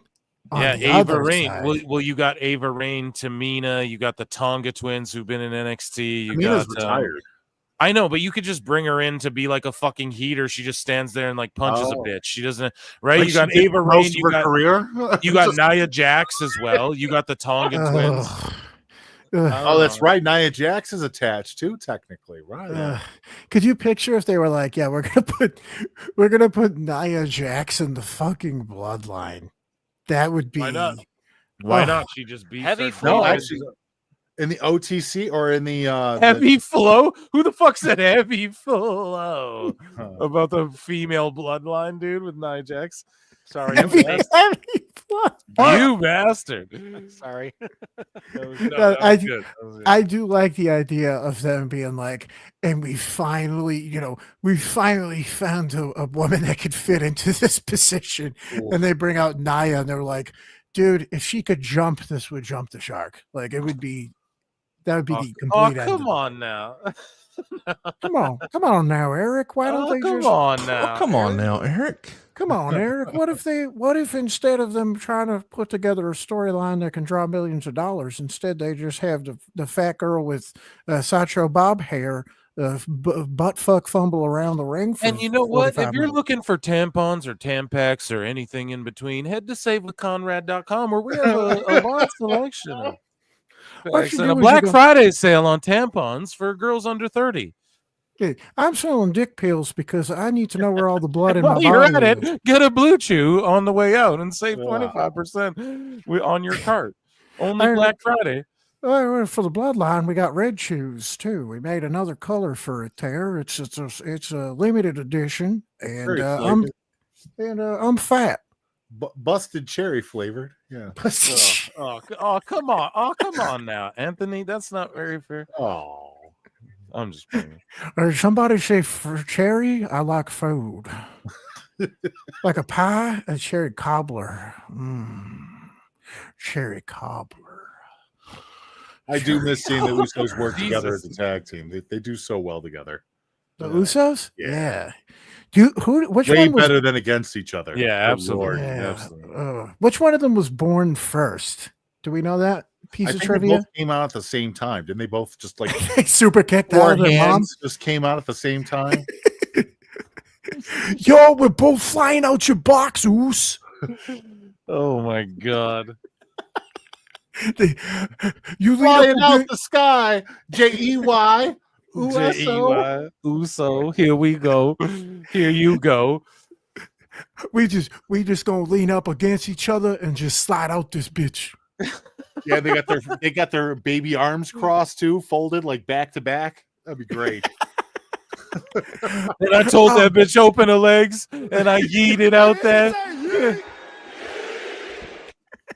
Yeeted out the pussy. Yeet. This is the baby's first words. Yeet. Yeah. Let me hear you say yeet. Somewhere, some wrestling fan is teaching their baby that. Yeah. That First is a one came out, he's like, oos. The other one came out, he's like, so. Wow. He lifted Bronson up on that cage, huh? Yeah, Bronson has no problem Bronson with is making way himself too small. giving. What do you guys make of fucking Bronson saying previously going into War Games? He's like, whatever I do in this match, it's gonna be remembered for a long time, or whatever he said. He's like, I'm gonna do something crazy that people will remember. So what do you think of him like going out there and saying that before the fucking match? He's going to try and get up on the top of the cage, I think, at some point. Right, but like, why stooge that to media? Like, why tell that to people before the PLE? For the casuals. I get it. Yeah. Well, he's just trying to get people to watch. That's all. Right. Well, right, but I just want don't. to I see think a 400-pound, I'm sorry, 330-pound guy jump off the top of a cage. You know? Well, of course, yeah. I saw Rikishi do it. Right. Maybe he'll Couple be. times. Ooh, You know what the that's- scariest bump to me of all time is? When Rikishi got chokeslammed off the cage onto that fucking hay truck. Because, dude, if you're like there's just millimeters of, he could just clip the back of his head, death, like on a truck. You know, I don't know. To me, that's always one of the sketchiest bumps of all time, even like compared to jumping off the cell, in my opinion. I think, or like, I guess that's what he did, but just to fall directly backwards off it. Like, if you're just jumping forwards, you have some control. I don't know. That's just my opinion. I think Rikishi's truck bump's one of the scariest shit of Anytime all you time. do a bump off a vehicle or something like that, that's dangerous as hell. Yes. I always looked at Shane McMahon's weird stuff, like jumping off the fist, as just, you know, or like falling onto, like, even though There's there a was, crash like, pad. yeah, but even still, it's such a narrow marker of missing that and hitting like the wood edge of a box. But like, can't they build a bit? What I'm arguing is like, okay, they build you a large enough platform to where if Shane lands, like, it's probably 10 foot by 10 foot at least, right? Think about what's the back of a truck with hay in it. Like a back of a pickup with hay. Like, there's less room for error, I feel like, in that to just clip the back of your head on like the back of a truck. I don't know. I think that it's, and you're Rikishi, you're a big ass dude. I don't know. Maybe I could watch it back and it was like a rigged up truck that had like a huge fucking, you know. No, those like, shocks were definitely blown after that. Come on. Yeah. Well, I don't know. Joey Janela and Zandig did the same. Yeah. So. Zandig, Jesus. Jesus. But yeah, we had Jacob Fatu laying waste to motherfuckers. Oh, was it a headbutt to the dick? Was that like a lifting headbutt to the dick? Oh, yeet, bro. He yeeted me in the dick. Yes, and we got like bloodline whooping ass right now. Okay, never mind. You know, I it was would like, be funny. Awful innovative move. What if he hit him in the dick and then he gigged his head? Is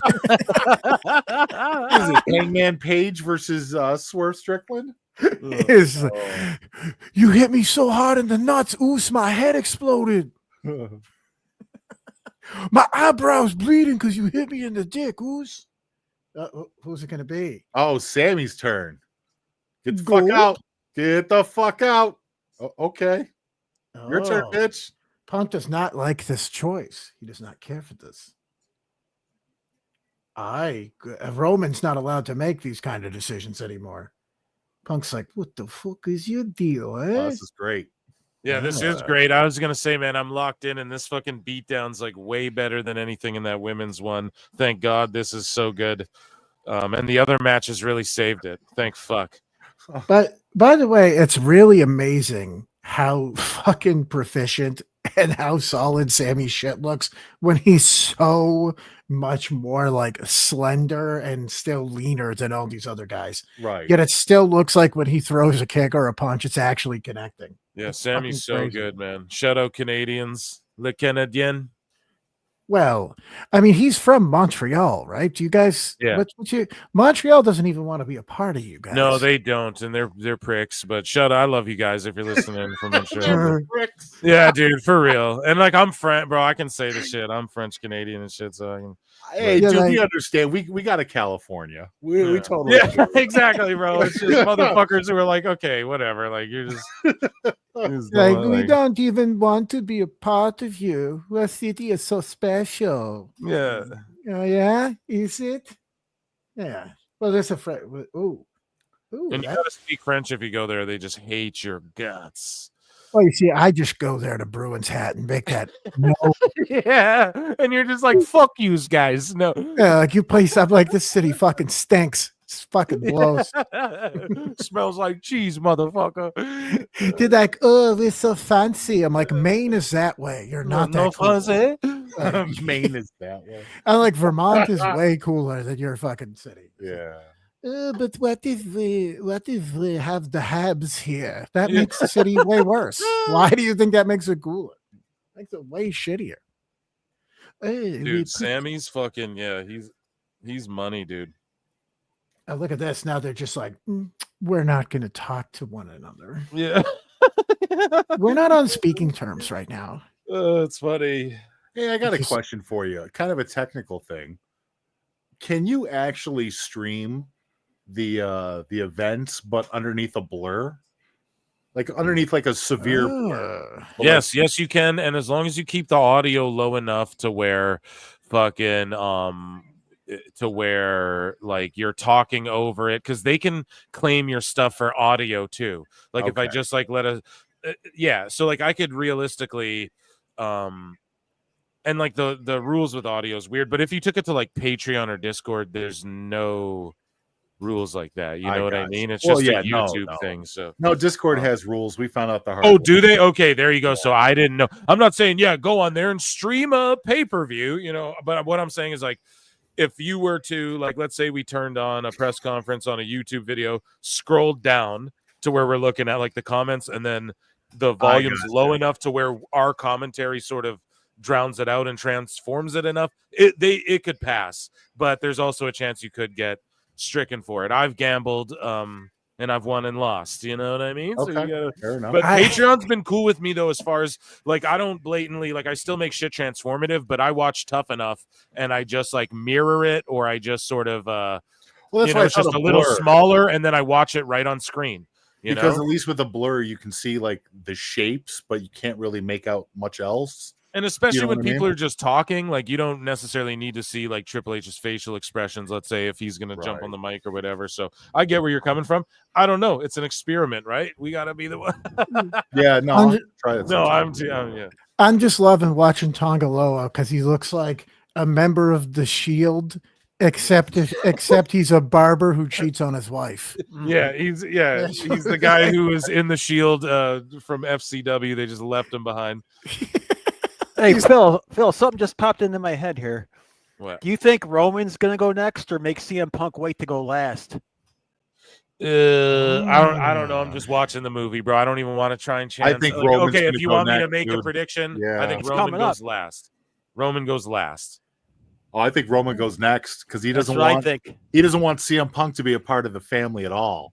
So, Or like to be a part of the win either. Like when by the time Punk gets in here, we'll just be pinning these fools. Right. So I could see that too. Yeah, actually, you switched me. See, I'm malleable, right? So my mind just changed right there. For real, Malleable though, you know? Phil. You just, Yes. Yeah, you just fucking changed my mind right there. So Hey, they're talking.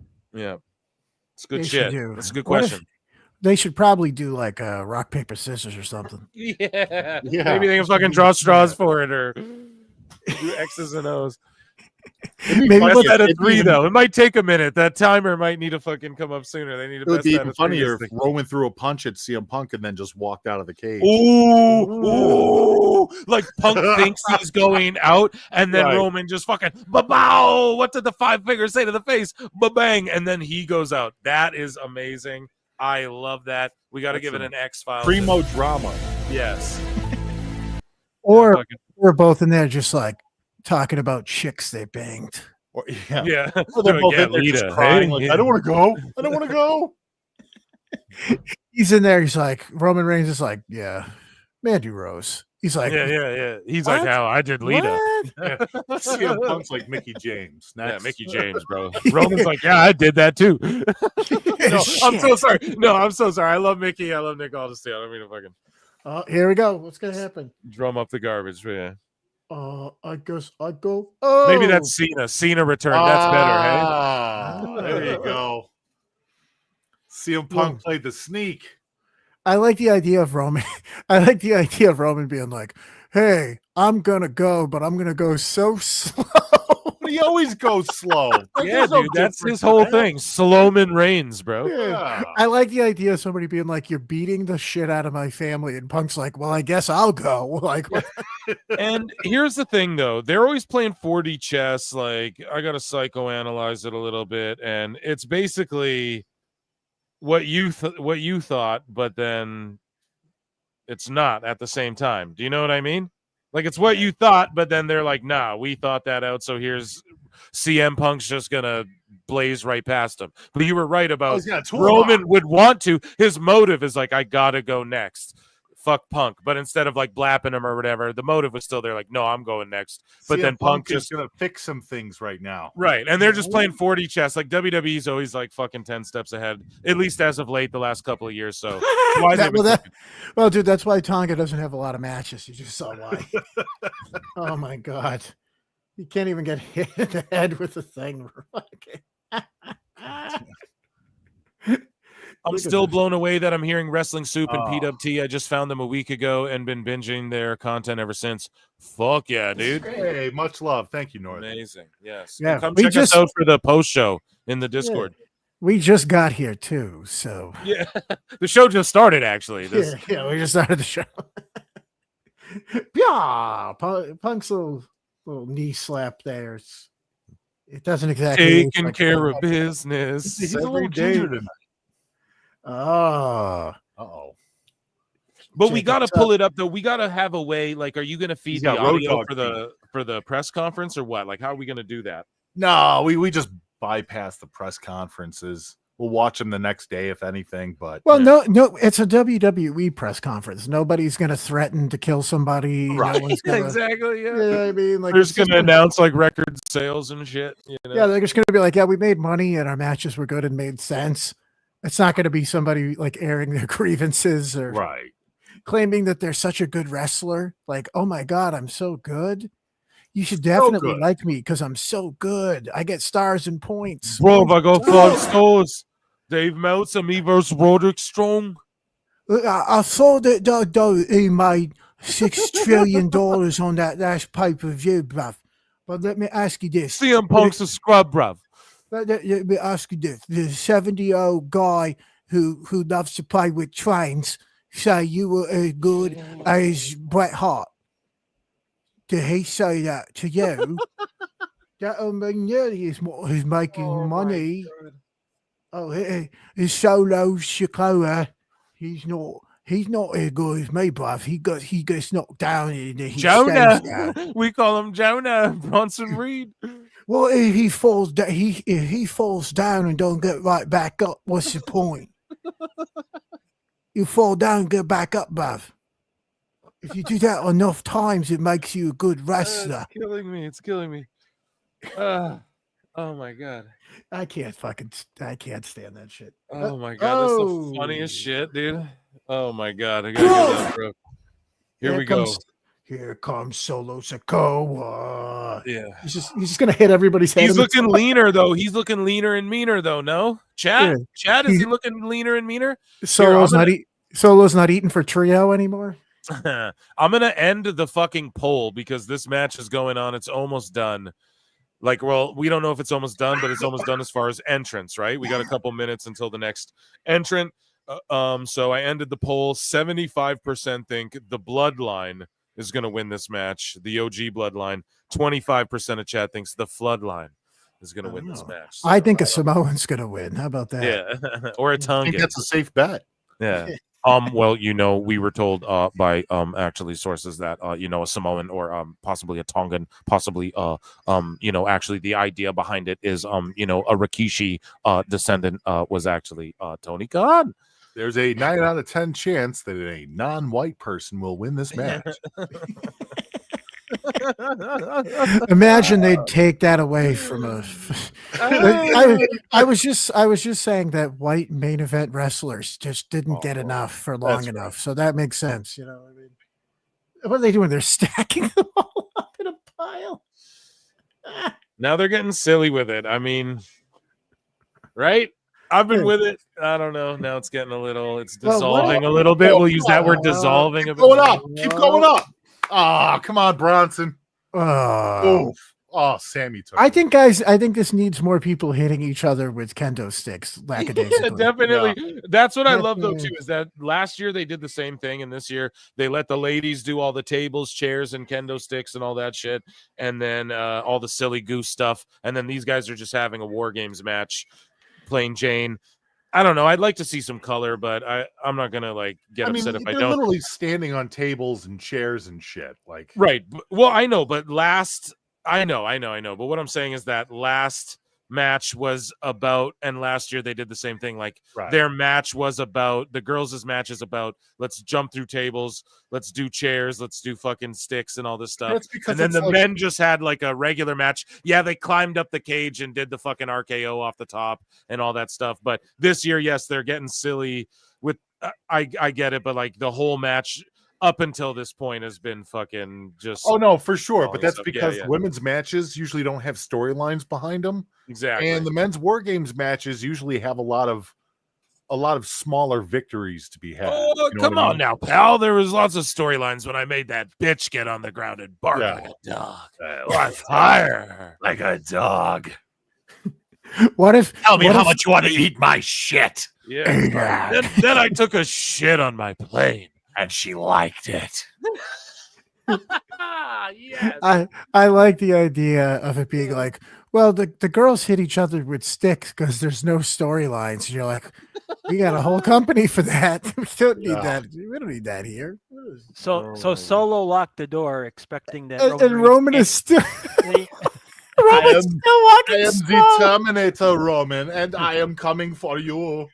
Cultaholic is reporting that CM Punk got into a fight during his entrance. LOL. Someone confirm that. No, that's a joke. That's a joke. He's making. Oh, is it? Okay. Thank fuck. Because I was like, if this is for real, Mark A. Hicks, you son of a bitch, coming in here with some fake news. Mark, it's fake news. Trust me. Do you know how funny it is that would somebody have to actually be drowning in front of Roman Reigns for him to move a little faster? What would make him move? Or how about climb over the fence? What the hell? There's no roof on the thing. Get a pole match, Joey. Sorry. The tribal chief doesn't climb. Wow, he's climbing. The climbal chief. Look at that. There he's going. Oh my goodness. Never thought it was capable. Does this add a new move to his repertoire? And he's going to jump off with a flying 365. Yeah. I like the idea of Roman Reigns just being crotched. The Bronson Reed has been crotched by the top rope. Roman Reigns going to do an Asai moonsault. Get ready, guys. Yeah, get ready. Springboard. Fucking. Oh my god. I could always do all these stupid spot monkey moves. I just chose not to. Do it. Yeah. Oh, come on. Wow. I mean, that's okay for now. You see, the problem was he didn't do any twists. He should have done a twist. Exactly. He did no rotations. Yes. Yeah, but what if he pointed like he was going to pretend to shoot a gun before he did it? Then it would be cool. Oh, bang, bang. Bang, bang. Yeah. He needed to make hands like a gun hands, and then it would have been cool. Pew, pew. Yeah, pew, pew. Or blade first. Yeah, everybody go to this ring. You guys go over there. Yeah, we're over in this ring, and you guys. Oh, now he's gonna check on his family. Oh, good guy, Roman. He's gonna stand up. Get up! I don't want to have to work this whole match by myself, guys. Jesus. Punk's like, you gotta help. You gotta help. Punk, he just walks around him. That's great. Punk's He even does the shaggy dog to Sammy. That's great. I got it.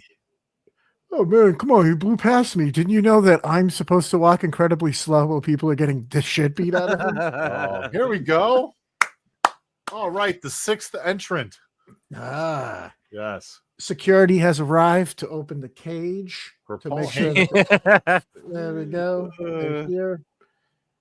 Let's see. Paul Heyman's "You guys be nice." Yes. Neckbeards tweeted the best thing possible. He said, "I don't care for this match. Not enough flamethrowers and exploding tennis Yeah, there's shoes." no hypodermic needles or cinder block bumps. It's awfully nice of the Floodline to allow them to have this exchange.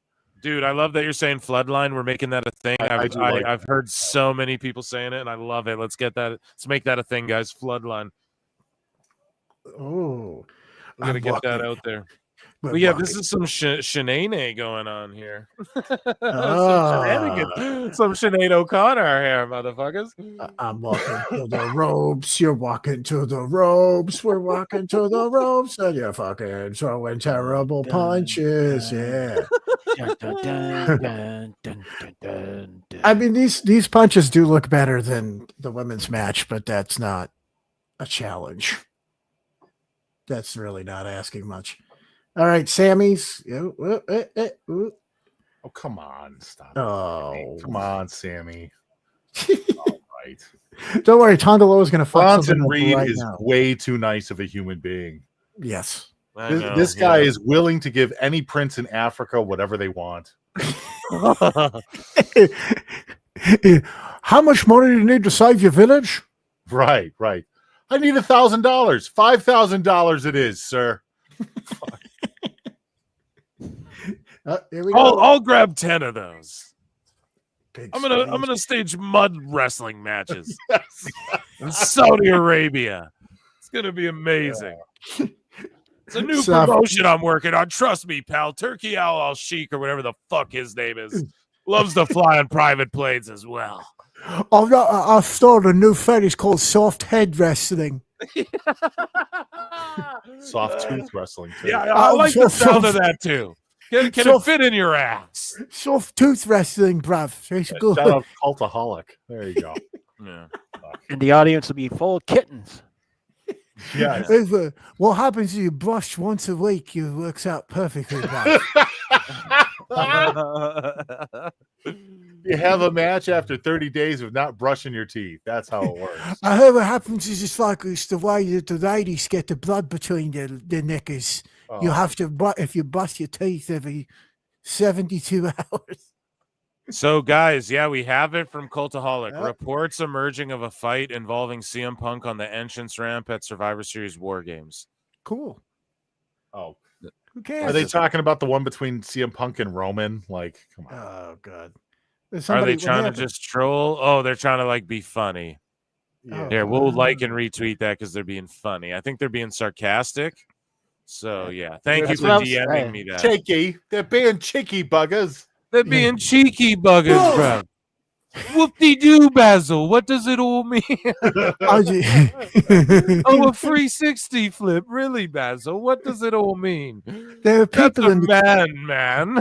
There were people in the crowd. We were confused. So Roman just speared CM Punk.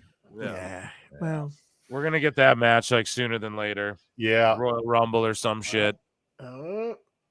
And then What's they're the both next out of event? the Rumble. Does that make sense? Do you put Roman and Punk in the Rumble? What do you guys say? No. Oh, You don't need it. Oh, the Jacob Fatu just got fucked up. Yeah, he did. Oh, yeah, that's not good. Yeah, that's not good. Shit is crazy. Storytelling right here, folks. If that was, let's put it this way, if that was an intentional mistake, that was pretty damn good. Too close to a real one? Yeah. Yeah. Boy. Charles Robinson's. Charles Robinson doesn't give a shit, but Bronson is checking on him. I'm thinking storyline, dude. Yeah. I hope so. Yeah. Charles Robinson's like, fuck your knee. I'm little Nate. That's right. Yeah.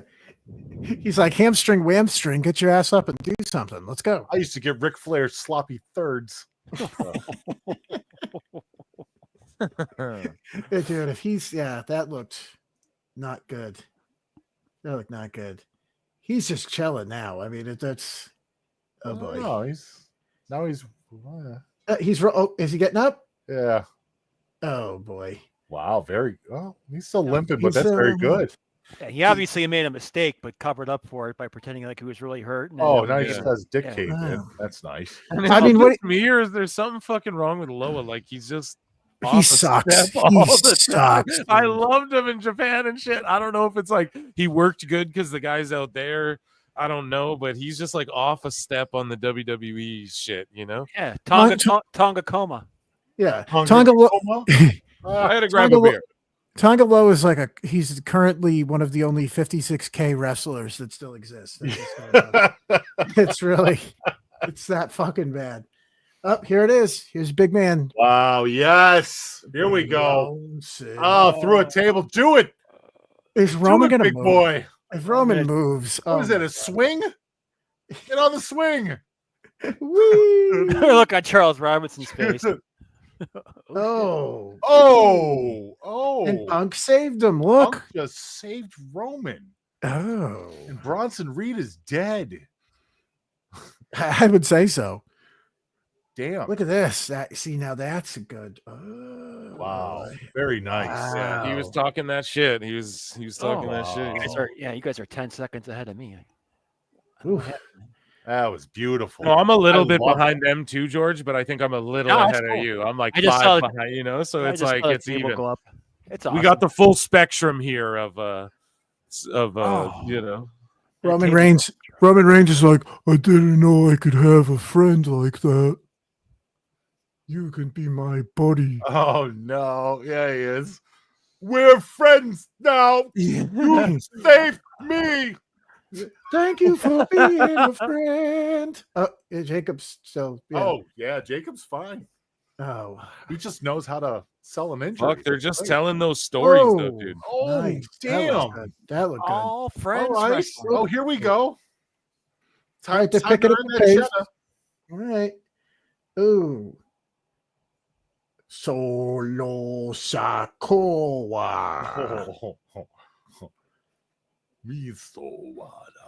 Misa solo. And the crowd is so hot the whole time too, man. Well, that's because it makes sense. Yeah. Well, right, yeah, they're telling stories here. It's fucking, it's good shit, pal. Whoa! Oh, come on! Peacock is down for me. No, it's going slow. 3D. There you go. Oh, beautiful. Hey, 1D, bro. 1D. Let's get 1D. Yeah. Well, that's what the Usos call it. Yeah, I got 1D too, bruv. Yeah. My second one fell off when I was a baby. It fell out of my teeth. Fell out of me mouth. I had a second, bruv. It was I was a conjoined twin, bruv. Let's see. He's going here. Oh, here we go. Yeah. Now it's my turn. Yeah, Tonga's fucking off. Wow, he is. Yeah. Yeah. It's just something about him. He's just like off a step, you know? Walks around the ring like Tommy Pickles. Like it's just do. I'm a big brave baby. There it is. What are you waiting for, Jimmy? Jesus Christ. Do it. I'm waiting for him to get up. So what if everyone cheers loud enough? No, he's going up higher. Oh, he sure is. Because the last time that worked out, I don't know about this decision. Let's see. Why does he look more unsure of his footing than Bronson Reed does up there? That's weird. Because Bronson Reed loves hurting himself, apparently. Yeah, Brian, I'll give it to you guys. Whatever you want. Wee! Oh, that was nice. Did he? I think he might have punched him right in the fucking groin on the way down there, which is very likely. Flying dick punch. Paul Heyman Yeah. smiling. That's nice. I'm like actively engaged in this for people that Me are too, listening. dude. I'm fully Yeah, like yeah. locked in. Usually I'm just babbling my ass off. Hey, does but- anybody want to know about Britt Baker's butt cheeks? Yeah, or something? I literally. don't I'm know. Who usually gives a like fuck, fucking yeah. pumping through news, and yeah, this shit is just. I'm just so locked in. I've been waiting for this match forever, dude. This is what it's supposed to be. Yeah, it's really well done so far. It's so good. Everything. I do agree. They're though, telling that- multiple stories. There's a lot of great spots and action.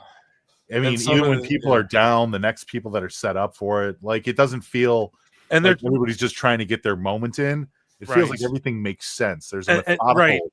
reaction to this, right? And I gotta note this too, man. They're fucking making everyone like, okay, what did they need to do? Elevate Jimmy and shit. So they're giving him a lot of they're giving him a lot, you know, to where it's like, okay, he's legit, he's up to everyone's level. Cause like Jacob came in and automatically shot past everyone, and Jimmy's sort of like the ugly duckling, if you will. He's like the now it's time for Solo to pay for his crimes. Yeah. All They 5-on-1. They kind of have to. The new bloodline kind of has to win at this point, right? Like they're not just gonna all beat the dog shit out of Solo and then pit him and win the thing, because then it's just dead. That's what they did to Judgment Day last year. I'm sorry, not enough kickouts for me. Yeah, that's true. No 630s. I've been disappointed. Well, I'm a little let down by the lack of Canadian destroyers. Thank Canada. you. Thank yeah, you. I mean, I'm surprised this match has already gone almost an hour from entrance. Ooh. Yeah, Jeff Hardy hit a Canadian destroyer on Matt Riddle. Did you guys see in TNA? Oh no, that's terrifying. Let's see. Oh, and then he gets a boot. Oh, yes, my brother hit a Canadian destroyer. Yeah, it's time for a go to sleep, and then Roman's gonna hit him with the Superman punch. Wow, CM Punk could barely get him up. Shit. Well, I mean, he's a pretty big boy. I know, but still. One. Oh my god. So this thing's dead, huh? Wow. Wow. Wow. What do they do now? They can't just keep that thing going, right? Like, Over. Do you think they give? Do you think this is a mercy killing before Mania? oh my god, I guess. I mean, what does Solo? What does Solo come out on Monday and be like? Yeah, none of that happened. I'm still the tribe of the Ulafala. I still got it in my locker. I think Solo's going to have to resign.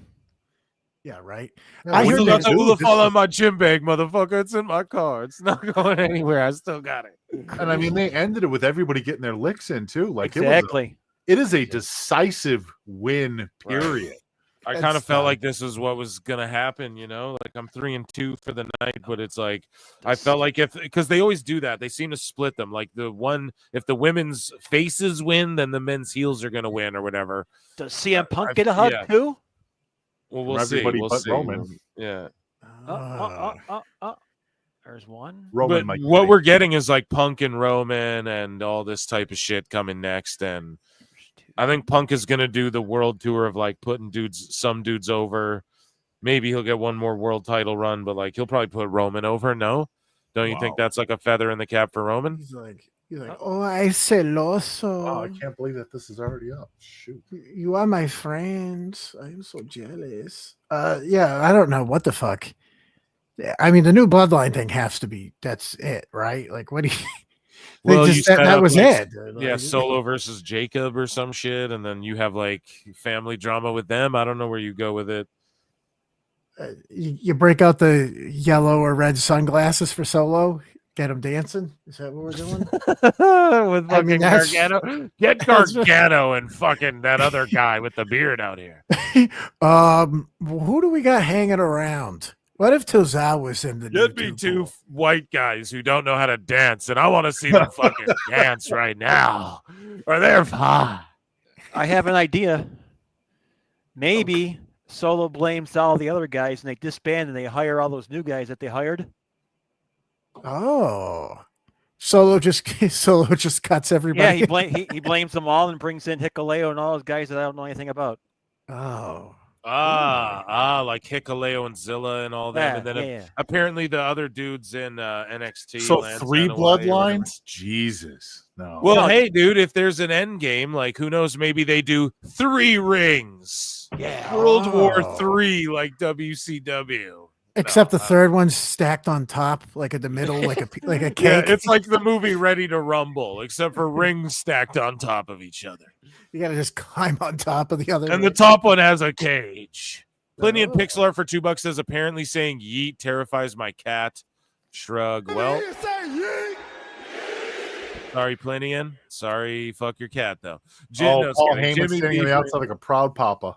Jimmy B for $2 says I'm down for solo and DIY to make a new Too Cool.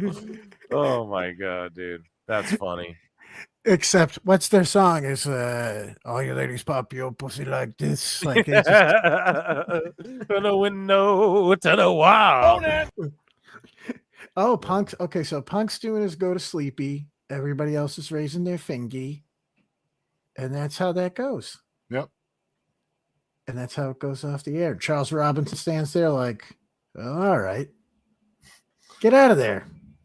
Get out of the shot, Charles. Why are you in the Bronson shot? Reed is actually just sleeping. Yeah, Bronson. It was Thanksgiving. Everybody else is rolling around in the ring in pain. Bronson Reed is actually snoring. It's Thanksgiving, you know. Bronson Reed is just sitting there. He's like, well, I guess I should be the one that sells. Yes. The tryptophan has kicked in. Where's Tonga right. Loa? Where did Tonga Loa go? He's like, I'm out of here, guys. I got some shit to do.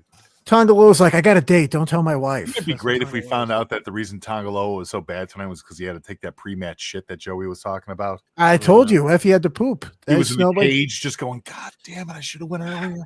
He's like poutine and Starbucks for lunch. What was I thinking? Yeah.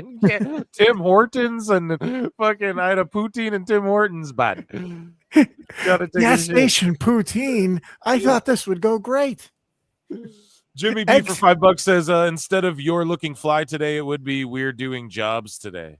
Oh, by the way, the best thing about this match, no Seth Rollins. Fantastic. Yeah, I'm glad they didn't muddy it up with that as well. That's for goddamn sure. I didn't need him. Yeah, I'm bringing this up a grade for no Seth Rollins. Little preview for those who are going to tune into the actual post show. Is getting an upgrade for no Seth. Yeah, so we're seeing, I don't know, lots of moments happening, and The Rock or no? Still no? Or is it off air for you guys? I think I'm like 5-10 seconds behind you, motherfuckers. Yeah, the wise man's gonna start crying.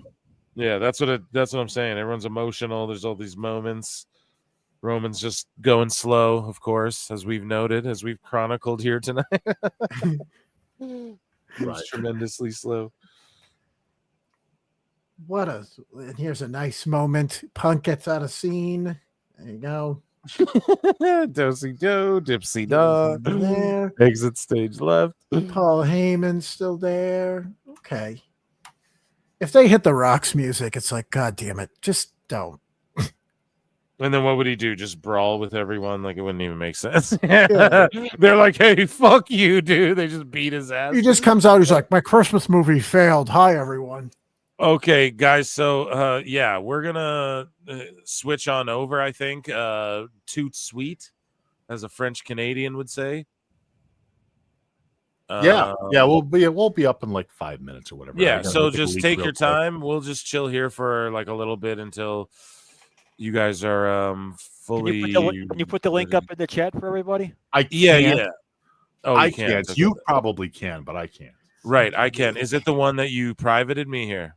Yeah, it's the same thing. It's just to the channel. So, and thank you, Jimmy B. Yeah, so let me here. I will copy this, copy, boom, and then I will, drop this out to everybody as well.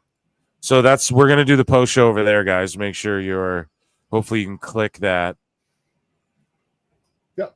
All right. Yeah, we're just getting poses. Guys, doing much love to everyone. Thank you. Yeah, thank you for being here, guys. Round of applause for Wrestling Soup, and head on over to that link there. You'll see it. Everyone throw it up and post show over there in like 5-10 minutes or however long. Thank you guys for being here. Thank you. George, I'll see you over there. Hopefully you're over in the chat, and I will I'll be be in the there. chat. Absolutely, man. And thank you for being here. We appreciate you so much. I Awesome. hope you enjoyed War Games. Dude, you got to hang out the whole time with the Soup Boys. I know you love them. I know you're a big fucking fan. And I was dying during that Will Ospreay shit, dude. Dude, it was amazing. And I was so crying. Thank dude, you. it was incredible. And yeah, so dude, George, thank you for being here. Thank you for being just a part of the PWT universe. I hope you're going to be in chat over in Wrestling Soup. You click that link over there. Get over there, chop it up with us. I'm going to go chat these boys up for a little while, and I guess some post-show activities. And happy Thanksgiving to you, PWT Universe. We love you so goddamn much. I'll leave you with a little fun here while we do the thing, but I got to jump over there. My overall thoughts, though, George, I want yours before we dip out, brother, because you know I love you. What was your overall thoughts? What would you grade this War Games event overall? We'll call it a War Games event because it's more War Games than Survivor Series at this point. What do you grade it overall? A, B, C, minus, whatever. Just tell me what you thought overall. Overall, C+. C+. So like really, wow. So nothing stood out. Like even though some of those matches were cooking, you weren't like overly like to you. It didn't. To me, I'm like a B- tonight. Is what I feel. What's the difference between the B- and the C+? Nothing. Yeah, you're right, dude. See, that's the fucking thing. Yeah. I'm just talking shit. You just own me. You want to know why? Come on now, Eric. Because you have years of wiseness over me, and that's why I like to listen to motherfuckers like George. Round of applause for George tonight, ladies and gentlemen. George Keffer, the top mod of the top pod. And catch us over on Discord. We're going to go over there now, George. I hope I see you over there. All Guys, right, peace out. Yes, peace. I love you all so much. I'll see you over there in like 5 minutes or whatever. Peace. It is a fast-acting viral strain that infects the host immediately, and upon getting sick, the infected will become racked with coughs, sweat profusely, and start to get the shivers and chills. There he is, the legend. The man, the myth, the legend. Yeah. You can't literally run a promotion just for the AEW, what do they call them, sickos? Thank you very much, TikTok and AEW. See you tonight. Tony Khan started telling people there's no such thing as long-term booking anymore. It's week to week. The best guys, Tony Khan. We just secured the bag. It's not like I tried to be a character. It was just sort of happened naturally. But it was never something I intended. It was just something that happened because the wrestlers asked me to do things in matches, and I do them.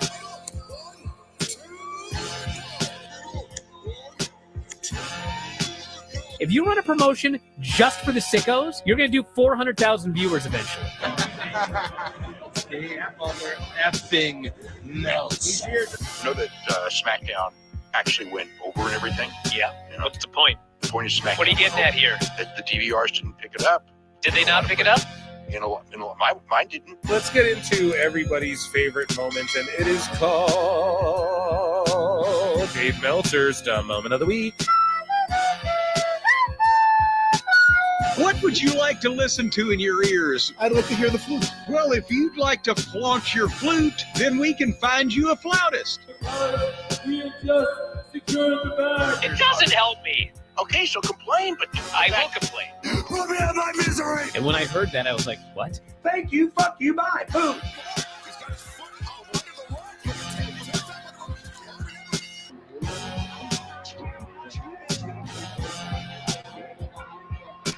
You gotta run a promotion for everybody. The sickos can be the ones that buy tickets first and spend the most money on the merchandise. Because we have just secured the bag. But like, you gotta promote for everybody. Then you'll have a lot of viewers. I think we proved a lot of so-called experts. We made them look like idiots. We're not going anywhere. Tony Khan's not going anywhere. You'll also be there on TNT. You'll be in 2 places at once. It'll be like my favorite movie. Time.